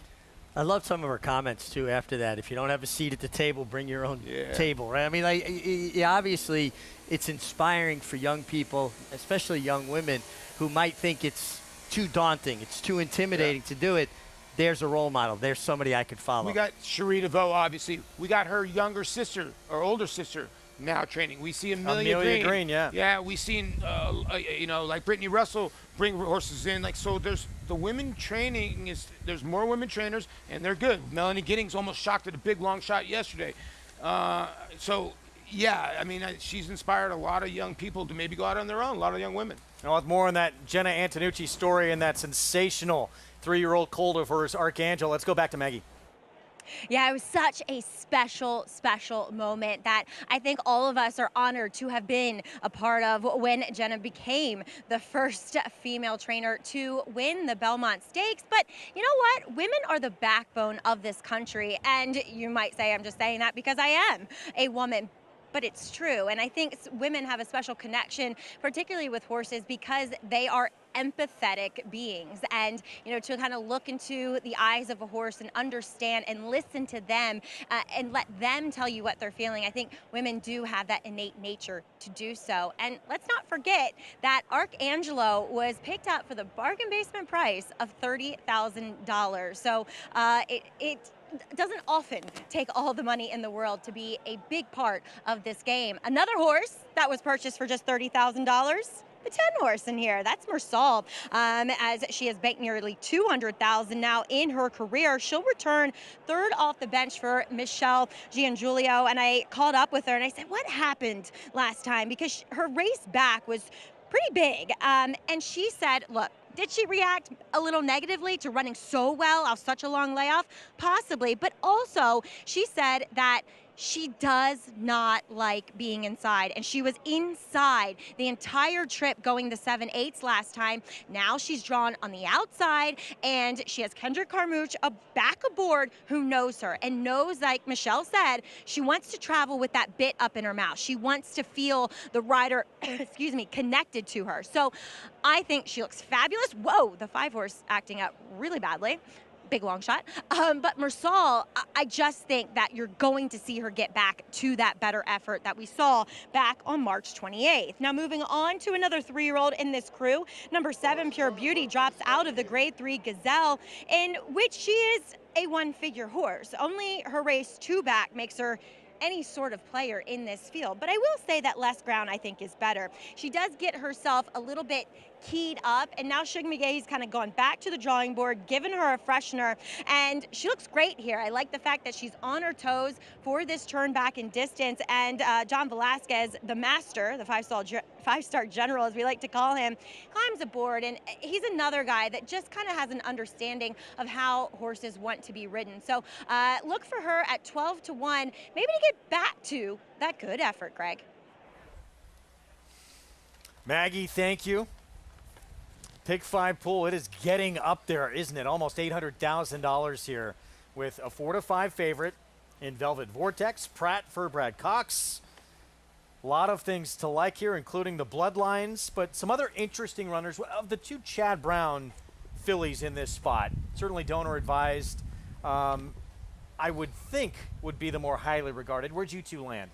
See, I thought Limes Don't Lie. I like the 4 better than the 9 in here. I just think it's a better draw. I understand where the 9's going, but I don't know. I think there's just more upside with the 4 at 5-1. I prefer the 4 as well. Horse was bet pretty intensely into the teeth of Quiet Side on debut last summer. ran well enough, then had some time off, comes back, wins, but had a kind of an eventful trip. So I think that there's more upside for me with the 4 than there is with the 9. I'm always a fan of inside posts and two-turn races. Now, this is essentially a two-turn race from that standpoint where you want to save ground, and the inside draw is going to benefit that. But I really feel like the race runs through the 3 outside horses, the 8 Velvet Vortex, the 9 Donor Advised, and even the 10 Mersal, who's a big price.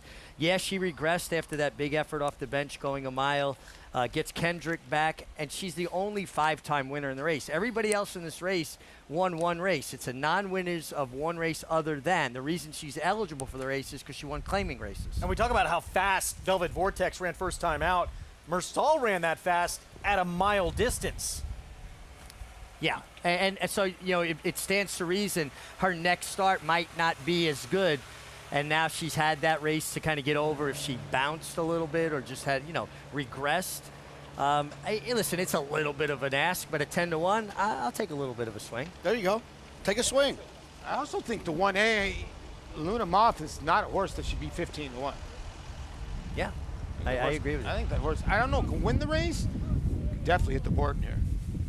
There's Table Flirt stepping, and she inherits the rail. She was, again, a distant third to Shred the Gnar, who will be in the Acorn on Friday, going a mile and a 16th last time out when she moved to dirt for Belmont Junior Alvarado. Derby Connections will team up here. Set for this late pick 5 on our Thursday card. Let's go to Frank Miramati. Mersal and Luna Moth, the last 2 to load. Thank you, Greg.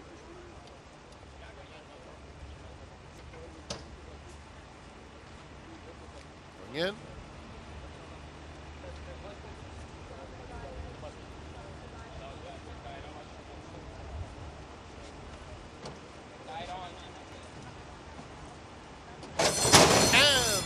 They're off. And a very quick start for Adelisa's Smile, who will go and vie for the lead. Velvet Vortex has plenty of speed, and in between those 2, it's Feasible. Donor Advised is behind that trio, already 4 or 5 lengths off the pace, passed just now by Table Flirt, as well as Limes Don't Lie, who moves through along the inside. Then it's Mersal, who has about 9 lengths to make up. The 2 trailers, Pure Booty and Luna Moth at the back of the field. 23 2/5 seconds for the opening quarter mile, and Velvet Vortex is just absolutely cruising. Down the back stretch over Adelisa's Smile in second. Feasible races in third. Then Limes Don't Lie on the outside, and Table Flirt is 4 lengths off the lead into the far turn. Mersal is next, racing 2 lengths in front of both Pure Beauty. Donor Advised has lost ground steadily, and a length and a half back to Luna Moth. 47 flat for Velvet Vortex. And it is Velvet Vortex who has been in command the entire journey, coming to the quarter pole with a 2-length lead. Limes Don't Lie trying to rev up in second. Table Flirt angles to the far outside for the drive. Pratt asking Velvet Vortex now, and Velvet Vortex responds with a big stretch kick. 4 lengths now on Table Flirt, who's running on nicely into second. Limes Don't Lie in third. Velvet Vortex, Table Flirt. It will be Velvet Vortex all the way. Kept to her task by Flavien Prat to score by 2.5 lengths over Table Flirt. Then came Limes Don't Lie, finishing third. Stretch out to a mile, not a problem, and taking advantage of her weapon early on. Yeah, you turned to me, Jonathan, halfway through the race and said Brad Cox understands the importance of speed, and they let their horses run, and as does Flavien Prat. And look, I don't think that Knicks Go necessarily taught Brad Cox that lesson. Maybe Brad Cox taught Knicks Go that lesson. But when you have that speed, let them roll, man. And because to me, if Flavien does something different here, right, he invites the other horses into the race, he gets run by the 2 late. But he didn't do that. He opened up. Yep. And then on the turn, he opened up a little bit more. And then when they turned for home, he asked them. He didn't wait for them to come to him. Richie, you say it all the time. You try to out-kick the kickers. He wasn't a kicker today. He was a speed horse, and he acted like one. Yeah, and the art of riding a speed horse is allowing them to use their stride. Put your other rivals at a disadvantage. You know, you want to take them off the bridle. Yeah. Make them chase you. Don't sit there and let a closer get next to you and then, again, try to out-kick the kicker, play to their game. Yeah, you could see again, the 4 was in chase mode most of the time and was kind of ripe after the 8 put her away for the picking for second. But take nothing away from Table Flirt, who keeps on improving second time on the dirt since the debut. And I think JK's right. If he doesn't, if he kind of messes around, the 2 was striding late. But then again, I look at it, the 8 had the ears picked up at the wire. I think she had more left. Yeah, could be the case. Velvet Vortex now 2 for 3 in her career, and handling this stretch out to a mile just fine. She didn't break that well either. She kind of broke a little bit to inward a little bit and there. it looked like the ground broke away from her behind a little bit. That was impressive. 4 to 5 on this filly, lightly raced with a ton of upside for one of the absolute best barns in the game. Yeah, absolutely. I mean, this horse is only going to get better, you would like to think, and those are up there for my favorite silks. And we're going to miss Carl Spackler while we're here at Saratoga. We should probably say that. He's heading out to run a Royal Ascot and then on to Australia. But the green and the purple get me going. 6th in the books. We're underway in this late pick 5. Still ahead, the remarkable story of this super broodmare and the classic winner she produced. Could that string continue this year with Baeza?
Welcome back to the program. You're watching America's Day at the Races here on Fox Sports 2 as we saw a popular and emphatic victory from Velvet Vortex to take today's 6th race. As I'm pleased to be joined by Brad Cox, her trainer. And Brad, as she comes off of that 4th place effort at Keeneland, it seems like with the added ground, she was able to get into a rhythm and she just seems so much happier. Yeah, for sure.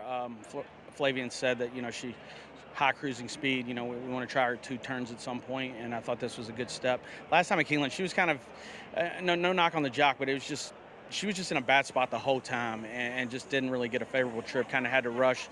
There's some speed in there, and it just didn't work out that well, and just kind of regrouped. And, Bob Edwards, I want to congratulate him. He's been very patient with this filly. We had her here last summer at Saratoga. We liked her a tremendous amount. She had a setback, so it's taken us a little while to get her there, but she's here now, and hopefully she can be a player at the graded stake level moving forward. How important as a trainer is it to have patient owners like that? That's what it's all about. If you're not going to be patient with these horses, you need to find another hobby or a business, because most of them are going to need time. Almost all of them are going to need time at some point. You got to be willing to pull up and stop and give them an opportunity to just catch their breath and reset, and they'll come back bigger, stronger, better animals. Amen, brother. As one that hasn't necessarily needed that time is Good Cheer, 7 for 7 as she heads into the DK Acorn. But I read some quotes from you saying that her last 2 breezes were some of the best you've ever seen from her. How scary is that? Because even in her form, she just gets better and better, even though she's winning all these races. Yeah, it is. I mean, it's kind of like I was just watching her walk back at the barn before we came up for this race. I mean, physically, she's, she looks like she's developed a bit since the Oaks. Dan Proud was back at the barn a few hours ago, and he said, man, it looks like she's starting to fill out a little bit. She's not a massive filly, but the one thing is she has a great mind, and that's what I think separates her from a lot of these fillies, is just how intelligent she is and how she's not overly tough on herself. But her last few works have been solid, and I expect a big effort out of her.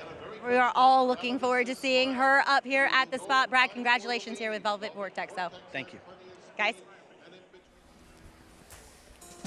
Was in this sport, I mean, for a long time at a lower level, and then all of a sudden, and Monomoy Girl sort of changed the trajectory of his career, and now every single year he's in the mix for an Eclipse Award.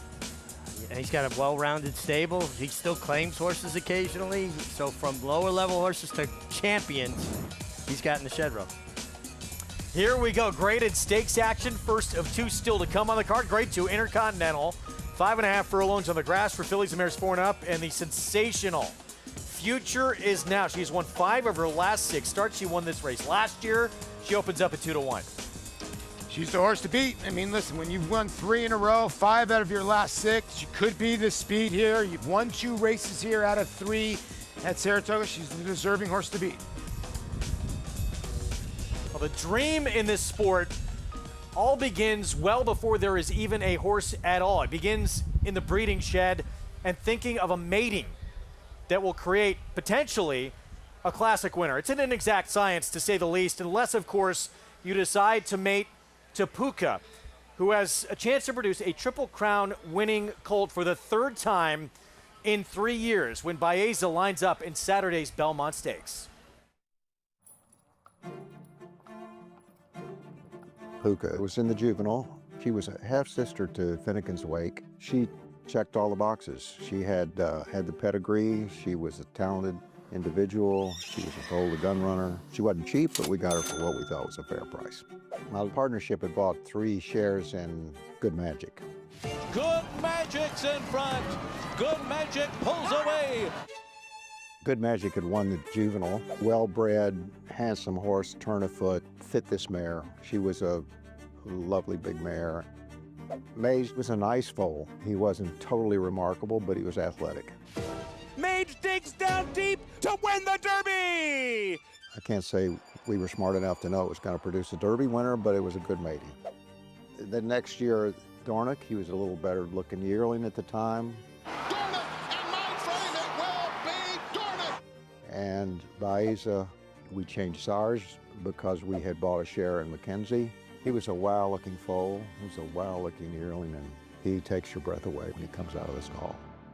All 3 of Puka's foals have been different. Mage was more like his father, probably, and Dornick more like his mother, and Baeza the best of both.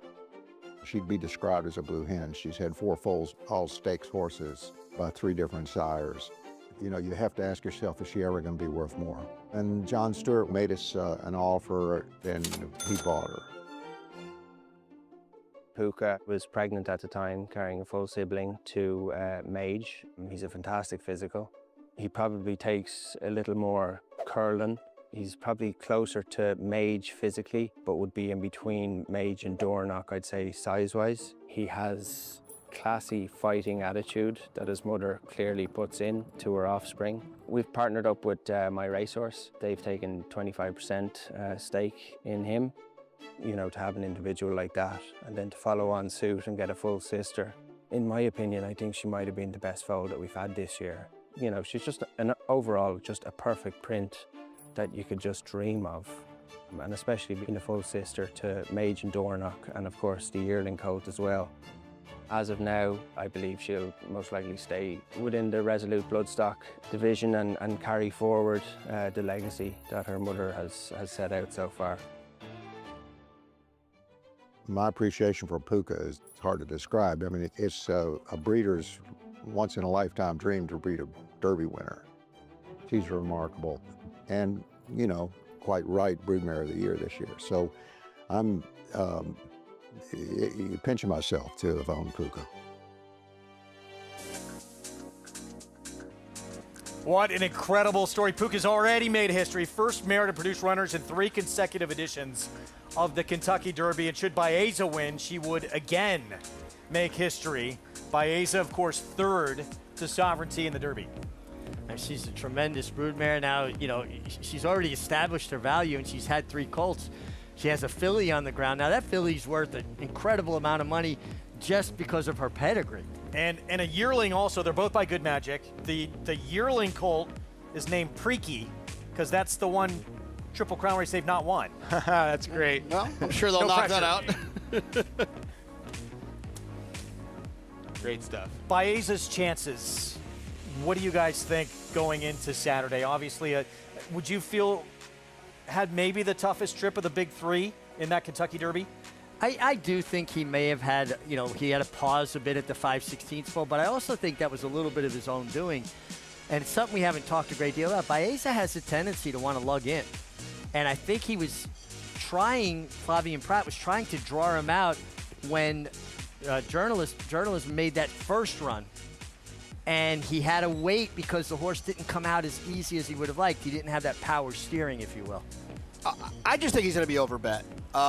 Do I think he's the 3rd best horse, maybe the 2nd best horse? Sure. He's just going to be overbet. That's my biggest issue because a lot of people are going to try to get cute. They don't want to be journalism. It doesn't feel, you know, sexy enough. They're going to switch to Sovereignty. Next thing you know, they're going to land on Baeza, and he's going to end up being 7-2. And I just think he should be a little longer than that into the teeth of the Derby and the Preakness winner. You know, in the Santa Anita Derby, Mick's right. He kind of, when journalism got in trouble, he got clear. And he kind of just got stuck on the rail. And, you know, he was kind of lugging in on the rail most of the way. Then journalism ran him down, kind of like he ran down Gostner in the Preakness. And I think Baeza wants a target. After you watching that Kentucky Derby, the way he took off, he was going at journalism. And I think he wants a target. He's a tough horse. I mean, John Sheriff's is a good conditioner. And he'll be right there. I think he'll make a move, and he's going to be in the mix at the top of the lane. Flavien Prat, he'll be back aboard on Saturday on Baeza in the Belmont.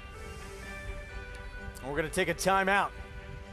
Back with more when we return. Grade 2 Intercontinental to come. Prat will be in a long shot coming up, but again, Baeza on Saturday where he created all that magic last summer here at the Spa.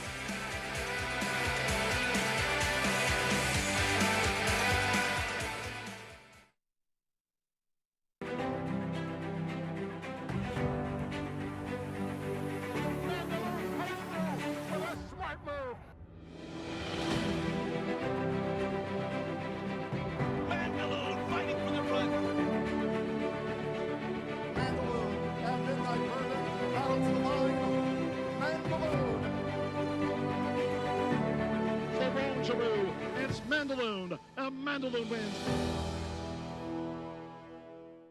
Bet the Belmont Stakes with a $25 free play from Naira Bets. Naira Bets is the official betting app of the Belmont Stakes and is available in most states.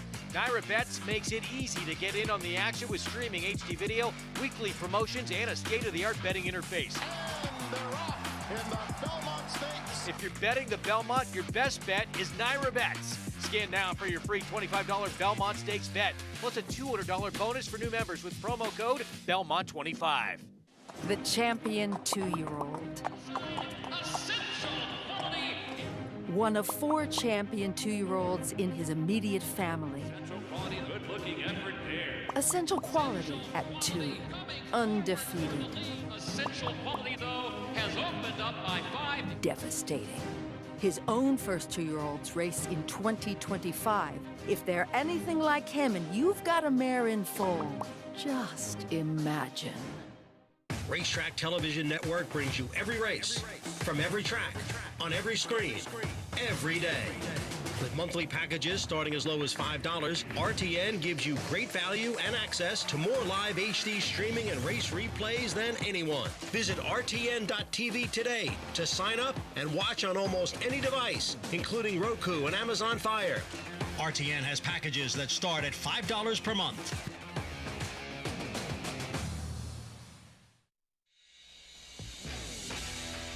Back with you on our Fox Sports coverage here. You're watching America's Day at the Races and one of the great weeks of racing all year long anywhere on the planet. Grade 2 Intercontinental coming up next. 5.5 furlong turf sprint with one of the best in their division. Future Is Now. 8-time winner from 13 starts on the grass. Let's go to Maggie.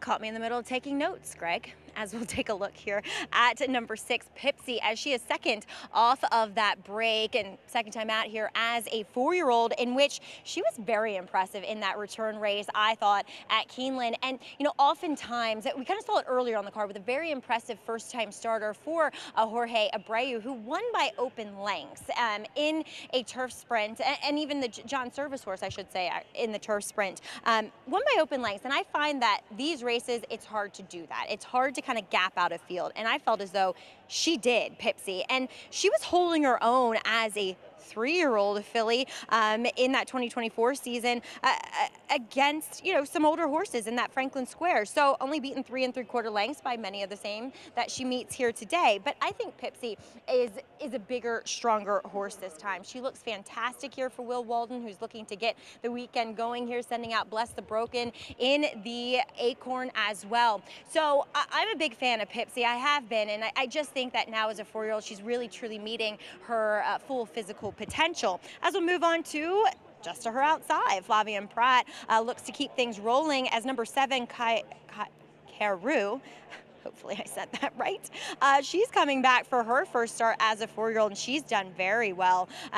Again, you know, kind of same situation as Pipsy, though she doesn't have that tightener under her belt coming back here. But Cherie looks as though, her trainer, Cherie DeVoe, looks as though she has her tight, fit, strong, D, all of the above. Everything you want to see from a horse coming back as a 4-year-old and off such a considerable layoff against a pretty tough field. So she wasn't necessarily on my radar coming into this race, but once I saw her in the paddock, she has joined that club. And then a long shot as Mark Casse sends out 2 in here, including number 9, Creed's Gold, but just to her inside is her uncoupled stablemate in number 8, Time to Dazzle. And I'm sure you're like, why are you talking about her, Maggie? But I will say this, Time to Dazzle, I know it wasn't the fastest race behind On Command, but On Command had everything her own way that day. And Time to Dazzle was coming back off the layoff and was incredibly fresh, just kind of very nervy and fizzy in the prelims, and then it played out on the racetrack as well. She was fighting Javier Castellano. Keene wanted to go. He did rein her in, and still she had enough in the tank to finish. Now, 5.5 might be on the shorter side for her, as this is the first time she attempts it today, but she is so much more calm in the paddock. And let's face it, Saratoga, it's a lot more energetic than Aqueduct. She was done on the walk. She's handled herself beautifully, and she's tighter, she's fitter. And I love the way, Greg, that she has come back as a 4-year-old. I think she could make some noise at a big price. I'm with Maggie. A lot to like from Time to Dazzle. That was a big comeback and a defeat to On Command for this 4-year-old filly. As you get a look at Creed's Gold there for the Casse barn as well. 1-2 punch. Both big prices to the outside. Let's go back to that Giants Causeway. Top 3 finishers returned from that race that was won by Future Is Now. That it looked like she was beat. Looked like Pandora's Gift had her number. She just refused to lose. She really did. She's down on the inside. One thing, Paco is always a little bit cheeky. Always saves a little something extra. And gets hooked hard from the outside here by Pandora's Gift. Looks like she's beaten. He sets her down, and she fought. I like horses like this that'll fight. You know, they'll give you every last ounce of themselves, and she's proven to be that consistent over the years. 5-year-old mare, she's good. It's a heck of a race to come back on the inside. You could see it towards the end. She had her nose, and she was never letting that horse back by her again. And, you know, you look at that Danse Macabre, might have had a great trip, but she was trying to get her best stride late. We'll see what happens today. Meanwhile, Twirling Queen, we saw her work some magic here last summer in the Coronation Cup. Obviously, this is a much tougher ball game today. Oh, much tougher. Yeah, she's dealing with a more significant field. But I will say this, though. She ran extremely well here. She likes the turf course. She likes the distance here. She must like it up here at Saratoga. Probably not more than me, but she does enjoy it. And I do think that there's an opportunity for her to improve as a 4-year-old, right? She ran this race as a 3-year-old, which, you know, allows her some time for some maturing and to get a little bit better. The problem is that her last race of the year last year wasn't great, but she also got a break off of that. So we'll see how she runs here fresh. And it was a bit of, I mean, she had accomplished a lot that year. That was the end of a long campaign. Yeah, it was. You know, she ran the Raven Run. They tried her on the dirt. Didn't work. But if you look at her 5.5 furlongs, they were good. And, you know, she had the 11 posts from that spot. She got hung out really wide. So maybe that's why they gave her a little time. But at 5.5 furlongs, Mick, she's tough. She is tough. And 1 for 1 here in Saratoga, 2 for 2 at the distance. And this is specialized distance. We don't, you know, run a lot of 5.5 furlong races, more than we used to. We never had 5.5 furlong races for older horses. But you got to respect it. And the fact that she was running good figures as a 3-year-old, they should just be better as a 4-year-old. Mick, you think the 5.5 furlong races here compared to any other racetrack, the break means more than anything? Yeah, here, 5.5 here, it's you run, and it's a crush to the first turn, to the far turn. You've got to get your position. So, Post parade coming up. There's a look at one of the two from Marcassi. We'll have Creed's Golden 9 on the outside as well. 22 and 20-1 respectively. But even as close as the margin was last time with Future Is Now and Pandora's Gift, just a nose behind her, would you still say this race goes through Future Is Now? Oh, they all have Future Is Now to beat. I mean, she's just too consistent. She shows up every time. Her 5-year-old debut in that Giants Causeway was incredible. And she's shown that she'll fight. She just will not give in. You're not getting by her easy. 5 wins, her last 6 starts, won this race last summer as well. And just a remarkable record on the grass. And in some ways, Jake, it's so tough to be this consistent in these type of races at 5.5 on the grass. But when she has that ability to be forward too, I guess that takes a little bit away from that. Well, yeah, the margin for error in turf sprints, I think, is it's not really there. If you end up wide, you end up getting stopped, you get shut off. But like you said, Wolfie, her tactical speed helps her avoid those situations, and I think we'll see that here today, especially with this inside draw. Here's our post parade. We will start with the filly who just missed by a nose. 2 Future Is Now Pandora's Gift. Yeah, this horse has got a couple good races to go to. Like you said last time, gave Future Is Now all she could handle. There she is. 5 of her last 6 starts, wins, including that Grade 3 Giants Causeway. She embodies what I admire in people. She's honest, hardworking, and shows up. On command, huge long shot for a very strong new face, Amelia Green. Yeah, it was the first time she ever really sprinted on the turf, and she got the job done at 10-1. She's going to be a bigger long shot today. Danse Macabre, she was 3rd behind Future Is Now in Pandora's Gift last start. Major player here, getting a swing in weight. She's dropping 118. Rosario riding it back for the 2nd time. No better turf sprint rider in the country. Twirling Green was great on the grass last year as a 3-year-old, 4-year-old debut coming up. Can bring a lot of speed to the party, can be tactile, and gets Luis Saez aboard.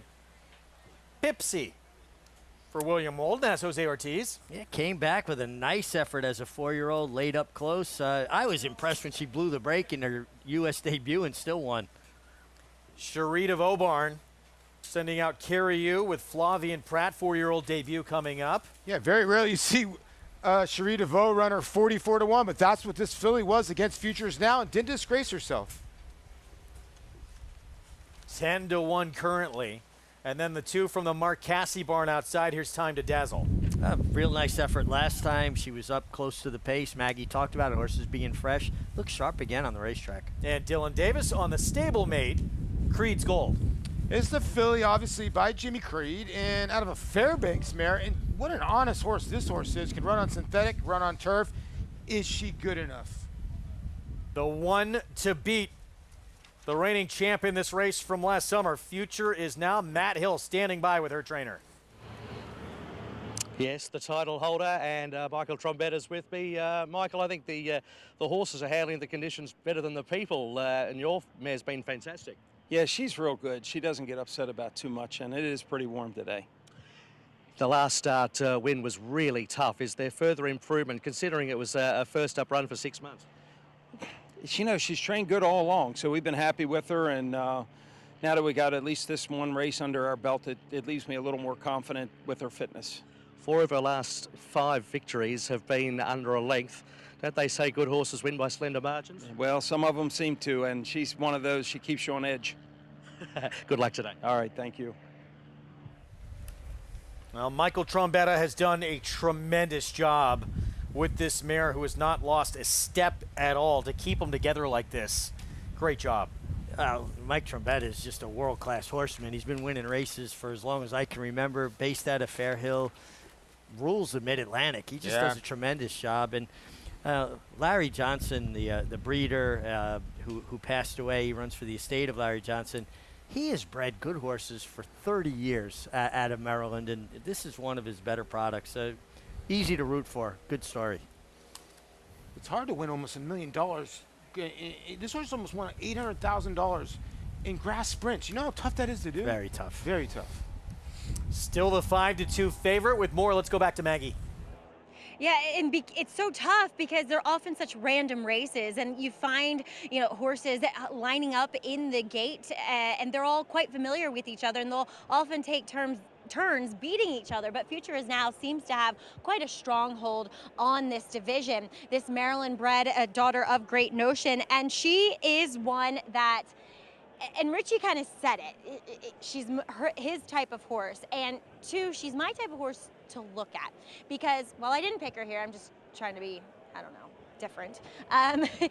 She just has the most honest and clear eye. She's one of those horses that almost has a little bit more of that human-like quality, where they kind of look right at you, and it speaks of an intelligence, it speaks of an honesty, and she certainly possesses that. And I think the best horses do possess that. So well muscled, looks like a very fluid rocking horse out there. She looks so fun to ride. And sometimes, these turf sprinters, they can be kind of short-strided, just rapid types. Not her. She actually has a very elegant way of going and an elegant frame. She's much the horse to be. I am not taking anything away from her as her main rival on the inside at currently same price. Number 1, Pandora's Gift. She ran very well. Now, I don't know if it was both of them just being very game to the wire, but it felt like Pandora's Gift was supposed to get by. To my eyes, she was supposed to get by Future Is Now. But maybe, she needed the race a little bit more than Future Is Now. I don't know. She's a younger horse. She was kind of stepping up from 3 to 4. And that strength, that muscle memory was just there more on Future Is Now. She looks great. And she's your quintessential turf sprinter. She is smaller. She is shorter coupled. So she looks really fit. Of these 2, I still prefer Future Is Now. But I'm going to try my hand with Pipsy here, Greg. Yeah, 5-1 on Pipsy off a big victory off the bench. Hadn't raced since mid-October. Comes back April 19th. And a 90 buyer speed figure in that win for William Walden. Jose Ortiz will hop aboard today. And JK, I know you like Pipsy as well. Yeah, I mean, look, her comeback race, like you mentioned, was really good. But the thing that really got my attention was her first start in this country back last May, where she completely blew the brake and came rolling. So you mix that as a 3-year-old with this as a comeback race as a 4-year-old, it's all coming together for me, and I am thrilled to get 5-1. I'd love to see, Paulie, that she can overcome that type of adversity, especially in a turf sprint to blow the brake and still win. Yeah, pretty impressive. She was giant. And to do it in the Soaring Softly against good company, was very good. Now, she's shown that she can run good races without Lasix. Now, was that race last time getting Lasix? Did that enhance her in her 4-year-old debut? Sometimes a racehorse's best race is their 4-year-old debut, so I'm not going to put any credence into that now in a stakes race, but she did look impressive. Sometimes you can't look at the figure, you got to look at the race, and she looked impressive late. It's not easy to put that kind of separation on a field, turf sprinting, and she was going away at the end. That was a good performance. Meanwhile, you look at Pandora's Gift, who, again, nose to nose down the stretch in that Grade 3 Giants Causeway. Do you look at her, Paulie, and say maybe, she's a 4-year-old filly, maybe a little more upside there? Yeah, and I think the other part, a lot of times when you get horses from overseas, they have gait issues. This horse's first 2 starts got left in the gate, and that usually happens with a lot of European runners. Kind of figured it out last time, didn't she? And then she just ran a giant race. Now she gets the 1 hole. The 2 maybe has the jump on her, but if anybody stings the 2, she's going to be tracking right there. Yeah. I think she's got a big shot. Second choice right now at 3-1, and top 3 choices in this race are the runners who were 1, 2, 3 back on April 13th at Keeneland in that Giants Causeway. Yeah, I mean, it makes sense. Pandora's Gift, Future Now, and Dance Macabre. I will say that Dance Macabre did probably have the worst trips of those 2. The pace was, pretty moderate for a turf sprint, but I can't get past the consistency of Future Is Now. She always shows up and runs, so I prefer her over Dance Macabre, but I'm going to hitch my wagon to Pipsy, the 6. There's Future Is Now. 8 wins from 13 starts on the lawn. Over $740,000 earned on the grass. Won this race last year. She's won 5 of her last 6. First of 2 graded stakes ahead on our Thursday coverage. It's the Intercontinental. Let's go to Frank Miramati. Okay, Greg, here's Carriou coming up. Dance Macabre takes up her spot. Time to Dazzle. And Creed's Gold in the cobalt blue. Walking up. They're in the gate.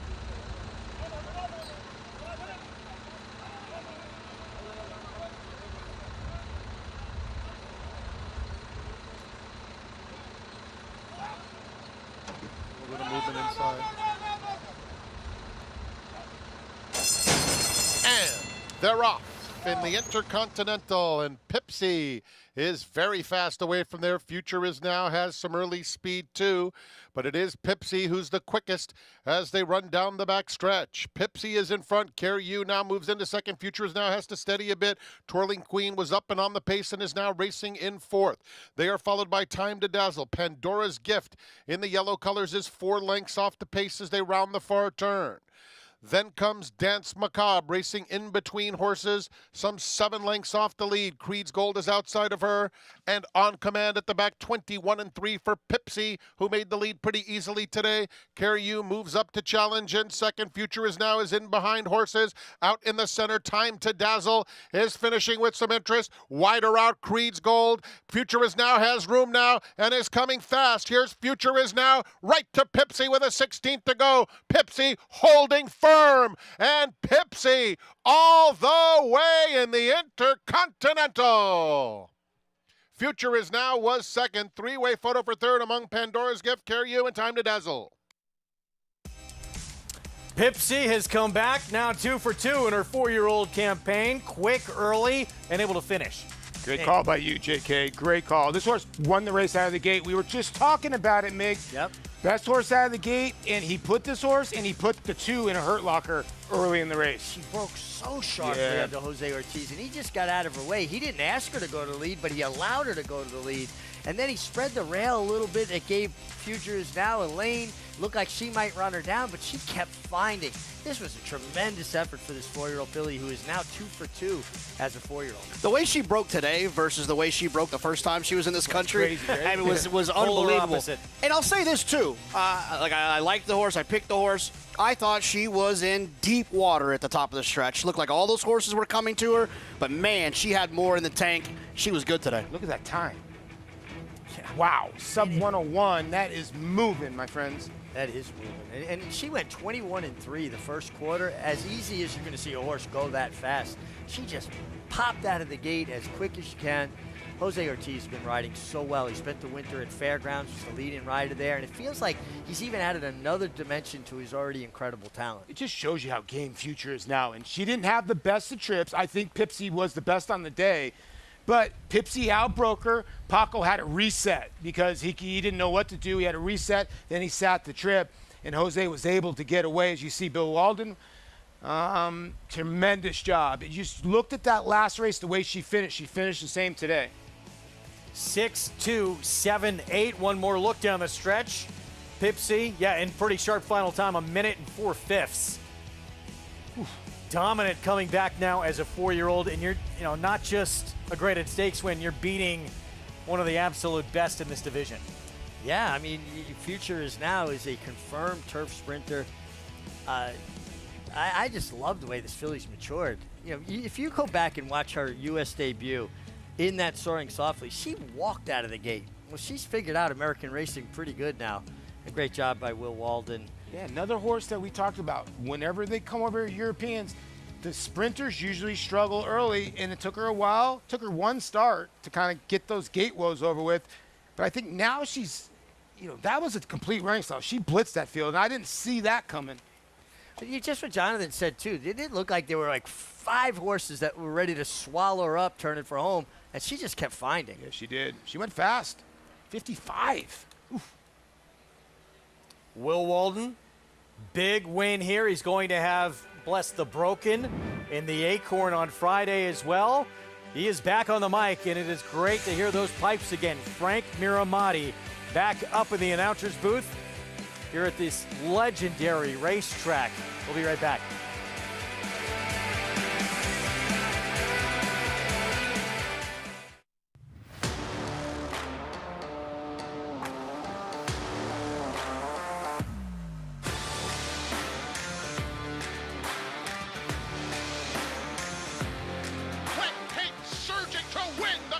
Club American Oaks. Forte to win the Breeders' Cup Juvenile. Eclipse champion Blame, standing at Claiborne Farm.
What a gorgeous sight that is. One of the most iconic venues in all of sports here at Saratoga Racecourse.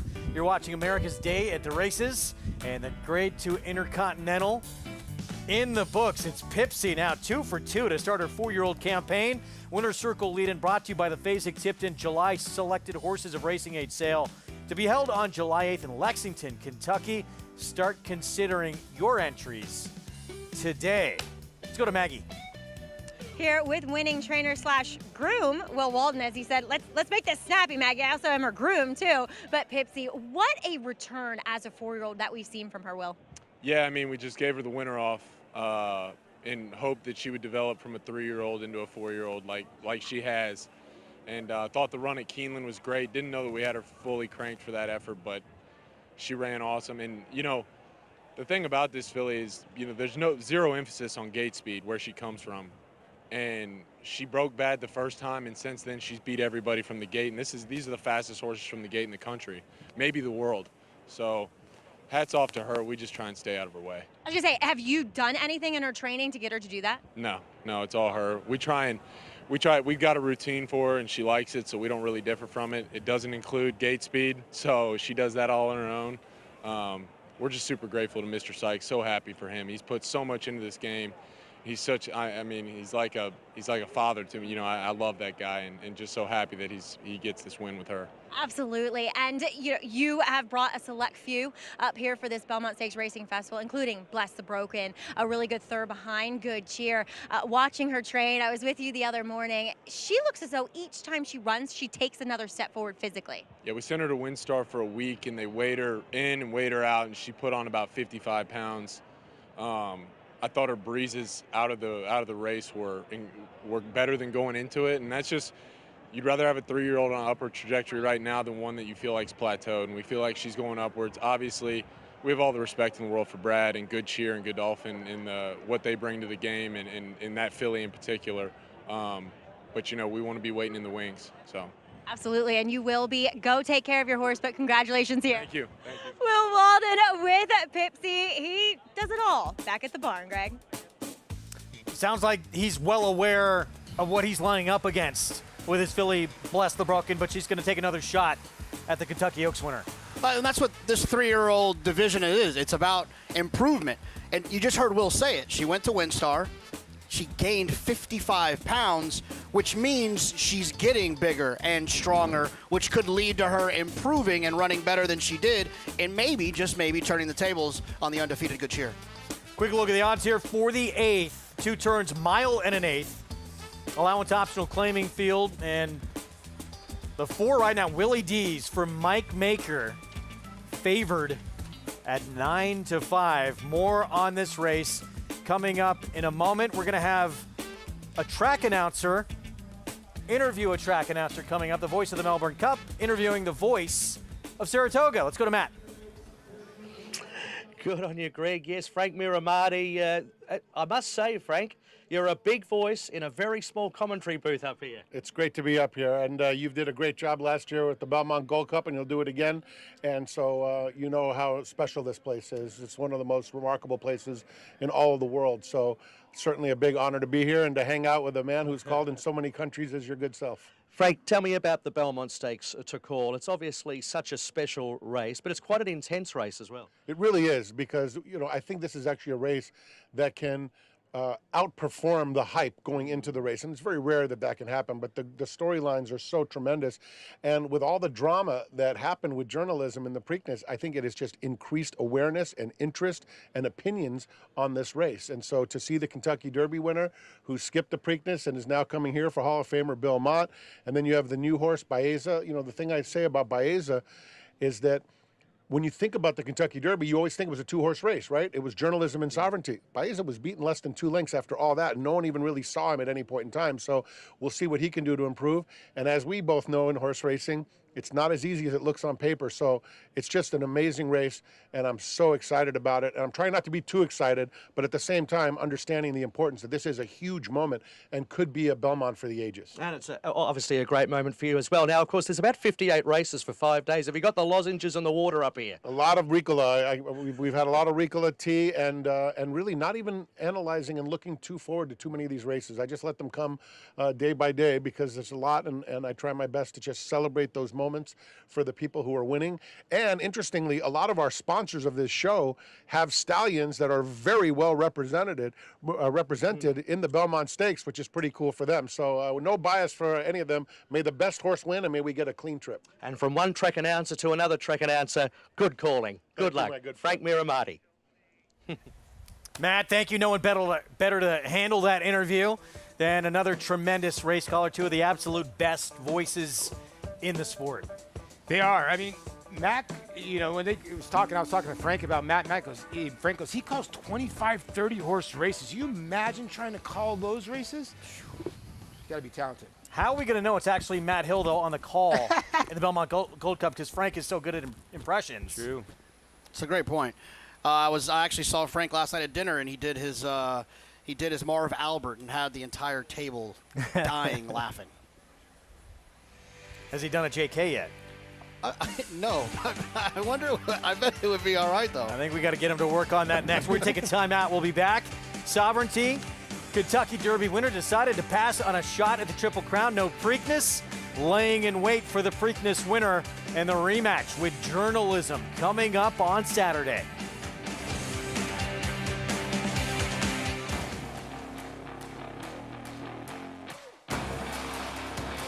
Here comes that big gray Tappet Trice right down the outside. Tappet Trice wins the Toyota Bluegrass. Tappet Trice's 2024 debut was awesome. Tappet Trice is lunging. Tappet Trice wins the Woodward.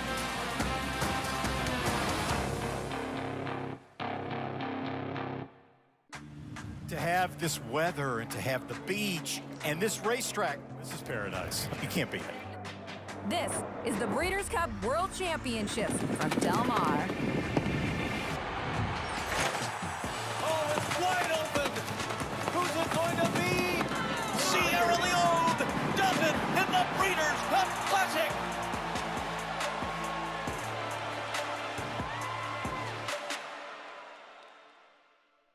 And they're off at the Naira Betts Haskell. In the Belmont Stakes at Saratoga. Dornoch setting up moderate pace, 3/4 of a length ahead. As the field turns for home. They're at it again. The two Belmont first and second place finishers. Mind Frame on the outside. It's coming after Dornoch. Dornoch wins the Haskell. It will be Dornoch to win the Belmont Stake.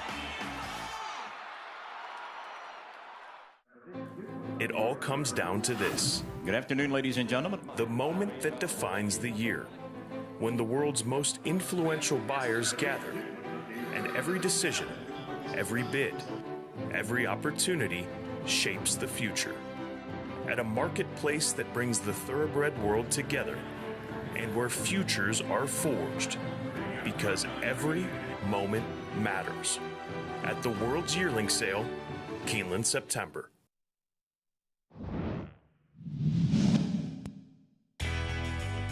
Drosselmeyer comes up on the far outside at the top of the stretch. First dude, game on dude. They're head to head for the lead. Drosselmeyer trying to wear them down from the far outside. Uptown Charlie Brown and Fly down to the finish. First down is Deputy on the outside here at the wire. Drosselmeyer who gets first dude in the shadow of the wire. Drosselmeyer an upset winner. 2010 Belmont Drosselmeyer, Belmont's first victory in a Triple Crown race, and also the first for Mike Smith. That's crazy, wasn't it? That is crazy, yeah. And then he went on to beat Game On Dude in the shadow of the wire at Churchill Downs in the Breeders' Cup Classic. What was it, a year later, a couple years later? Mike Smith actually made me cry after this race because I announced my retirement at Belmont a few days before this race. And I was home watching the Belmont, not really sure what I was going to do with the rest of my life. and he won the Belmont. The first thing he did on the interview from the pony was say, "This is for my man, the Mig," and he absolutely made me cry. That's awesome. That is awesome. Well, he'll have a chance at another Belmont win, obviously, coming up on Saturday with his Kentucky Derby winner, Sovereignty, who has taken the time to, skip that Preakness, take a little time, freshen up, and apparently is on the engine, ready for Saturday. This is what gets me about this horse. You see his eye, the way he looks at things. He surveys things. Not only is he obviously physically gifted, he is a super intelligent, smart animal. There was a horse acting up about 20 feet away from him the other day, and he just looked at him like, what's the problem? He's just as cool a dude. I really like what I'm seeing from him. So I look at you, Richie, when you start acting up. What's your problem? Richie, it's tough, obviously, because I know you liked Rodriguez's work. Loved it. I mean, journalism's work. I mean, of all the works, what would you take as the best work? Well, listen, if Crudo didn't enter, I was going to pick Rodriguez. Because I thought he was going to get a free ride on the lead, and his 7-furlong work was just otherworldly at Santa Anita, his penultimate work. But watching these horses train, I think they're all coming in the race in good order, and I give 4 horses legitimate chances to win this. Obviously, the first 3 finishers out of the Derby, Sovereignty, Journalism, and Baeza. You got to put Rodriguez in the mix, though. If something happens and Crudo doesn't at least keep him honest, you got to respect him. That Derby, do you feel like after coming out of that, Sovereignty beat him on the square, Journalism. Do you think he got better coming out of that Preakness, and that was an even better horse we saw going into the Derby? Yeah, I mean, I'm a believer in when these horses are good and can run, they're only going to get better, a little bit more fit. I mean, I believe in Journalism's fitness over Sovereignty's freshness. So I do think that we're going to see the best version of Journalism that we've seen so far. The rematch coming up on Saturday. Derby winner, Preakness winner going head-to-head off that 1-2 finish on that first Saturday in May. We'll be back with the 8th right after this. Stay with us. W. Nell, more on him when we come back.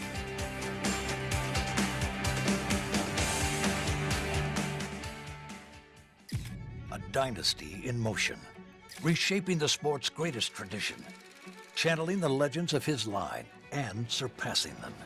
4 of the last 6 Derby winners carry his genes. A Golden Son, a Horse of the Year. Another chapter written beneath those iconic spires.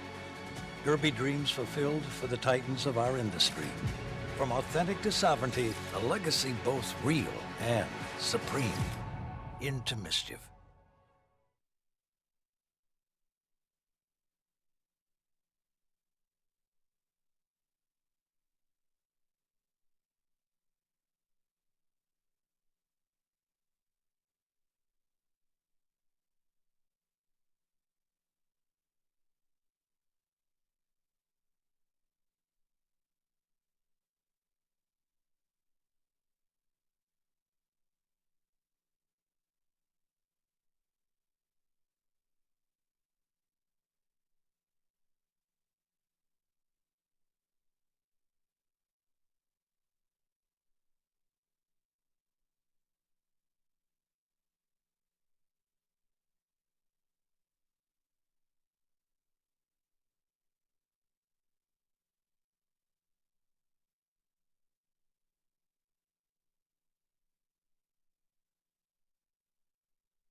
on Broadway last night with the Gin Blossoms. Arizona State alums, you welcome. Jealousy. From Tempe, Arizona. Yeah, I used to watch them at Long Wongs.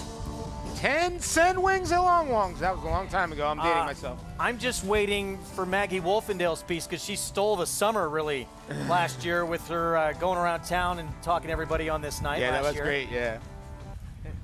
Looked like a great time she had last year. Also, by the way, we should mention both Jonathan and Maggie liked Pepsi last race. Yeah, nice call, Maggie. And did you not make it to Gin Blossoms? Craig, I didn't. I was so lame last night. I held trainer's hours. That was my excuse for bailing out early.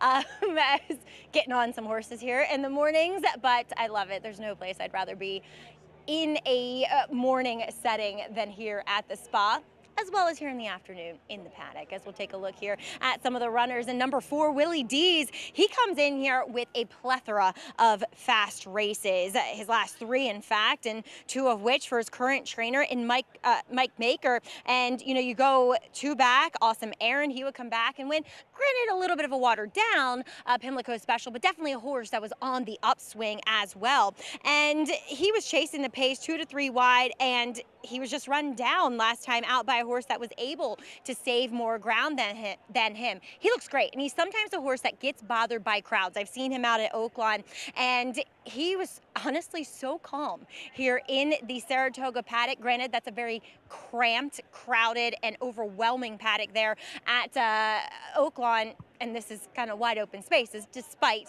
you know, kind of loud and a lot of people being around. But he's handled himself beautifully today. He really looks fantastic physically overall. As we move on to the outside with Octane, who has some back class. Now, last time I really thought he needed the race, and he did have a bit of trouble going into the turn and lost position in a race in a day that you wanted to be forward and saving ground. But he has come together a little bit more here for Amelia Green, so probably another step forward. I don't know if he's 100% where he needs to be. As we'll also take a look at Kuchar, who comes back off of a layoff, and he's kind of cutting back in distance. I still think Kuchar is a horse that's more suited to those 2-turn races and that configuration. He's massive. This horse has to be at least 17 hands. Though, Greg, he looks fantastic coming back to the races. He looks fit and at least ready to go. We'll find out if he can negotiate this mile and an eighth. I still think he wants to go a little bit further than this, though. Yeah, it's typically of late, it's been going a mile and a quarter last time we saw him. Cooch, a lot of Georgia Tech fans will be backing that horse off the bench. Ramblin' Wreck runs this weekend. They're either called the Yellow Jackets or the Ramblin' Wreck, right? Georgia Tech? Yellow Jackets or the Ramblin' Wreck? Yeah, both. Shout out Dean Reeves. Oh, yeah.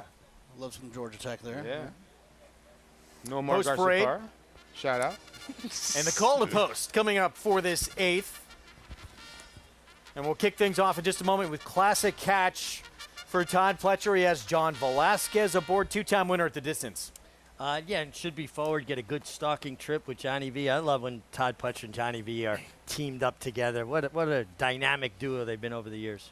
Willie Dees, Mike Maker, Luis Saez. Sounds like a bar by a beach or something, doesn't it, Willie Dees? I like this horse. It's my top pick. First or second 8 of his 19 career starts. Here's Octane with some major back class. Yeah, he's got races to go back to that would certainly be good enough to win here. Amelia Green's been doing a great job, former assistant trainer to Todd Pletcher. Horse we showed you going to break, the 2022 Remsen winner, W. Nell. Yeah, this horse had a couple races that make sense, just seems to be off form. Kuchar, the one coming off the bench Maggie was touching on for Rudy Rodriguez.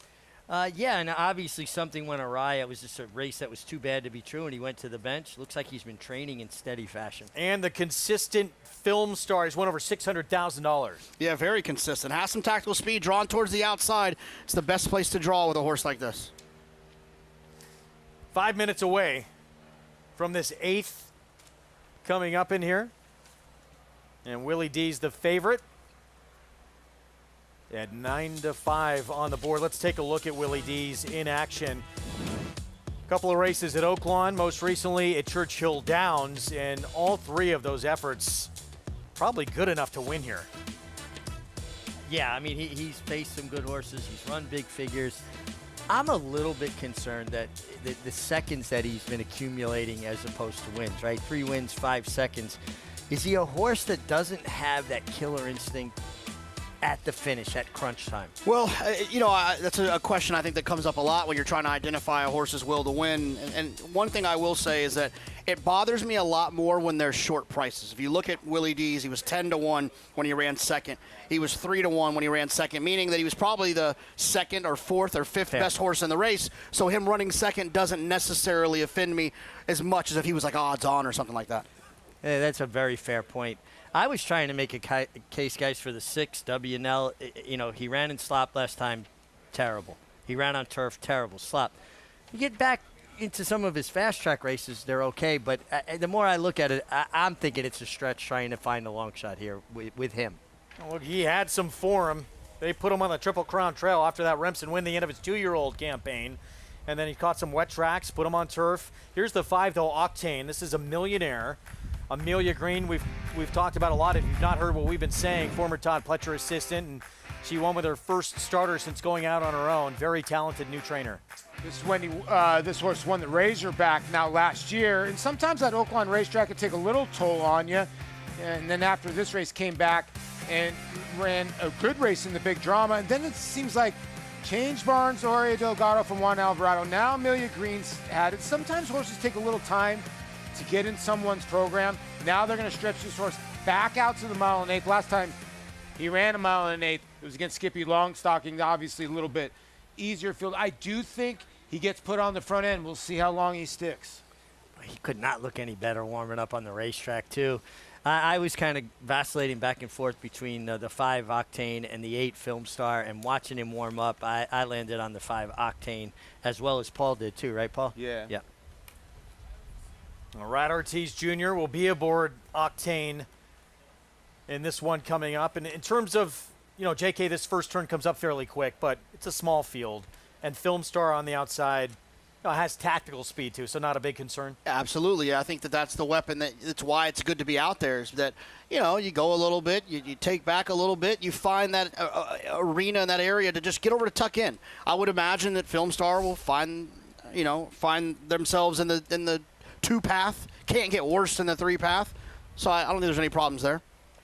Linda Rice, Jose Ortiz will team up with more on Film Star. Let's go to Maggie. Yeah, and a horse that seemed to be against the racetrack last time, right? As he was 2 to 3 wide against the track when you wanted to be forward and saving ground. Now, he's a horse that really carries a lot of conditioning. And, when you look at him relative to some of the other horses in here, he just doesn't look quite as fit. But obviously he is, because he has been racing and he is now 3rd off of that layoff. So possibly maybe poised to run his best race ever.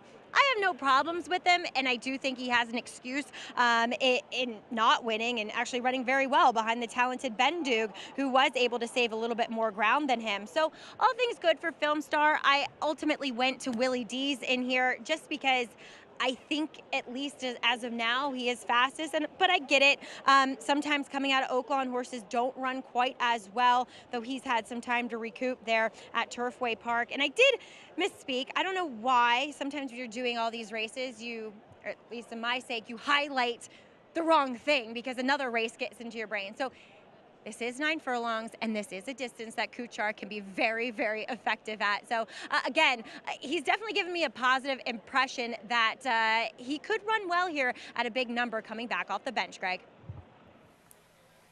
He's run big off the bench before. He's going to look at this crowd on hand each day as we move closer to the Belmont. This crowd is going to swell. I would expect Friday is going to be a little tight to move around here. One thing about fans of racing in New York, and especially Saratoga, their enthusiasm. They are into it. You got to get here early, for us to get parking spots to get to work. I got here at 9 o'clock this morning. It's a beautiful crowd. I actually took a picture with some guys from Boston, guys from Rhode Island. I mean, that's the best part about here. You get everybody from New York, from Long Island. It's actually closer from Boston than it is from Long Island to get here. But yeah, beautiful crowd out today, and I think you're right, Greg. With the 14-race card tomorrow, there's going to be a lot of people here. Yeah, we kick off our show early tomorrow, 11:30 a.m. Eastern start time on Friday, with so many stars coming out over the next couple of days. Yeah, it's like a little mini Breeders' Cup. I mean, you get all these Grade 1 races, you get back-to-back days, you get all the divisions covered, you get to see races like the Ogden Phipps, you get to see the Jaipur, you get to see the Woody Stevens, the Met Mile, which is likely has in my opinion, the best horse in training. Fierceness for that man right there, Hall of Famer Todd Pletcher, who will have the rail, by the way, out of the Wilson chute in the Met Mile. He's got good gate speed. You saw the way he ran in the Breeders' Cup Classic when he set those unbelievable fractions. And I think that Johnny, on this 4-race win streak, or 4-race really good race streak for Fierceness, he got beat by Sierra Leone, has learned to just let him roll. Don't grab him, just let him roll. I'd imagine he'll send him away from that inside position and just let him show himself to be the best horse in training. Stakes record, track record, in his comeback off a 6-month layoff. And there you see Barbara Livingston, one of the best track photographers out there. Tremendous work that she does. Think about this. You have the first, second, and third place finishers from the Derby. You have the Kentucky Oaks winner. You probably have right now the best older horse in training in Fierceness, and maybe White Barrio. You have the best, like I said, the Oaks winner. And then you have Spirit of St. Louis with Carl Spackler going. You might have the best North American turf horse. Think about what we're going to see in the next couple days. Loaded with star talent. And we can't wait for it. And we still have a graded stake to come here ahead. Back on the grass, Grade 3 Poker coming up next. Very talented older horses in this race right now. 3-2 favorite Willie D's. Luis Saez for Mike Maker. Classic Catch for Todd Pletcher. You know, we talked about his fierceness. He has the one who now inherits the rail, Classic Catch, who had a big performance a couple of years ago on a wet track race that came off the grass. We'll see if he can surprise in here with John Velasquez aboard. Let's go upstairs. Frank Miramati with the call. Good-looking field indeed right here. Film Star going up. They're in the gate. And they're off. Tiny stutter step for Willie D's, but he broke with such sharp speed, it really doesn't matter. Octane is flashing good early foot. These two hook up, and they are moving right along through the opening stages. And then it's Film Star in third, 4 lengths off the lead. Down at the rail, WNL, who is followed by Kuchar, and at the back of the field, it's Classic Catch. So it will be Willie D's, the favorite to set the tempo. The opening quarter went in 23 and 3/5 seconds. Luis Saez and Willie D's in charge, a length and a half, tracked intently by Octane, who's in second. It's another 2 lengths back to Film Star in third. WNL is down on the inside. Classic Catch trying to make an early bid in the pink silks in between those two. And then Kuchar at the back. They're heading toward the half-mile pole. Willie D's left alone on the front end, the half in 47 and 3. Willie D's continues to move along with a 2-length advantage. Octane has been second the entire way. They line up right behind him. Film Star widest of all, as Classic Catch has moved up now and taken the 4th spot. Losing ground is WNL. Kuchar just went by him. Midway on the far turn, Willie D's 3/4 of a length. Octane, Film Star on the outside, 1:11 and 1. Willie D's well within himself.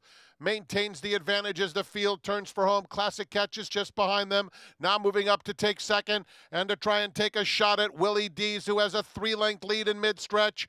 Willie D's, Classic Catch, these two dominating. Classic Catch running on very nicely after Willie D's, who just keeps on going. Willie D's, Classic Catch wandering while closing that gap. It's Willie D's, Classic Catch. Willie D's holding on. Classic Catch, after all that, came up less than a length short. Long way back. Octane held third, then Film Star. Willie D's 4th win of his career. A little assist maybe from the wandering Classic Catch, but it's Saez for Mike Maker. Really nice effort here. This horse went to the lead. He set more than legitimate fractions and just kept finding. And anytime they run a sub 149, mile and an eighth in Saratoga. That's racehorse time. They put a lot of separation to third place finisher. I agree with you. Classic Catch drifting through the stretch, kind of wandering about. May have cost him, but Willie Dees was good on the day. Willie Dees just needs his friends, right? I mean, if you look at his past performances, the last time he was 2-1, he won. The last time he was less than 2-1, he won. He just needs to find his friends. When he's bet, he'll run well. And when he's not the best horse in the race, he'll give you a little second or third. Johnny B was trying his hardest, going right-handed with Classic Catch to try to get him to engage Willie Dees, and he made a really good late run at him, but there's Mike Maker. There's Paulie's best friend, by the way. Oh, yeah. Listen, we send each other postcards. No one is able to get really much of anything out of Mike Maker except for Paul LaDuca. He's great. He's one of my favorite. Got really sharp humor. He took this horse off Mig knows this because he was at Oaklawn too. There is Mike. Yeah, staring at that camera, Mike. Let me take a picture so I can get you on my Christmas card. Thank you. He took this horse from Greg Compton. He's a really good horseman. Does a good job. Really good horseman. And how about this? Probably a lot of people don't know this. Mike Maker, New York Breeders' Trainer of the Year last year. How about that? Congratulations. Another one, we talk about the Pletchers, Chad Brown, Brad Cox. Mike Maker's one of the best trainers in this game. Not quite as heralded as those top trainers we talked about, but he's right up there. He's quiet, except for with Paul. Yeah. He doesn't. And he excels at the distance of ground, right? Yeah. One of the things, that for sure, the distance of ground. But one of the things that I love is Mike Maker, switch to Mike Maker doing something completely different. Yeah. If he gets a horse and then moves him to the grass or goes a mile longer than he was going before or whatever it might be. But yes, also, Paulie, your point, he could put us four in a horse suit and probably win a grade 1 going a mile and a half on the grass. Crazy. Yeah. 4-3-5-8. Willie Dees for the Maker Barn with the victory. Our first edition of Cart Talk Belmont at Saratoga Week is coming up. You win a classic, you earn that seat. Mike McCarthy next.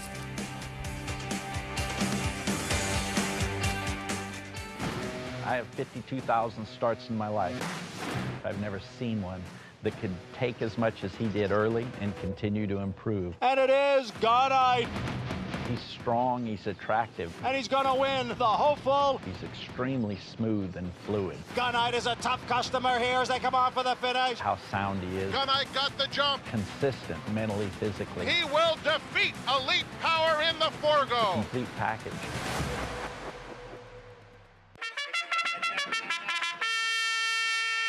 For years now, Monmouth Park's 50-cent Win Early Pick 5 has helped players win early and often. This year, we're adding more. Monmouth Park's new Middle Pick 5 boasts a player-friendly 15% takeout and more opportunity to score. Start your day winning early. Continue to winning more. Play Monmouth Park's Win Early and Middle Pick 5. First post, 1250. The brilliance of the legendary Arrowgate and the speed and stamina of the sire of sires, Uncle Mo. Introducing Petulante, the first son of Arrowgate to stand in New York after winning handily at first asking. Petulante! He's got a kick here, and he's going to prove much the best. He won or placed in all 7 of his lifetime starts, including the Grade 3 Salvatore Mile. Petulante, Nimbus class, Petulante! Petulante, now standing in New York. For information, visit IHDVStallions.com today. As a lifestyle guard, I help people live their best day in the sun. That means keeping the games going. Coming to the rescue when the floaty is too floppy. And delivering high noon when the cooler's empty. Oh, do you have any peach? High noon, sun's up. Welcome back to the program, and we are proudly brought to you by Naira Bets. Bet any track, anywhere, anytime. Check out NairaBets.com to get started today. Well, joined by a man who knows his way around this oval at the spa very well. Luis Saez, last year's Belmont winner aboard Dornick, getting the job done here with Willie Dees. You knew you were on the best horse. That was the plan, just go to the lead. Yeah, I don't see no speed in the race, so he broke from there pretty sharp. We took the lead, he controlled the pace, came in the top of the stretch. I was pretty confident. I know I have a lot of horse. Now, tomorrow, well represented in the Acorn with Good Cheer, 7 for 7. She, as her trainer Brad Cox has said, she's just so smart, and anything you ask of her, she delivers. How nice for a jockey as yourself is that to be on a horse like that? Yeah, she's a lovely filly. She, like you said, she's very smart. She do everything you ask. She's pretty sweet to ride. She do everything perfect. She's a nice filly. She's, you know, for a reason she's win 7 for 7. And she looks as though she keeps getting better. But I gotta ask you, obviously you stick with Good Cheer, duh. But you rode a pretty nice filly that's going to face off against her and shred the gnar last time. Any concerns about her? Yeah, she's a pretty nice filly too, but Good Cheer is a champion, and I know that filly is a good filly and she has big future, but it's a pretty big challenge tomorrow. I was going to say, how tough is that as a rider? It is tough, I love the other filly too. I love Good Cheer, but we have to ride our champion. So I hope all the best for her too, and hope she run a pretty good race, and I wish all the best for both. Quite a gentleman, well said. Congratulations here, and best of luck tomorrow with the undefeated Good Cheer. Thank you so much, Maggie. Thanks a lot. All right, Luis Saez looking to get another big one on his resume tomorrow, Greg, with the Acorn. DQ'd out of a Kentucky Derby win a few years ago. Things have been working out pretty good for him in the Classics. That's the only jockey to ever win a Belmont Stakes at Saratoga. At least until sundown Saturday. It's true. Willie D's holding on, able to hold off Classic Catch, who again was wandering in the stretch. And JK brought up a very good point. Again, when he's the favorite, he's pretty tough to beat with his friends. Well, you made a really great point, Jonathan, that kind of opens my eyes. And that's the great thing about this game. You're constantly learning. I'm going, he's accumulating more of these seconds. And you say, wait, look at when he's second and third and his price. He's running to his ability. He's just running into a horse that's a little tougher. Not to question his will to win, just the situations he was in. I think it was a great point. Thank you. Thanks, Mick. 2 legs still remain in this pick 6 carryover. You saw the prices that have come into this point. Up next, grade 3 poker. Mile on the grass, 4-year-olds and up. And right now, favoritism with intellect for Chad Brown, but Cameo Performance, I would expect you will not get anything close to 5-1 as we get closer to post time. We'll talk more about that horse and the rest of this field in just a moment. There is no question the talk of the horse racing world right now continues to be journalism after that incredible refuse to lose performance in the Preakness. His trainer, Michael McCarthy, fresh off his second victory in the Preakness, is back in the spotlight and in JK's golf cart for this edition of Cart Talk.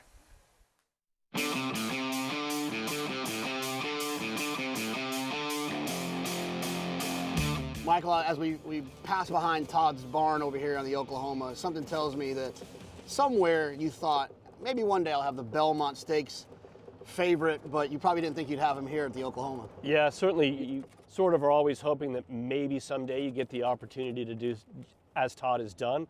So to be able to come up here to Saratoga, have the soon-to-be post-time favorite for the Belmont Stakes at Saratoga, very special.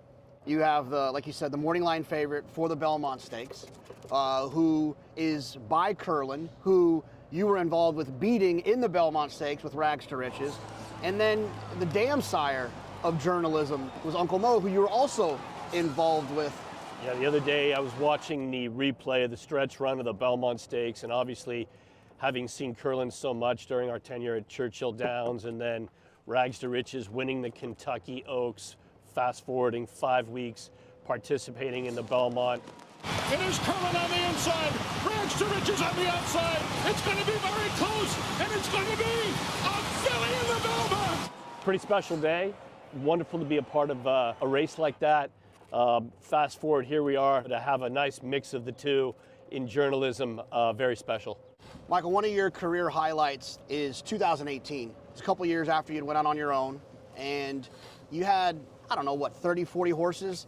5 of them ran in the Breeders' Cup. I mean, that's a pretty impressive number. Yeah, that was our first Breeders' Cup. I guess we were fortunate enough to have some horses get good at the right time, culminating with City of Light winning the Breeders' Cup Dirt Mile.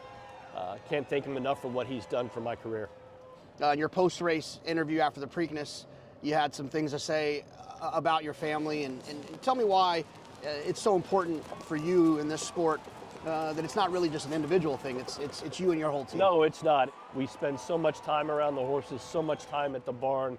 My wife and daughter, their vacations really kind of circle around horse races and things like that. So a large part of this behind the scenes is due to them. You talked about it after the Preakness. You said this is for Altadena.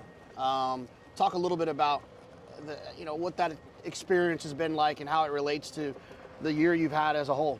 What took place was something that I don't think anybody could have foreseen. 7,000 structures, 8,000 structures, whatever the number is. When you see a whole community go up in flames, it pulls at your heartstrings. We know people that were directly affected, have lost everything. So my family and myself, we are fine. Our home is fine, albeit it's empty, and not sure when we'll be able to get back to it, smoke damage. And so it really has put some things into perspective. We'll rebuild. People will get back on their feet. As I said after the Preakness, we hope this is gave everybody an hour or two to kind of forget about what's going on back there, and we'll try and do the same thing again here on Saturday. Hopefully on Saturday you can find a way to get it done again. Card Talk brought to you by Gainesway Power, Passion, Performance, and a truly talented horse trainer. Of course, Rombauer, his breakthrough in the Triple Crown and the Preakness, and now he might just have the best 3-year-old in the country. He's got a chance to prove it on Saturday. Yeah, I mean, Michael is an outstanding trainer, and we don't get to see him enough here in New York. But when you give him a good horse, he'll keep him good, and he'll keep him going in that direction. He's very focused, he's very intense, but do not be fooled. He's absolutely hilarious when you get him going in the right setting. It's a lot of Grade 1 wins for 20 Grade 1 wins and only 475. But he's really starting. This is kind of like the prime of his training career, and he's starting to get better horses. Obviously, City of Light was one of his best horses, but now when you get a 3-year-old like this, they're going to start coming more and more. And he's close to the best, but he's very witty. Also, he's done something that Todd Pletcher, who he was the assistant for many years, has never done. He won the Preakness, not once, but twice. Todd's never won a Preakness. Sure, he's very happy you brought that up. Is that your phone ringing? We talked about rectify that. Talked about the big three in the Belmont. What about the new faces? Here's one of them, Hill Road, Peter Pan winner. New face on the Triple Crown scene. Could he spring the upset for Chad Brown? We'll talk his chances next.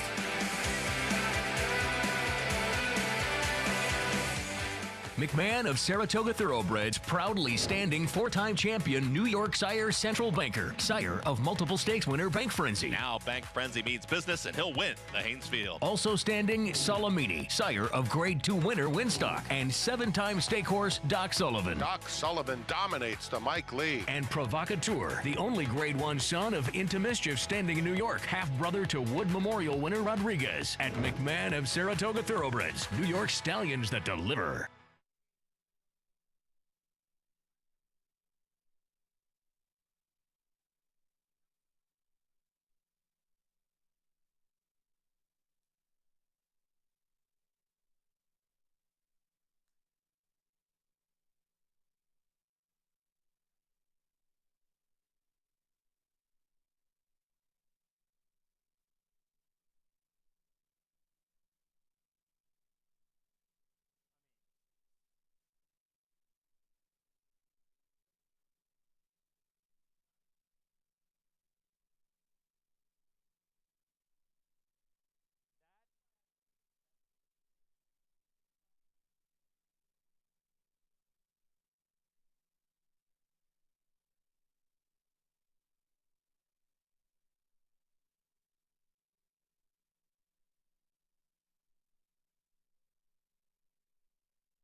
Back in our Thursday coverage here on America's Day at the Races. It's brought to you by Hillendale at Alapa.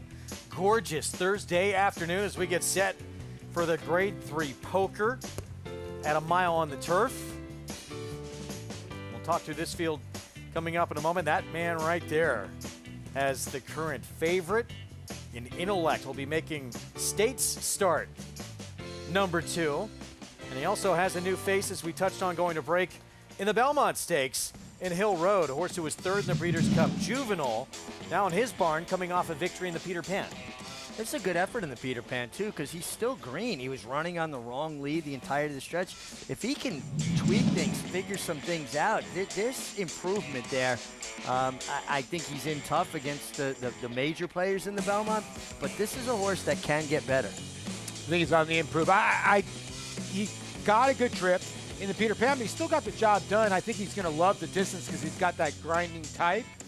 And yeah, I think I'm kind of with Mig. He's in a tough group, but he's a horse that is improving. Hill Road showed that he had some talent in that Breeders' Cup Juvenile, where he was coming from out of it. Citizen Bull walked the dog on the front end. There was no pace there, and he was the only one to really make up any ground. And then he switched to Chad's barn, and he's shown to be one that's going in the right direction. I think I just might prefer him more to mile and a quarter race later this summer. I just don't think he's quite at the level of these other horses. Be a tough test, no question. Well, meanwhile, Chad Brown, he has the current favorite in this Grade 3 Poker with more on Intellect. Let's go to Maggie. Yeah, Greg, as he makes his second start here in the States. Now, last time he was going the mile and a 16th, but before that, in Europe, in France to be exact, he was sprinting. And it's always the inclination, and I get it, that, you know, they go short in England. They're not gonna be fast enough to keep up with our sprinters, so you stretch him out. He looks like a sprinter. So I suppose a mile is fine. And Chad Brown also saying, and two, and watching his work, in which last time on the Saratoga or the Oklahoma turf course, he worked with Zulu Kingdom, who is a very short price in the Pennine Ridge on Saturday. He was a bit more headstrong. He's a bit more forward and into the bridle while working on the inside of that rival. Now, he didn't have nearly as much horse on the gallop out, but I think, you know, this mile is suitable. And two, he might show a bit more speed than what he did in his debut race, in which a lot of times these horses, when making their first start in America, they just don't break as alertly. Look at Pipsy, for instance, and how much gate speed she's gained since regularly racing here in the States. Moving on to number 1, Cameo Performance. As you know, as Jonathan has mentioned or will mention, very good performance 3 back in the Munoz Memorial Classic, as he was the only horse to make up ground. And then last time he broke well. He was kind of in the middle of the field. He was taken back off of a slow pace, and then he went 3 wide in the first turn, 6 wide around the second, and that's just not how you win turf races. Now, looking at him here in the paddock, he's 3rd off of that layoff now as a 4-year-old. Looks incredibly fit here and well-defined for trainer Brendan Walsh. I was a big fan of his Dam La Moneda, and he definitely resembles her, but more so, he moves like her, really kind of throws his legs out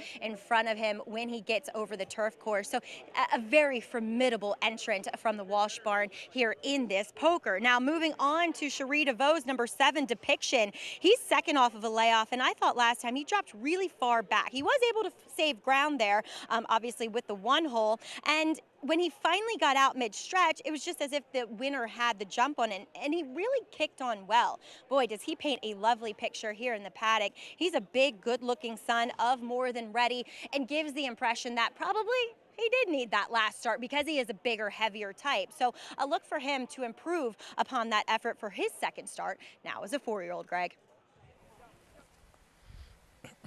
Maggie, thank you. So 5-1 here, Depiction, John Velasquez for Cherie DeVoe. They become quite a formidable team together. Absolutely. No, I mean, it's one of those situations where I think anyone can look to Johnny and be like, if I need a smart, intelligent ride, this is a great place to start. Johnny obviously tomorrow will ride She Feels Pretty, who is, we talked about the horses we're excited to see. she's definitely very high on my list as a horse I'm very, very excited to see run. I marvel at Johnny Velasquez. I think what he does is remarkable. You know, for every athlete, there's a window when you're at your best physically and mentally. As a young rider, you really rely on your physicality a lot. But Father Time's undefeated, and your physical skills start to wane, and you compensate, make up for it with your experience. Johnny's legs are still as rock solid as they were 20, 30 years ago. And that's the first thing I'll notice for the rider. It doesn't mean they're not good riders and they won't still win races, but it's just different. There's more movement. They don't have the same leg strength that they once did. It's not the case with Johnny. All-time winningest rider in the history of Saratoga, John Velasquez. Of course, incredible that combination of him and Tom Pletcher, all they accomplished in this game. And what about the chances of his mount here, Depiction? I think a horse that has had some gait issues runs his races upside down, which I mean he comes from way, way out of it. Now, two back, he was 44-1 and almost got the money at Keeneland. And he's now at a race since then, and I would think you got to give him one. Again, he needs some pace. He was right behind Intellect last time out, but Johnny V needs to carve out or at least get a better position. I just worry about the pace for that horse. Especially with, I mean, the horse who's probably going to be in front is out. That's Filo de Ariana, huge scratch. With that one coming out, 8 should be in front. Donegal Momentum all by himself? Should be, yeah. I think the only horse that potentially could show some speed if Paco Lopez wants to be aggressive with the 5, Mischievous Angel. That being said, Donegal Momentum is a son of Uncle Mo. He's got a big, long, efficient stride. This is the kind of horse I'd want to put on the lead. I'm going to make use of his stride. Come and get me, especially from that post. It becomes more dangerous now, certainly with the 3 coming out and the fact that he potentially could be alone in front. Horse that was able to run him down late last start. That's Sherlock's Jewel, who has come back as a 5-year-old, switching back to grass for Shug McGahee with 2 victories, both from off the pace, and maybe now third off the bench, a chance to move forward again. Yeah, anytime you got a horse that's in very good form, you know, won at 19-1, goes to a different race course, wins at 5-1, now goes back to Saratoga. You make a good point. This horse is a different horse from his races in 2023. Got back on the turf 2 years later. Go ahead. It's a benchmark, though, right, of Shug McGahee. His horses continually improve into their 4- and 5-year-old years. Jonathan, off air, you were talking a lot about Cameo Performance and just how much you like this horse. What do you like about him? Yeah, I mean, I'm not sure that I think over the entire weekend there's a better wager in my brain for Cameo than Cameo Performance. I liked Cameo Performance in the Grade 1 on Derby Day, the Turf Classic. I liked him that day.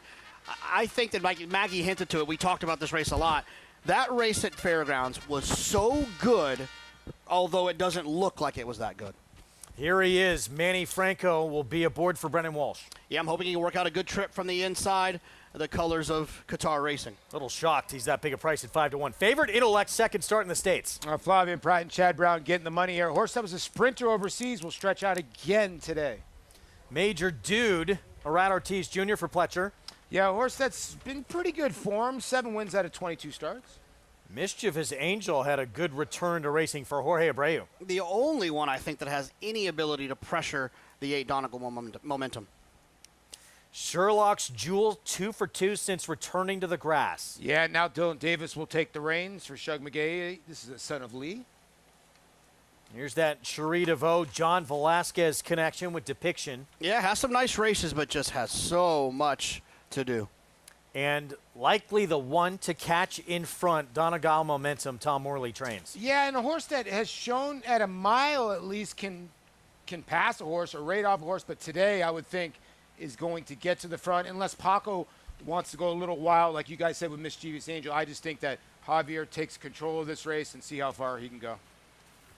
So 7-2 from that outside post with Javier Castellano. There is Donegal Momentum and those Donegal Racing Silks.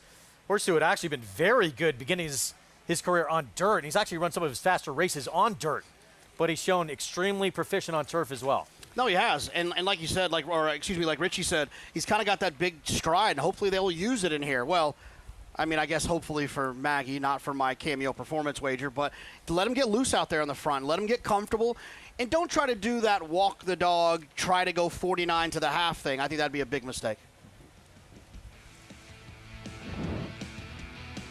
Let's take a look at Donegal Momentum and Sherlock's Jewel when they met back on May the 8th, and Donegal Momentum would take the lead late in the stretch, only to get run down by Sherlock's Jewel. This is what I was talking about. Sometimes he's able to rate. He was able to put that horse away on the front end. You can see now Donegal's Jewel starts to, Sherlock's Jewel starts to kick in here late. And I don't think that Donegal Momentum is really stopping at this point. He's just getting run down a little bit. And he had to deal with that other runner. And his best race was from an outside slot where he kind of stuck out there 3 wide. I'm wondering if he keeps him out in the middle of the turf course, kind of in front and kind of not bothered. You know what I mean? Why is the horse who just beat him that big a number on the board? The discrepancy 11-1, 3-1 between those two. I don't think there's a horse that will pressure Donegal Momentum like that time. So can he run him down and in the presence of the 1, the 2? But I think it's a great question because there it is too big a disparity in price, true. right? Well, I think the reason that is because if you look at the race, you handicap the race, you see that who has the biggest pace advantage in here would be the 8 Donegal Momentum. Yeah. Here's Major Dude for Todd Pletcher. He just tackled some pretty big-time company. How do you feel he's coming into this race? Seems like he's gone backwards just a little bit. Yeah, he's one of those horses that I've always kind of liked when he's in spots where he's beating up on lesser competition.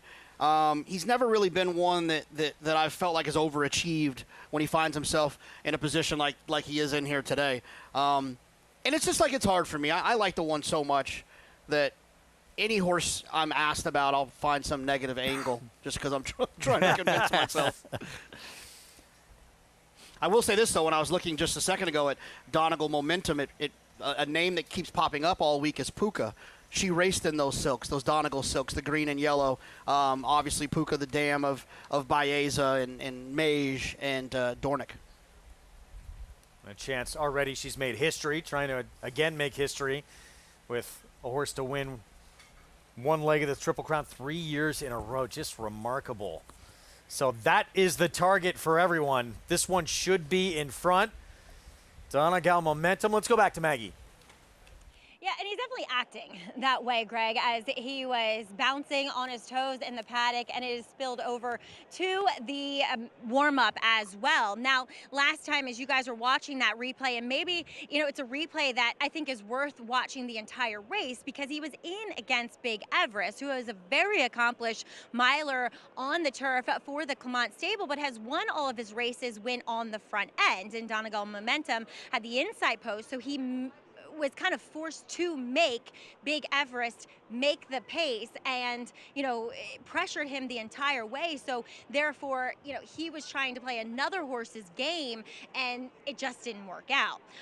We'll see what he does here and how he performs. And, a lot of times, and I think it's reflective with Sherlock's Jewel too, that he's a horse that started, yes, on the dirt and ran very fast. But sometimes these horses, when you show them something new, they say, I kind of like that better. I.e., they like the turf better, as Sherlock's Jewel flirted with the dirt as well and has gone back to the turf and has been unbeaten since. But getting on to number 4 in here, Major Dude. He is just a dude. He's a really, really cool horse that's actually a little bit more forward than what I've seen from him at other times pre-race. A little bit more on the bridle. He warmed up beautifully. Not a horse that necessarily caught my eye in the paddock, but once he got out here, he really framed himself up well and just looks like a happy horse. Comes in with a nice breeze. 2 here over the Oklahoma training track of 48-4. So last time out, the winner just kind of got the jump on him overall at Churchill Downs in the opening verse stakes. He's, as the board would reflect, at 3-1, he's definitely a major player, Greg. Post time coming up, grade 3 poker. And, we say this a lot, looking at the board, obviously, Jonathan, 5-2. I mean, this is significant money on Intellect in here.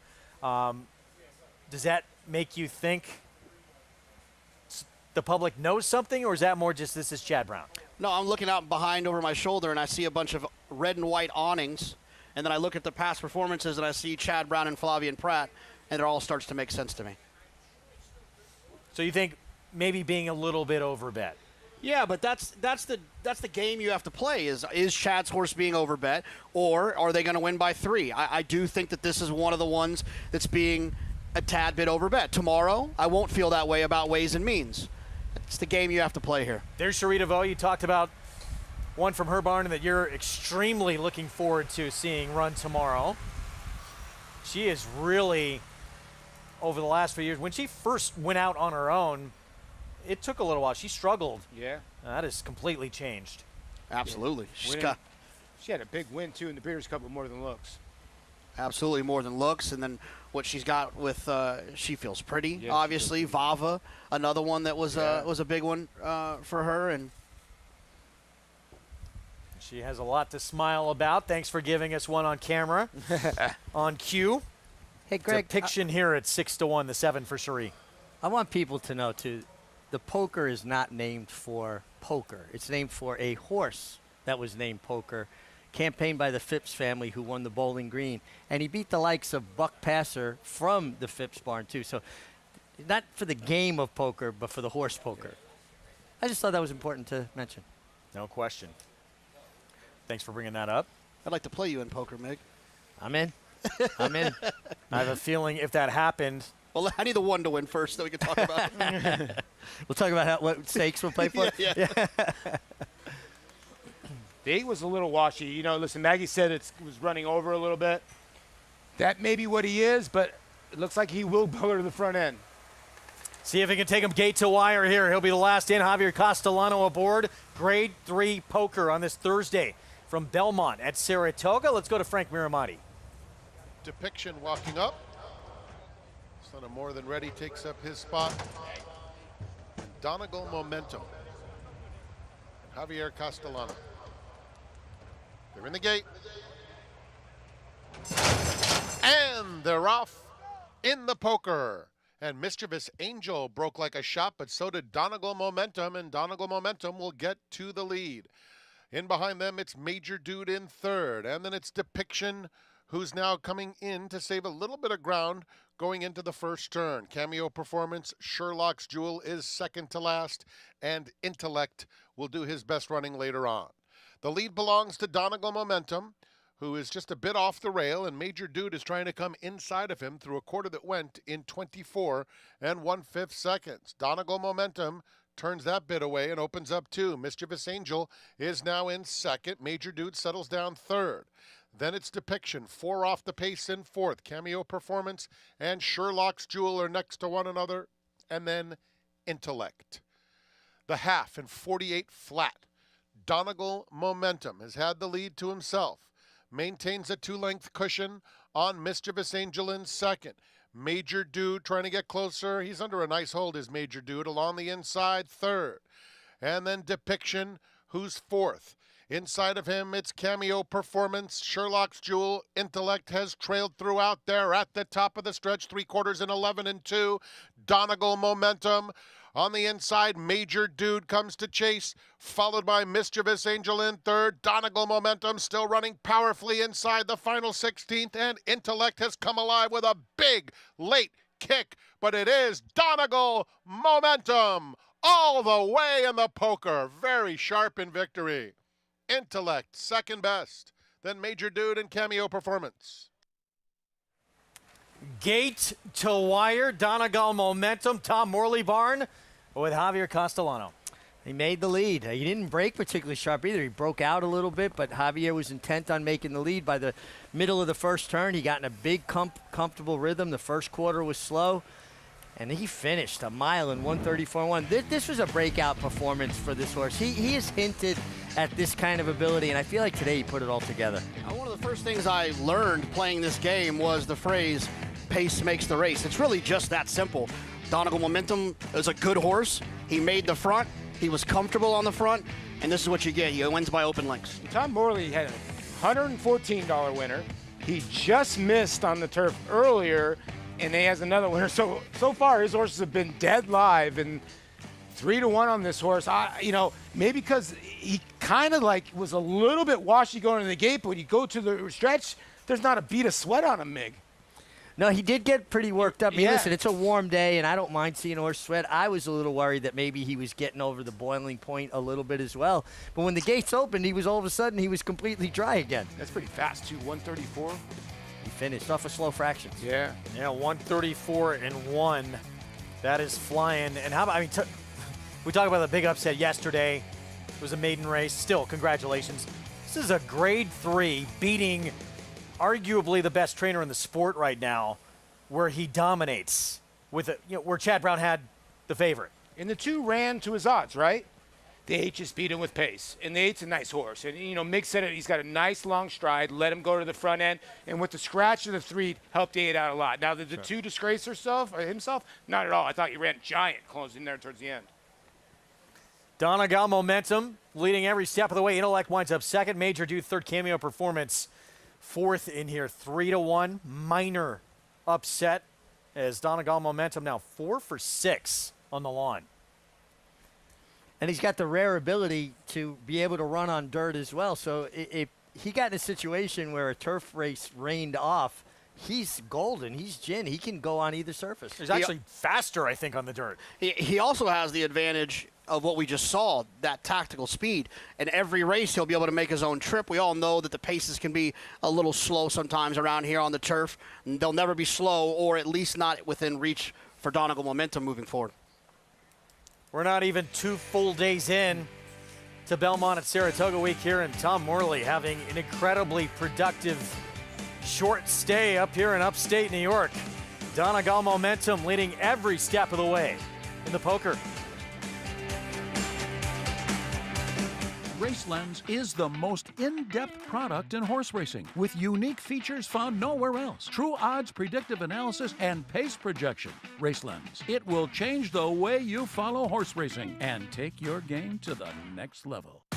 Saratoga Sunday great racing continues from the Spa. The day after the Belmont Stakes, join us for America's Day at the Races on FS2, the Belmont Stakes Racing Festival at Saratoga. Watch and play Sunday on FS2. New York breds. Race them. Respect them. Bet them. Respect them. Breed them. Respect them.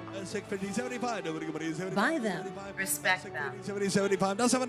Train them for a second career. Respect them. Join us in respecting thoroughbreds at every stage of life. Learn more at nybreds.com.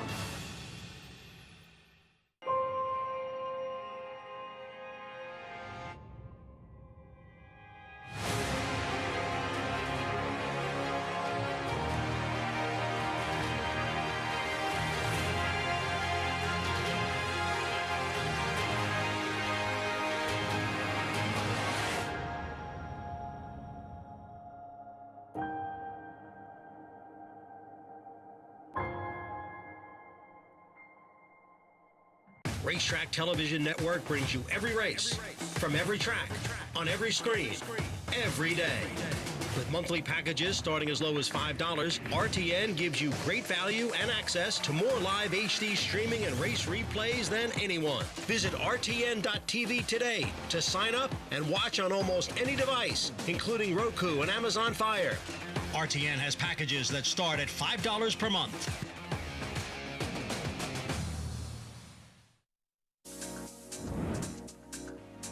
Back with you on our Thursday coverage on America's Day at the Races here at Belmont and Saratoga. It's brought to you in part by Gainesway. Power, passion, performance. Grade 3 poker. Donegal Momentum. Gate to wire win. Congratulations, Tom Morley, Donegal Racing, and Javier Castellano. And I really love the way this horse strides. Look at the way he reaches for ground. He's going to jump to his right lead, right on cue, right there. And he reaches, he's got that Uncle Mo look to him. Unfortunately, we lost Uncle Mo, but what a sire he had been. And this horse embodies what the Uncle Mo's bring, a long stride. They really reach for ground. This was a nice effort. Yeah, he was. He's kind of taking a couple bad steps. That's kind of his low carriage, right, Mig? But the 2 was the only one that made up any ground late. Yeah, and, you know, I thought that was kind of put him up against it a little bit because it didn't look like a tremendous amount of pace, and he was a horse that was going to come from way back. So he ran a terrific race as well. 8-2-4 finish. Donegal momentum, well done. And it's the way, I mean, this horse obviously on the lead throughout and then just kicks away in the stretch. That is the advantage of having that speed as a weapon. Natural speed. You don't have to send them there. Even though not breaking as sharp as he probably would have liked to, he was able to get in that stride and clear by the first turn. And when he got that comfortable, a half in 48, you knew he was going to be a handful. And he finished the deal today. We're going to stay on. We're going to be extended a bit because of that power outage we had. We don't, unfortunately, have the kind of money to pay Jonathan Kinchin enough to stay on for the remaining time we have. So if you can send in any donations at all so we can keep him on through the finale, please send that in. Let's go to Maggie for more on the poker. Some very happy connections here in the winner's circle, myself included, as Tom Morley and Jerry Crawford of Donegal Momentum. Donegal Racing. But Tom, with the scratch of Mark Cassie's horse earlier today, I think that really simplified the game plan.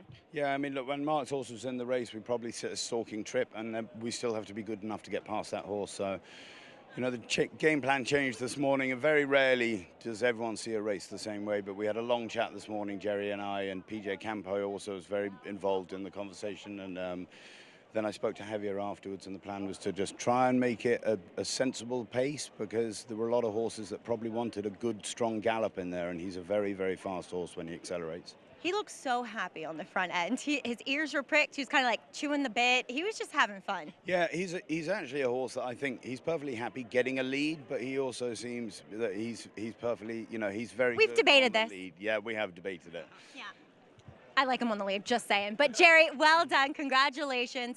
As this kind of also a pretty special win up here, too. It definitely is for a couple of reasons. Javier, when he was getting off the horse, said to me, "You and I have been doing this since before Morley was born." So, he's kind of old, this guy. Yeah, indeed. I just wanted to send a shout out to our partners, Phil and Kathleen Kinney, back in Indiana. They've had some challenges, and this is for them. Thank you. Thank you, Jerry. Well done. And I mean, just to experience, you're no stranger to the Saratoga Winner's Circle. It doesn't get old, does it? It never gets old. Absolutely not. And it's great to have so many Donegal partners here, and all of you. It's a pleasure to be a part of it. Congratulations, gentlemen. And congratulations to you all here. Can I get a whoop? Guys. It's been productive to be the trainer of someone who works for the show today. Yeah, it has. Yeah. Right? 2 winning interviews. Miguel with a win, interviewed by wife Acacia. Training horses, Greg. Maybe we'll interview you. Me. But feeling that group is going to go out and celebrate tonight. I say, like I said, all 4 of us should get a horse. Mick can come back and ride. Why not? I'd miss him too much on the desk. We're going to take a timeout. We'll be back. We will talk that golden ticket on tomorrow's card to the Melbourne Cup. That will happen in the Belmont Gold Cup. We'll visit again with Matt Hill after this.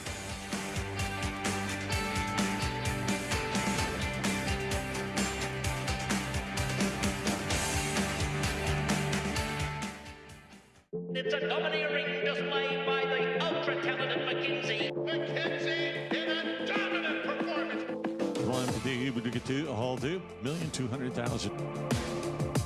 Chancer McPatrick proves best. Chancer McPatrick wins the Champagne impressively. It is going to be all Scottish Lassie. She wins the Frisette easily.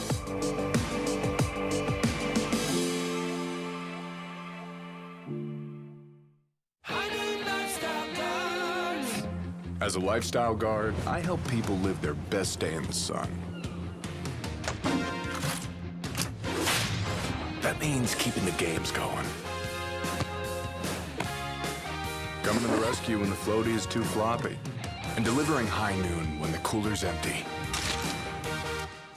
Oh, do you have any peach? High noon, sun's up. Flightline is in full flight. Flightline turns it on at the top of the stretch, and he's in cruise control. And Flightline takes off. Take a good look at this, because you're not going to see this too often, maybe never again. Flightline, 20 lengths clear. World-class racehorse, world-class performance at a world championship event.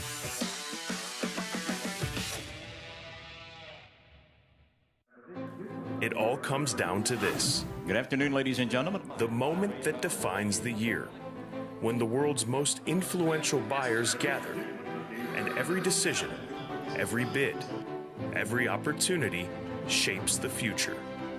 At a marketplace that brings the thoroughbred world together, and where futures are forged, because every moment matters. At the World's Yearling Sale, Keeneland, September.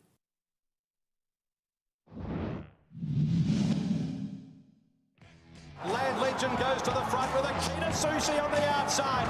Then Zardozi back behind those Circle of Fire. Fancy Man, and from a long way back, Buckaroo. It's Akita Sushi. Zardozi leads the way on the inside, wearing it down. Akita Sushi grabbed by Zardozi. Knight's Choice is coming through at any old price. And Warp Speed as well. Zardozi grabbed by Knight's Choice and Warp Speed coming at it. Knight's Choice, Warp Speed, they hit the line. It's a photo finish. Knight's Choice, I reckon, one from Warp Speed and a photo. Last year's edition of the race that stops a nation was a race that shocked a nation. 90-1 upset. Knight's Choice breaking his maiden in the Lexus Melbourne Cup. What an outcome.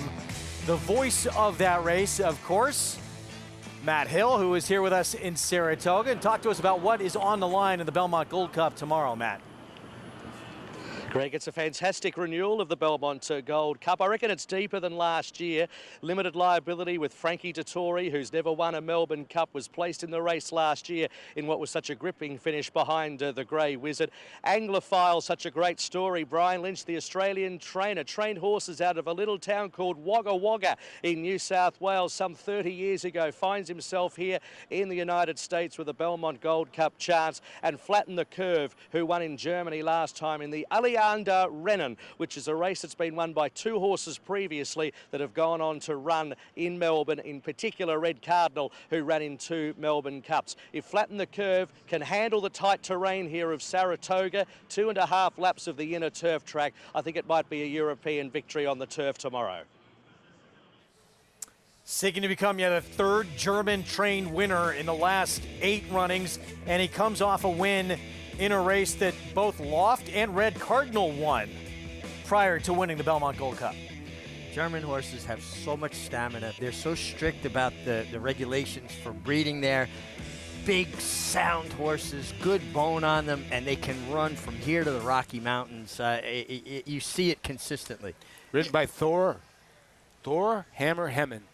That's a jockey's name. That is a jockey's name. I couldn't have a cool one like that. The Grey Wizard, second in this race a couple of years ago. Half-brother, the Ginger Wizard, will line up this year for Graham Ocean. I'm guessing that one's not gray. He's ginger. Chestnut. Look, I mean, it's one of these races where this is a game they play overseas. Yeah. This 2-mile, turf racing, they always have a huge edge. To me, Limited Liability is really the only horse that we offer that I think has handled these longer distances that could be up to the class of a horse like Flatten the Curve, who wins 4 races in a row. This is just what they do. Now, we go over there and we win a lot of dirt races when it comes to Dubai or Saudi or going over there and this is their game. Yeah. Don't get mad at me. We had a chance to have the Melbourne Cup on our set last summer. It was an incredible experience. It felt a little bit like people feel about the Stanley Cup. Sure. Mig, don't get mad. Okay. I know how you feel about the Stanley Cup. Yeah, I'm not mad. Okay. We had both those trophies here last summer. It is, people go and say it's a race that stops the nation. I've been there for it. It really does. No exaggeration. When I was there, everything closes down. It really does stop the nation. It's incredible. Win that Belmont Gold Cup and you stamp your ticket to that Lexus Melbourne Cup. Up next, finale on this Thursday card on the turf, maiden special weight when we return.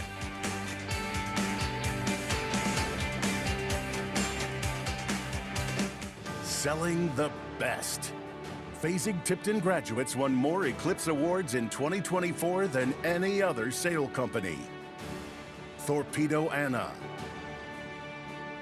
Moira, National Treasure, Sierra Leone, Soul of an Angel, Straight No Chaser, Fasig-Tipton, eclipsing the competition.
Back with you on our Thursday coverage at these hallowed grounds, horse racing heaven here in Saratoga.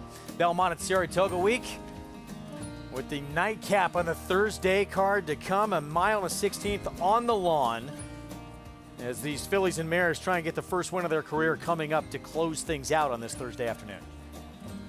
Yeah, we got maidens going a mile and 16th on the turf here, and I thought this was the toughest race of the day to handicap. Yeah, I'm with you. You know, when you look at the will pays, the 9 and the 10 are the lowest. Now, the 9 was really bet first time out. As you're taking a look at the 7, they're Faded Jeans. The 9 was bet first time out. Now we'll get Umberto Rispoli, and we'll get Lasix. 70 cents on the dollar for Grand Motion, and that horse is your lowest will pay. Let's go to Maggie. Yeah, we'll check in with some layoff runners here for this finale, Greg, beginning with number 3, Green Jobs for Chad Brown and Flavian Pratt. And she gets to return to the turf, where I know she didn't run particularly well on it first time out. I do think she is a turf horse, though, as she'll get to stretch her legs over this Saratoga oval. And she is one that was big and fit and strong as a 2-year-old. And it's even more compounded here in the paddock. She's such a long, stretchy filly that I almost feel like a mile and a 16th is just a starting point for her. She may eventually, if she ever can get her career kind of going consistently, will want and appreciate a bit more ground. But look for her to run better here on the turf course as we'll move on to number 7, Faded Jeans. And she got to the lead last time at Fairgrounds and seemed happy when she was out there. Ears went up, bounding along there for Cherie DeVoe, but came up really empty in the stretch, I thought. She was able to hold on for third. Not much of an answer, though. So I wonder what the tactics will be here today, as it does feel like there might be some other fast horses. So maybe she is one that's better with a target. Now, very relaxed here in the paddock, not indicating to me, at least as of now, that she wants to be forward, that she's really sharp or anything like that. But physically, off a bit of a freshening, she looks very healthy and very strong. So appreciative of seeing that from her. Is number 9, Smartest, 4 Graham Motion. Now, the full sibling is a stakes winner, but also broke her maiden here on the Saratoga lawn as a 2-year-old, and Smartest coming back to the races now as a 3-year-old, nearly off of a year layoff. Does look very ready here for Graham Motion, as she has been completing her preparations there at Fair Hill. Now, truth be told, while she's very, very fit and lean, a lot of times these just want a race to really strengthen up. And 2, it kind of feels like she's a frame that's a bit unfurnished. So we'll see how she does. I do think she could be very effective in this spot. I like her demeanor, Greg, in the paddock, very forward, at least mentally showing she's ready. Maggie, thank you. Riders up momentarily here, and we'll get to our post parade as we look at Smartest. Talked about Graham Motion, who will have one of the Belmont Gold Cup. He will have this one, who very early in her 2-year-old campaign, July last summer, ran a pretty good effort, took a ton of money that day. Not too bad to run that good that early in your 2-year-old campaign. And the one thing I'll say, too, is that you're getting an okay price on her because her figure was so low. But it's not the easiest thing in the world when you have 2-year-olds and there's not a lot of pace in the race. The final times can only be what the final times are. Sometimes the figures can be a little bit lighter. I think she's going to run much better than what that figure looks like. Played a pretty penny for her, $525,000 for this filly. So obviously she was well bet, and she's going to like the distance. Bernstein, who was a really cool horse, turned out to be a pretty good turf sire and got Carriconti. How do you guys feel about Just So Pretty? Has had 7 opportunities now on the grass, beaten favorite on a couple of occasions, beaten at short price even more than that. Are you starting to question now the will to win? I am. I mean, she's, we talked about that a little bit earlier with Willie Dees. She's been 5-2, 5-2, 2-1-ish, floating around in that area, and she's 2nd, 3rd, 5th. I'm starting to question whether or not she wants to win.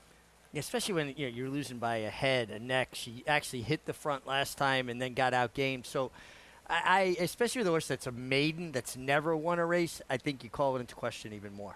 Yeah. It seems like she runs an 81 buyer, loses by a head, then a 60 buyer, but she lost by a neck. It's like she runs through her competition, but I would not be surprised if she wins this race at all. No. Probably the one to beat. Yeah, the barometer, definitely, yeah. Mild favorite, though. And kind of interesting how mild a favorite she is. 7-2 as we hear the call to post for this nightcap on this gorgeous Thursday here in Saratoga. We talked about, going into this race way, way back when we first came on the set together. It's probably the toughest race on the card. I think it is. I mean, because you're trying to read in and out of a lot of these horses' pedigrees, too. Here's Chad Brown's Queen's Fable, Irad Ortiz Jr. Yeah, this one would get blinkers on for the first time, being by a son of Frankel, or daughter of Frankel, excuse me. Dandy Vandy off the claim. Off the claim for Antonio Arriaga. Paco Lopez stepping up after running for a maiden claiming tag. Another Chad Brown runner, this one with Flavien Prat aboard Green Jobs. Yeah, last time ridden by Tyler Gaffalione a while ago. We wish Tyler a speedy recovery. Pay the bills, huge price. Blinkers come off. If you bet Pay the Bills and he hits, or she hits, at this price, you'll have money to pay the bills. Indeed, for some time, likely. This one blinkers off as well. Bint Aldandio has trouble getting out of the gate. Yeah, but this is the horse I landed on. Look at the drills this horse has had on the turf, and it's all turf pedigree. More for sure. Blinkers come off as well. Lane Luzzy rides. Yeah, comes off a nice effort last time. I think this horse is way too big a price at 15-1. Another big price, Cherie DeVoe with Faded Jeans. Yeah, these are the jeans that you rocked at your Depeche Mode concert way back when, Greg Wolf. This one by Philly by Kingman. How'd you know I went to that? Dimensionality, John Terranova, productive turf effort at Tampa. Yeah, another horse that's probably too big a price. That was a decent effort on turf at Tampa. Ran well in and off the turf for last time. Here's Graham Motion's Smartest, long time away. Yeah, this one for Clips partners, thoroughbred partners, like you said, long time away, but could be the filly to beat or might end up being favoritism by They Spring the Latch. Just So Pretty, the mild favorite for Danny Gargan. This feels like she has maybe potentially the most ability here, but she kind of runs down to the level of her competition as opposed to running up to it. Todd Pletcher, turf debut, Rogba. This one for Shadwell, obviously tremendous pedigree, put blinkers last time out. Tough draw, but I would think Johnny V would drop back and try to make one run. And first-time starter for the Derby-winning connections of Bill Mott, Junior Alvarado. Yeah, this is a first-time starter at a very difficult post. The mare has had 2 horses to race, both winners and 1 debut winner, so I do like to see that precocity and a pedigree, but a very tough post. Let's go back to Matt Hill. Graham Motion is with me. I feel I'm connected with you, Graham, after calling your horse winning the Grey Wizard in the Belmont Gold Cup last year. Smartest here in the last race, second race start. Are you expecting further improvement? Yeah, I mean, look, her debut was pretty impressive. I don't know if you saw it, but she got left pretty badly, came with a great run. So, yeah, I mean, I'm excited to get her back to the races. Warmish conditions today. How's she performing? Yeah, she's handled it okay. She's been up here for a couple of days, so she's had a chance to get used to it. I've been trying to convince the Americans over the last 48 hours that one of your horses could run well in a Melbourne Cup. Can you frank that for me? Yeah, I mean, look, we did consider it after the race here last year with the Grey Wizard. He's definitely a 2-miler. He actually just came back to me, so who knows? Maybe it's in the future. Okay. And what about the half brother, the Ginger Wizard, for tomorrow, not running? Yeah, he's a non-runner. He came out with a little issue after his last bit of work, so we're going to give him a bit of time. Good luck with Smartest here. Thank you. What a class individual and outstanding trainer, Graham Motion. Outstanding trainer, always puts the horses first. He was assistant trainer for a long time to Jonathan Shepard, Hall of Famer. And he, in fact, was there when Jonathan Shepard was training Stormcat, who was a very difficult horse to train. They actually had to train him on the farm. But he's been with great horsemen before he started training. And then an incredible training career that he's in the midst of. He's going to train for quite a bit longer. And his first job was in my town in Millbrook, where I live now, as a dishwasher in the diner. No way. That's a long way to Animal Kingdom from there. Animal Kingdom was so cool. You know, he won the Derby, won the Dubai World Cup on the lead, on the synthetic, when they had synthetic. Yep. Yeah. Then he ran second. He was huge in the Breeders' Cup Mile. He was a really, really versatile horse. And he was like the first horse that came from Turfway off that synthetic, and everybody didn't really know what to think. He had never run on dirt, and Johnny V picked up the mountain, if you remember that. He was not supposed to be riding that horse. Robbie Alvarado, Robbie Alvarado was supposed to, and then he got injured in the post-braid incident a few days earlier. Was able to ride, but the connections were concerned about if he was going to be healthy enough to deliver that kind of ride. So that had to hurt Robbie a great deal, but Johnny picked up the mount because Uncle Mo defected late, and he had the favorite, and so Johnny became free. He picked the horse up, but turf, dirt, synthetic, he could do it all. I've always heard there was a conversation once the Uncle Mo thing was evident, and Todd was looking out for Johnny, and there was a conversation so that Graham knew that Johnny was going to be available.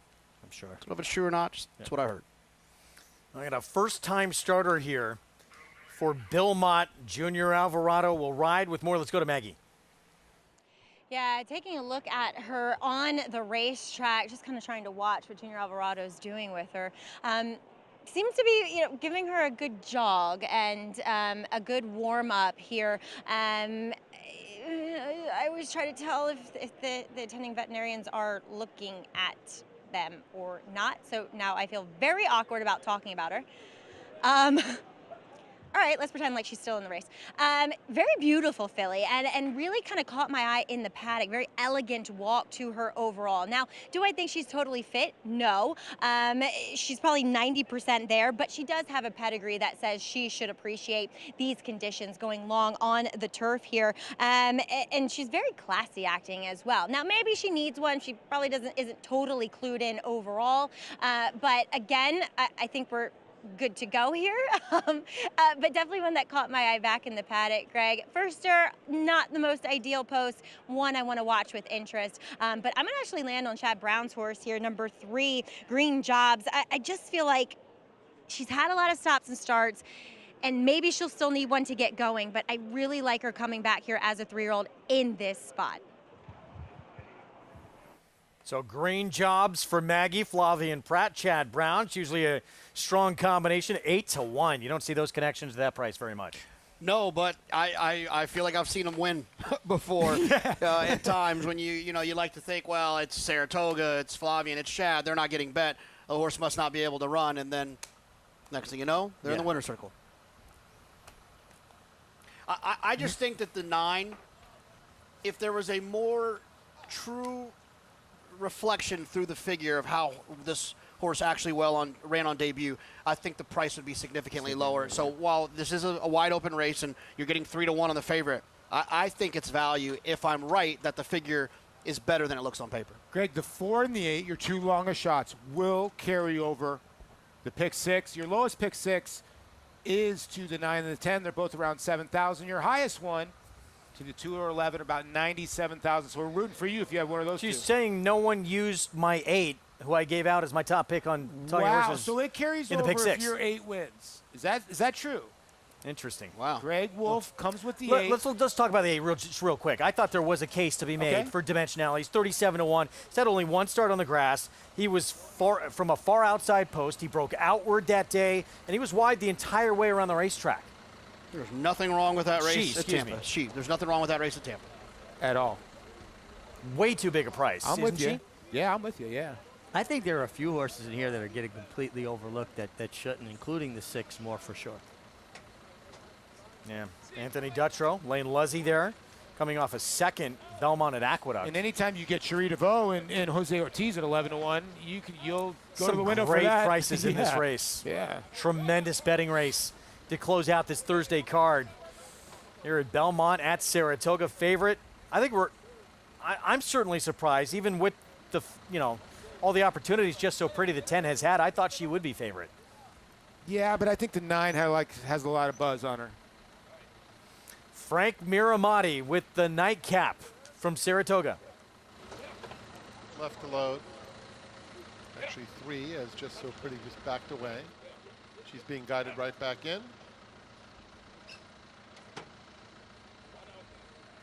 Ragba. And the first-time starter, daughter of Triple Crown winner American Pharoah, Cleopatra's Key. We have a very restless individual. That's Faded Jeans, who is, and also we have one cast in the gate, so we're going to send this right back down to the crew on the set. Get off, switch the camera.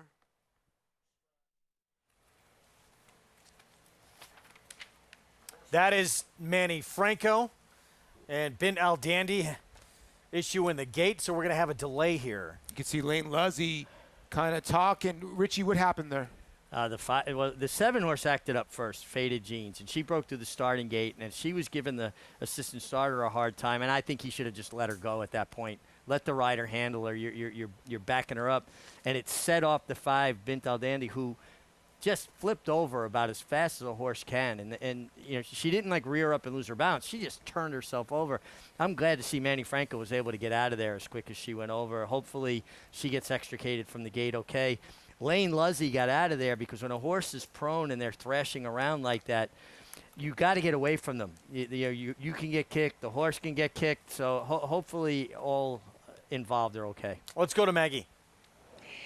Yeah, guys, really unfortunate here for Bint Al Dandy, as she is currently kind of hung up in the gate. She's on her back, kind of splayed out. We see our new starter, Scott Jordan. He's attending the front of the gate, and they just have to be very delicate about this when extricating these horses, because you don't want them to thrash anymore. And horses at the end of the day, yes, they're animals, but they also are very smart, and there is that element of self-preservation. So once they're kind of hung up in that position, they will often be very kind of amenable to the people trying to help them. So she is hopefully going to be able to move out from under the starting gate here soon. Sometimes when they do that, it also stuns them. So they're just kind of like, I don't know what to do here. So we're going to try to get her out, guys. They're trying very hard. So obviously she's going to be a late scratch. So we're going to have a pretty long hold up here because she is not moving. I think we still might need to move the gate. Another scratch of number 7, Faded Jeans. Also order the stewards on Announced right now by track announcer Frank Miramotti, an additional scratch. The 7 Faded Jeans will come out as well. As you take a look at Manny Franco, his filly, the 5, a scratch, and now Faded Jeans, the 7 for Jose Ortiz, out as well. Yeah, the 7 is the one that started the whole thing. And, Keisha says something that it so suits this situation. They're like Christmas lights. One goes out, others will go out with it. And she just got set off by the 7 Faded Jeans breaking open the stall doors. People that don't know, the stall doors are held together by magnets. There's an electric current, and the magnet holds the doors closed. And it's designed that way so if a horse does run into it, it's not so solid that it's going to injure them, that it'll open up the doors. I just really, like, if I'm in that situation, I'm on a horse that breaks the doors, I want the assistant starter to let me go. Let me handle the horse.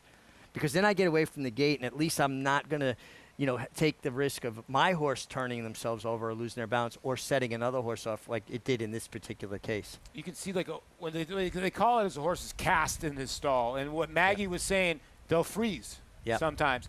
And what they'll do is when they know that they kind of got the doors open, they'll start thrashing around because now they know they're kind of free. So that's what they're trying to avoid, the thrashing around, and it can be a little bit dangerous. Yeah. But like Maggie said, sometimes it can just make them freeze, just like any animal. And sometimes when they freeze like that, they won't. You can't get them to move one way or the other. I've seen cases where they'll actually move the starting gate. Now, she is extricated from the gate, and she's walking over him. That's Rob Falcone, her trainer, leading her off himself.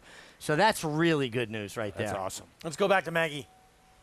Yeah, and just kind of elaborate on what Paul was saying about horses getting cast, right? So they're big animals in confined spaces. It's almost, they just can't move. So what the people attending to them will do, and what they did with Ben Aldandy, is you'll take a pony strap, which is just a thin piece of leather, and secure it around their legs just to kind of get them to shimmy a little bit, just to move their weight so they're in a better spot to free themselves. And that's what they eventually were able to do with her. And it's good to see Rob Falcone out there on the track attending to his horse. She looks to be fine, but obviously is a late scratch today along with the 7, guys. All right, Maggie, thank you for the update. Well, most important thing that the horses, get out of there. They're okay. They're healthy. Go back to the barn. And it looks like with Ben Aldandy, everything okay. Yeah, and it's just a difficult situation for horses and riders in the starting gate. It's a confined space. The horses are really amped up at that point. And when it goes smooth, it's fine. It's when these things happen. Yeah, and they've moved the gate of the 5, but I don't know if the gate crew, somebody needs to tell the gate crew they need to move the 7 too as well, or we're going to have another delay. You saw Jose Ortiz, Manny Franco walking back to the jocks rooms. They're not happy, but it shows you the competitive nature of these guys too. Oh, sure. And listen, we got a great gate crew here in New York. They put themselves in harm's way to save horses and riders in these kind of situations. In those cases, I think you're better off. A horse pops the doors, let the rider handle it. You're trying to keep them in there, and I don't always think it's the most prudent thing to do. But thankfully, horses and riders seem to be, for the most part, okay. That was a look, and they'll take that 7 off now. Look at the new employee here. Head starter Scott Jordan was announced back on May 12th. Joins New York Racing Association from Churchill Downs, where he had been the head starter since 2006. So more than 20 years experience in that position. And he's in a position where he started the Kentucky Derby this year. He's going to start the Belmont Stakes. That's the first time I've ever heard of a starter, because every jurisdiction has their own starter, starting 2/3 of the Triple Crown. So they got the gates all set and they're ready to go here pretty soon, and they'll reload. Don't forget, unfortunate scratches, the 5 or the 7. Right now, if you're live in pick 5s or pick 6s, I would think the 9's going to end up being your favorite, Craig? Oh, yeah. It looks like it's very close between the 9 and 10, very close. right? We can take a look. I think the 9's a slight favorite in the wheel pays, right? Yeah, it looks like it's about 17,000 edge to the 9. Okay. You know, it's really evolved the way horses are handled around the starting gate, and Scott Jordan subscribes to the same school as our former head starter, Bob Duncan. Natural horsemanship, making horses comfortable. Years ago, we'd pack horses into the gate when they, were reluctant. They've worked with them so much to get them comfortable, make them, just so much more settled every horse, about they it. know the tendencies of them, don't they? And they do. And all jurisdictions now share that information. So when a horse ships to another track, the assistant starters as well as the starter are aware of their particular habits. So this one right here, the 9, right now is your favorite. Looks like will be when the gates open. Smartest for Grand Motion, lengthy delay, and that man right there. A lot of eyes on him this week. Umberto Rispoli, writer of journalism, took a lot of heat for that win in the Preakness. Many felt he should have taken the overland route instead of bullying his way through in Baltimore. But it worked out in the end. Well, he got up, he won. I still, question that he had to commit so early to his spot, but hindsight's 20/20, and no one can ever question Umberto Rispoli's courage.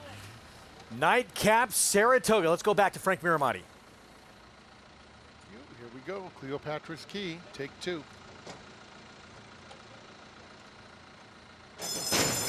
And they're off. And Cleopatra's Key is very quick away from the gate. Smartest has sharp early speed and Just So Pretty in between those two. Pay the Bills wants to also be a part of the speed. There's a little bit of a logjam into this first turn. It's a little bit of studying too. On the inside, it's Queen's Fable in the green colors, who now is able to get a secure third spot. Dandy Vandy is racing in between horses. Cleopatra's Key is now outside of that pair. They're followed by Green Job, 6 lengths off the lead. Down at the rail, it's Dimensionality. Pay the Bills shuffled back, 2 lengths clear of More For Sure, and Ragba is at the back of the field. 23-1 for the opening quarter mile. Umberto Rispoli and Smartest leading the way, comfortably in hand by a half length. Just So Pretty is racing in second. Then comes Cleopatra's Key in third. Dandy Vandy along the inside is fourth, 3 lengths off the pace. Then Queen's Fable racing on the inside of Green Jobs. Those stablemates are right together and 6 lengths off the pace into the far turn. Pay the Bills, Ragba 3 deep, Dimensionality on the inside, and 2 more to More For Sure. 46-4 for the half mile. And it is Smartest still with a head lead. Just So Pretty, the 2 favorites head to head. Dandy Vandy is just in behind them. Cleopatra's Key has kept pace as well. Queen's Fable, Green Jobs, top of the stretch. And Smartest is the leader, trying to now shake free. Smartest running on very nicely. Opens it up to 2. Just So Pretty is in second, Dandy Vandy third, and More For Sure in the center of the course is finishing with interest. It's Smartest clear by 3. More For Sure is coming with a big and dangerous bid. Here's the line. Photo finish. Smartest and More For Sure hit the wire together. Dimensionality was on the scene late, and Queen's Fable was in a photo for 4th. More For Sure gaining with every single stride, but did Smartest hang on late?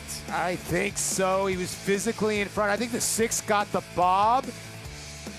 Oh, my God. That is closer than I thought. 6 got the bob, Greg, but was the 9 physically in front? This is going to be very close. And I always wonder this. I still want to answer this question. Is the line at the front of the mirror or the middle of the mirror or the back of the mirror, Mig? That's a great question. I don't know. I just used to ride through the wire and hope I got there. Wow, this is really tight. Yeah, Lane Leslie rode a terrific race. Whether he got this bob goes his way, which I think it did, right there. Oh, that's wicked. I think it's outside. He saved ground. He was patient. It was a strong pace. He threaded his way through the field. This was an He got the bob. 6 got the bob. More For Sure, 13-1. Put up as your unofficial winner. Wow. Perfectly timed by Lane Leslie. A really terrific ride by Lane. He saved ground. He was patient. He picked his path. He found his way through the field, came with giant strides. Smartest was very game. It was a pretty strong, contested kind of pace, Just So Pretty. The second favorite was keeping him honest, but here comes Lane and got it all. Looks just like his dad, Mike, finishing on this. Who's his agent, by the way. Yep. And Lane trying to accomplish some of the things Dad never did in his career. And Great to see them working well together and having success on this circuit. Yeah, this horse was way too big a price. I liked this horse when I handicapped the race, and he got it done. So 6-9, 10-8. What a way to close out day 2 of action here with a thriller in this nightcap. Prices on turf. Prices on turf. Yeah. Wow. Carryover into today in the pick 6. $24,338 to more for sure here in this pick 6. We are back tomorrow, 11:30 a.m. Eastern start time. And the Acorn on tap with the undefeated Super Filly Kentucky Oaks winner. Good cheer for Brad Cox, putting that perfect record on the line. She's got a new face to deal with. Shred the Gnar will tackle winners for the first time, coming in off back-to-back very impressive wins. And Bless the Broken for Will Walden will take another crack at the Oaks winner tomorrow.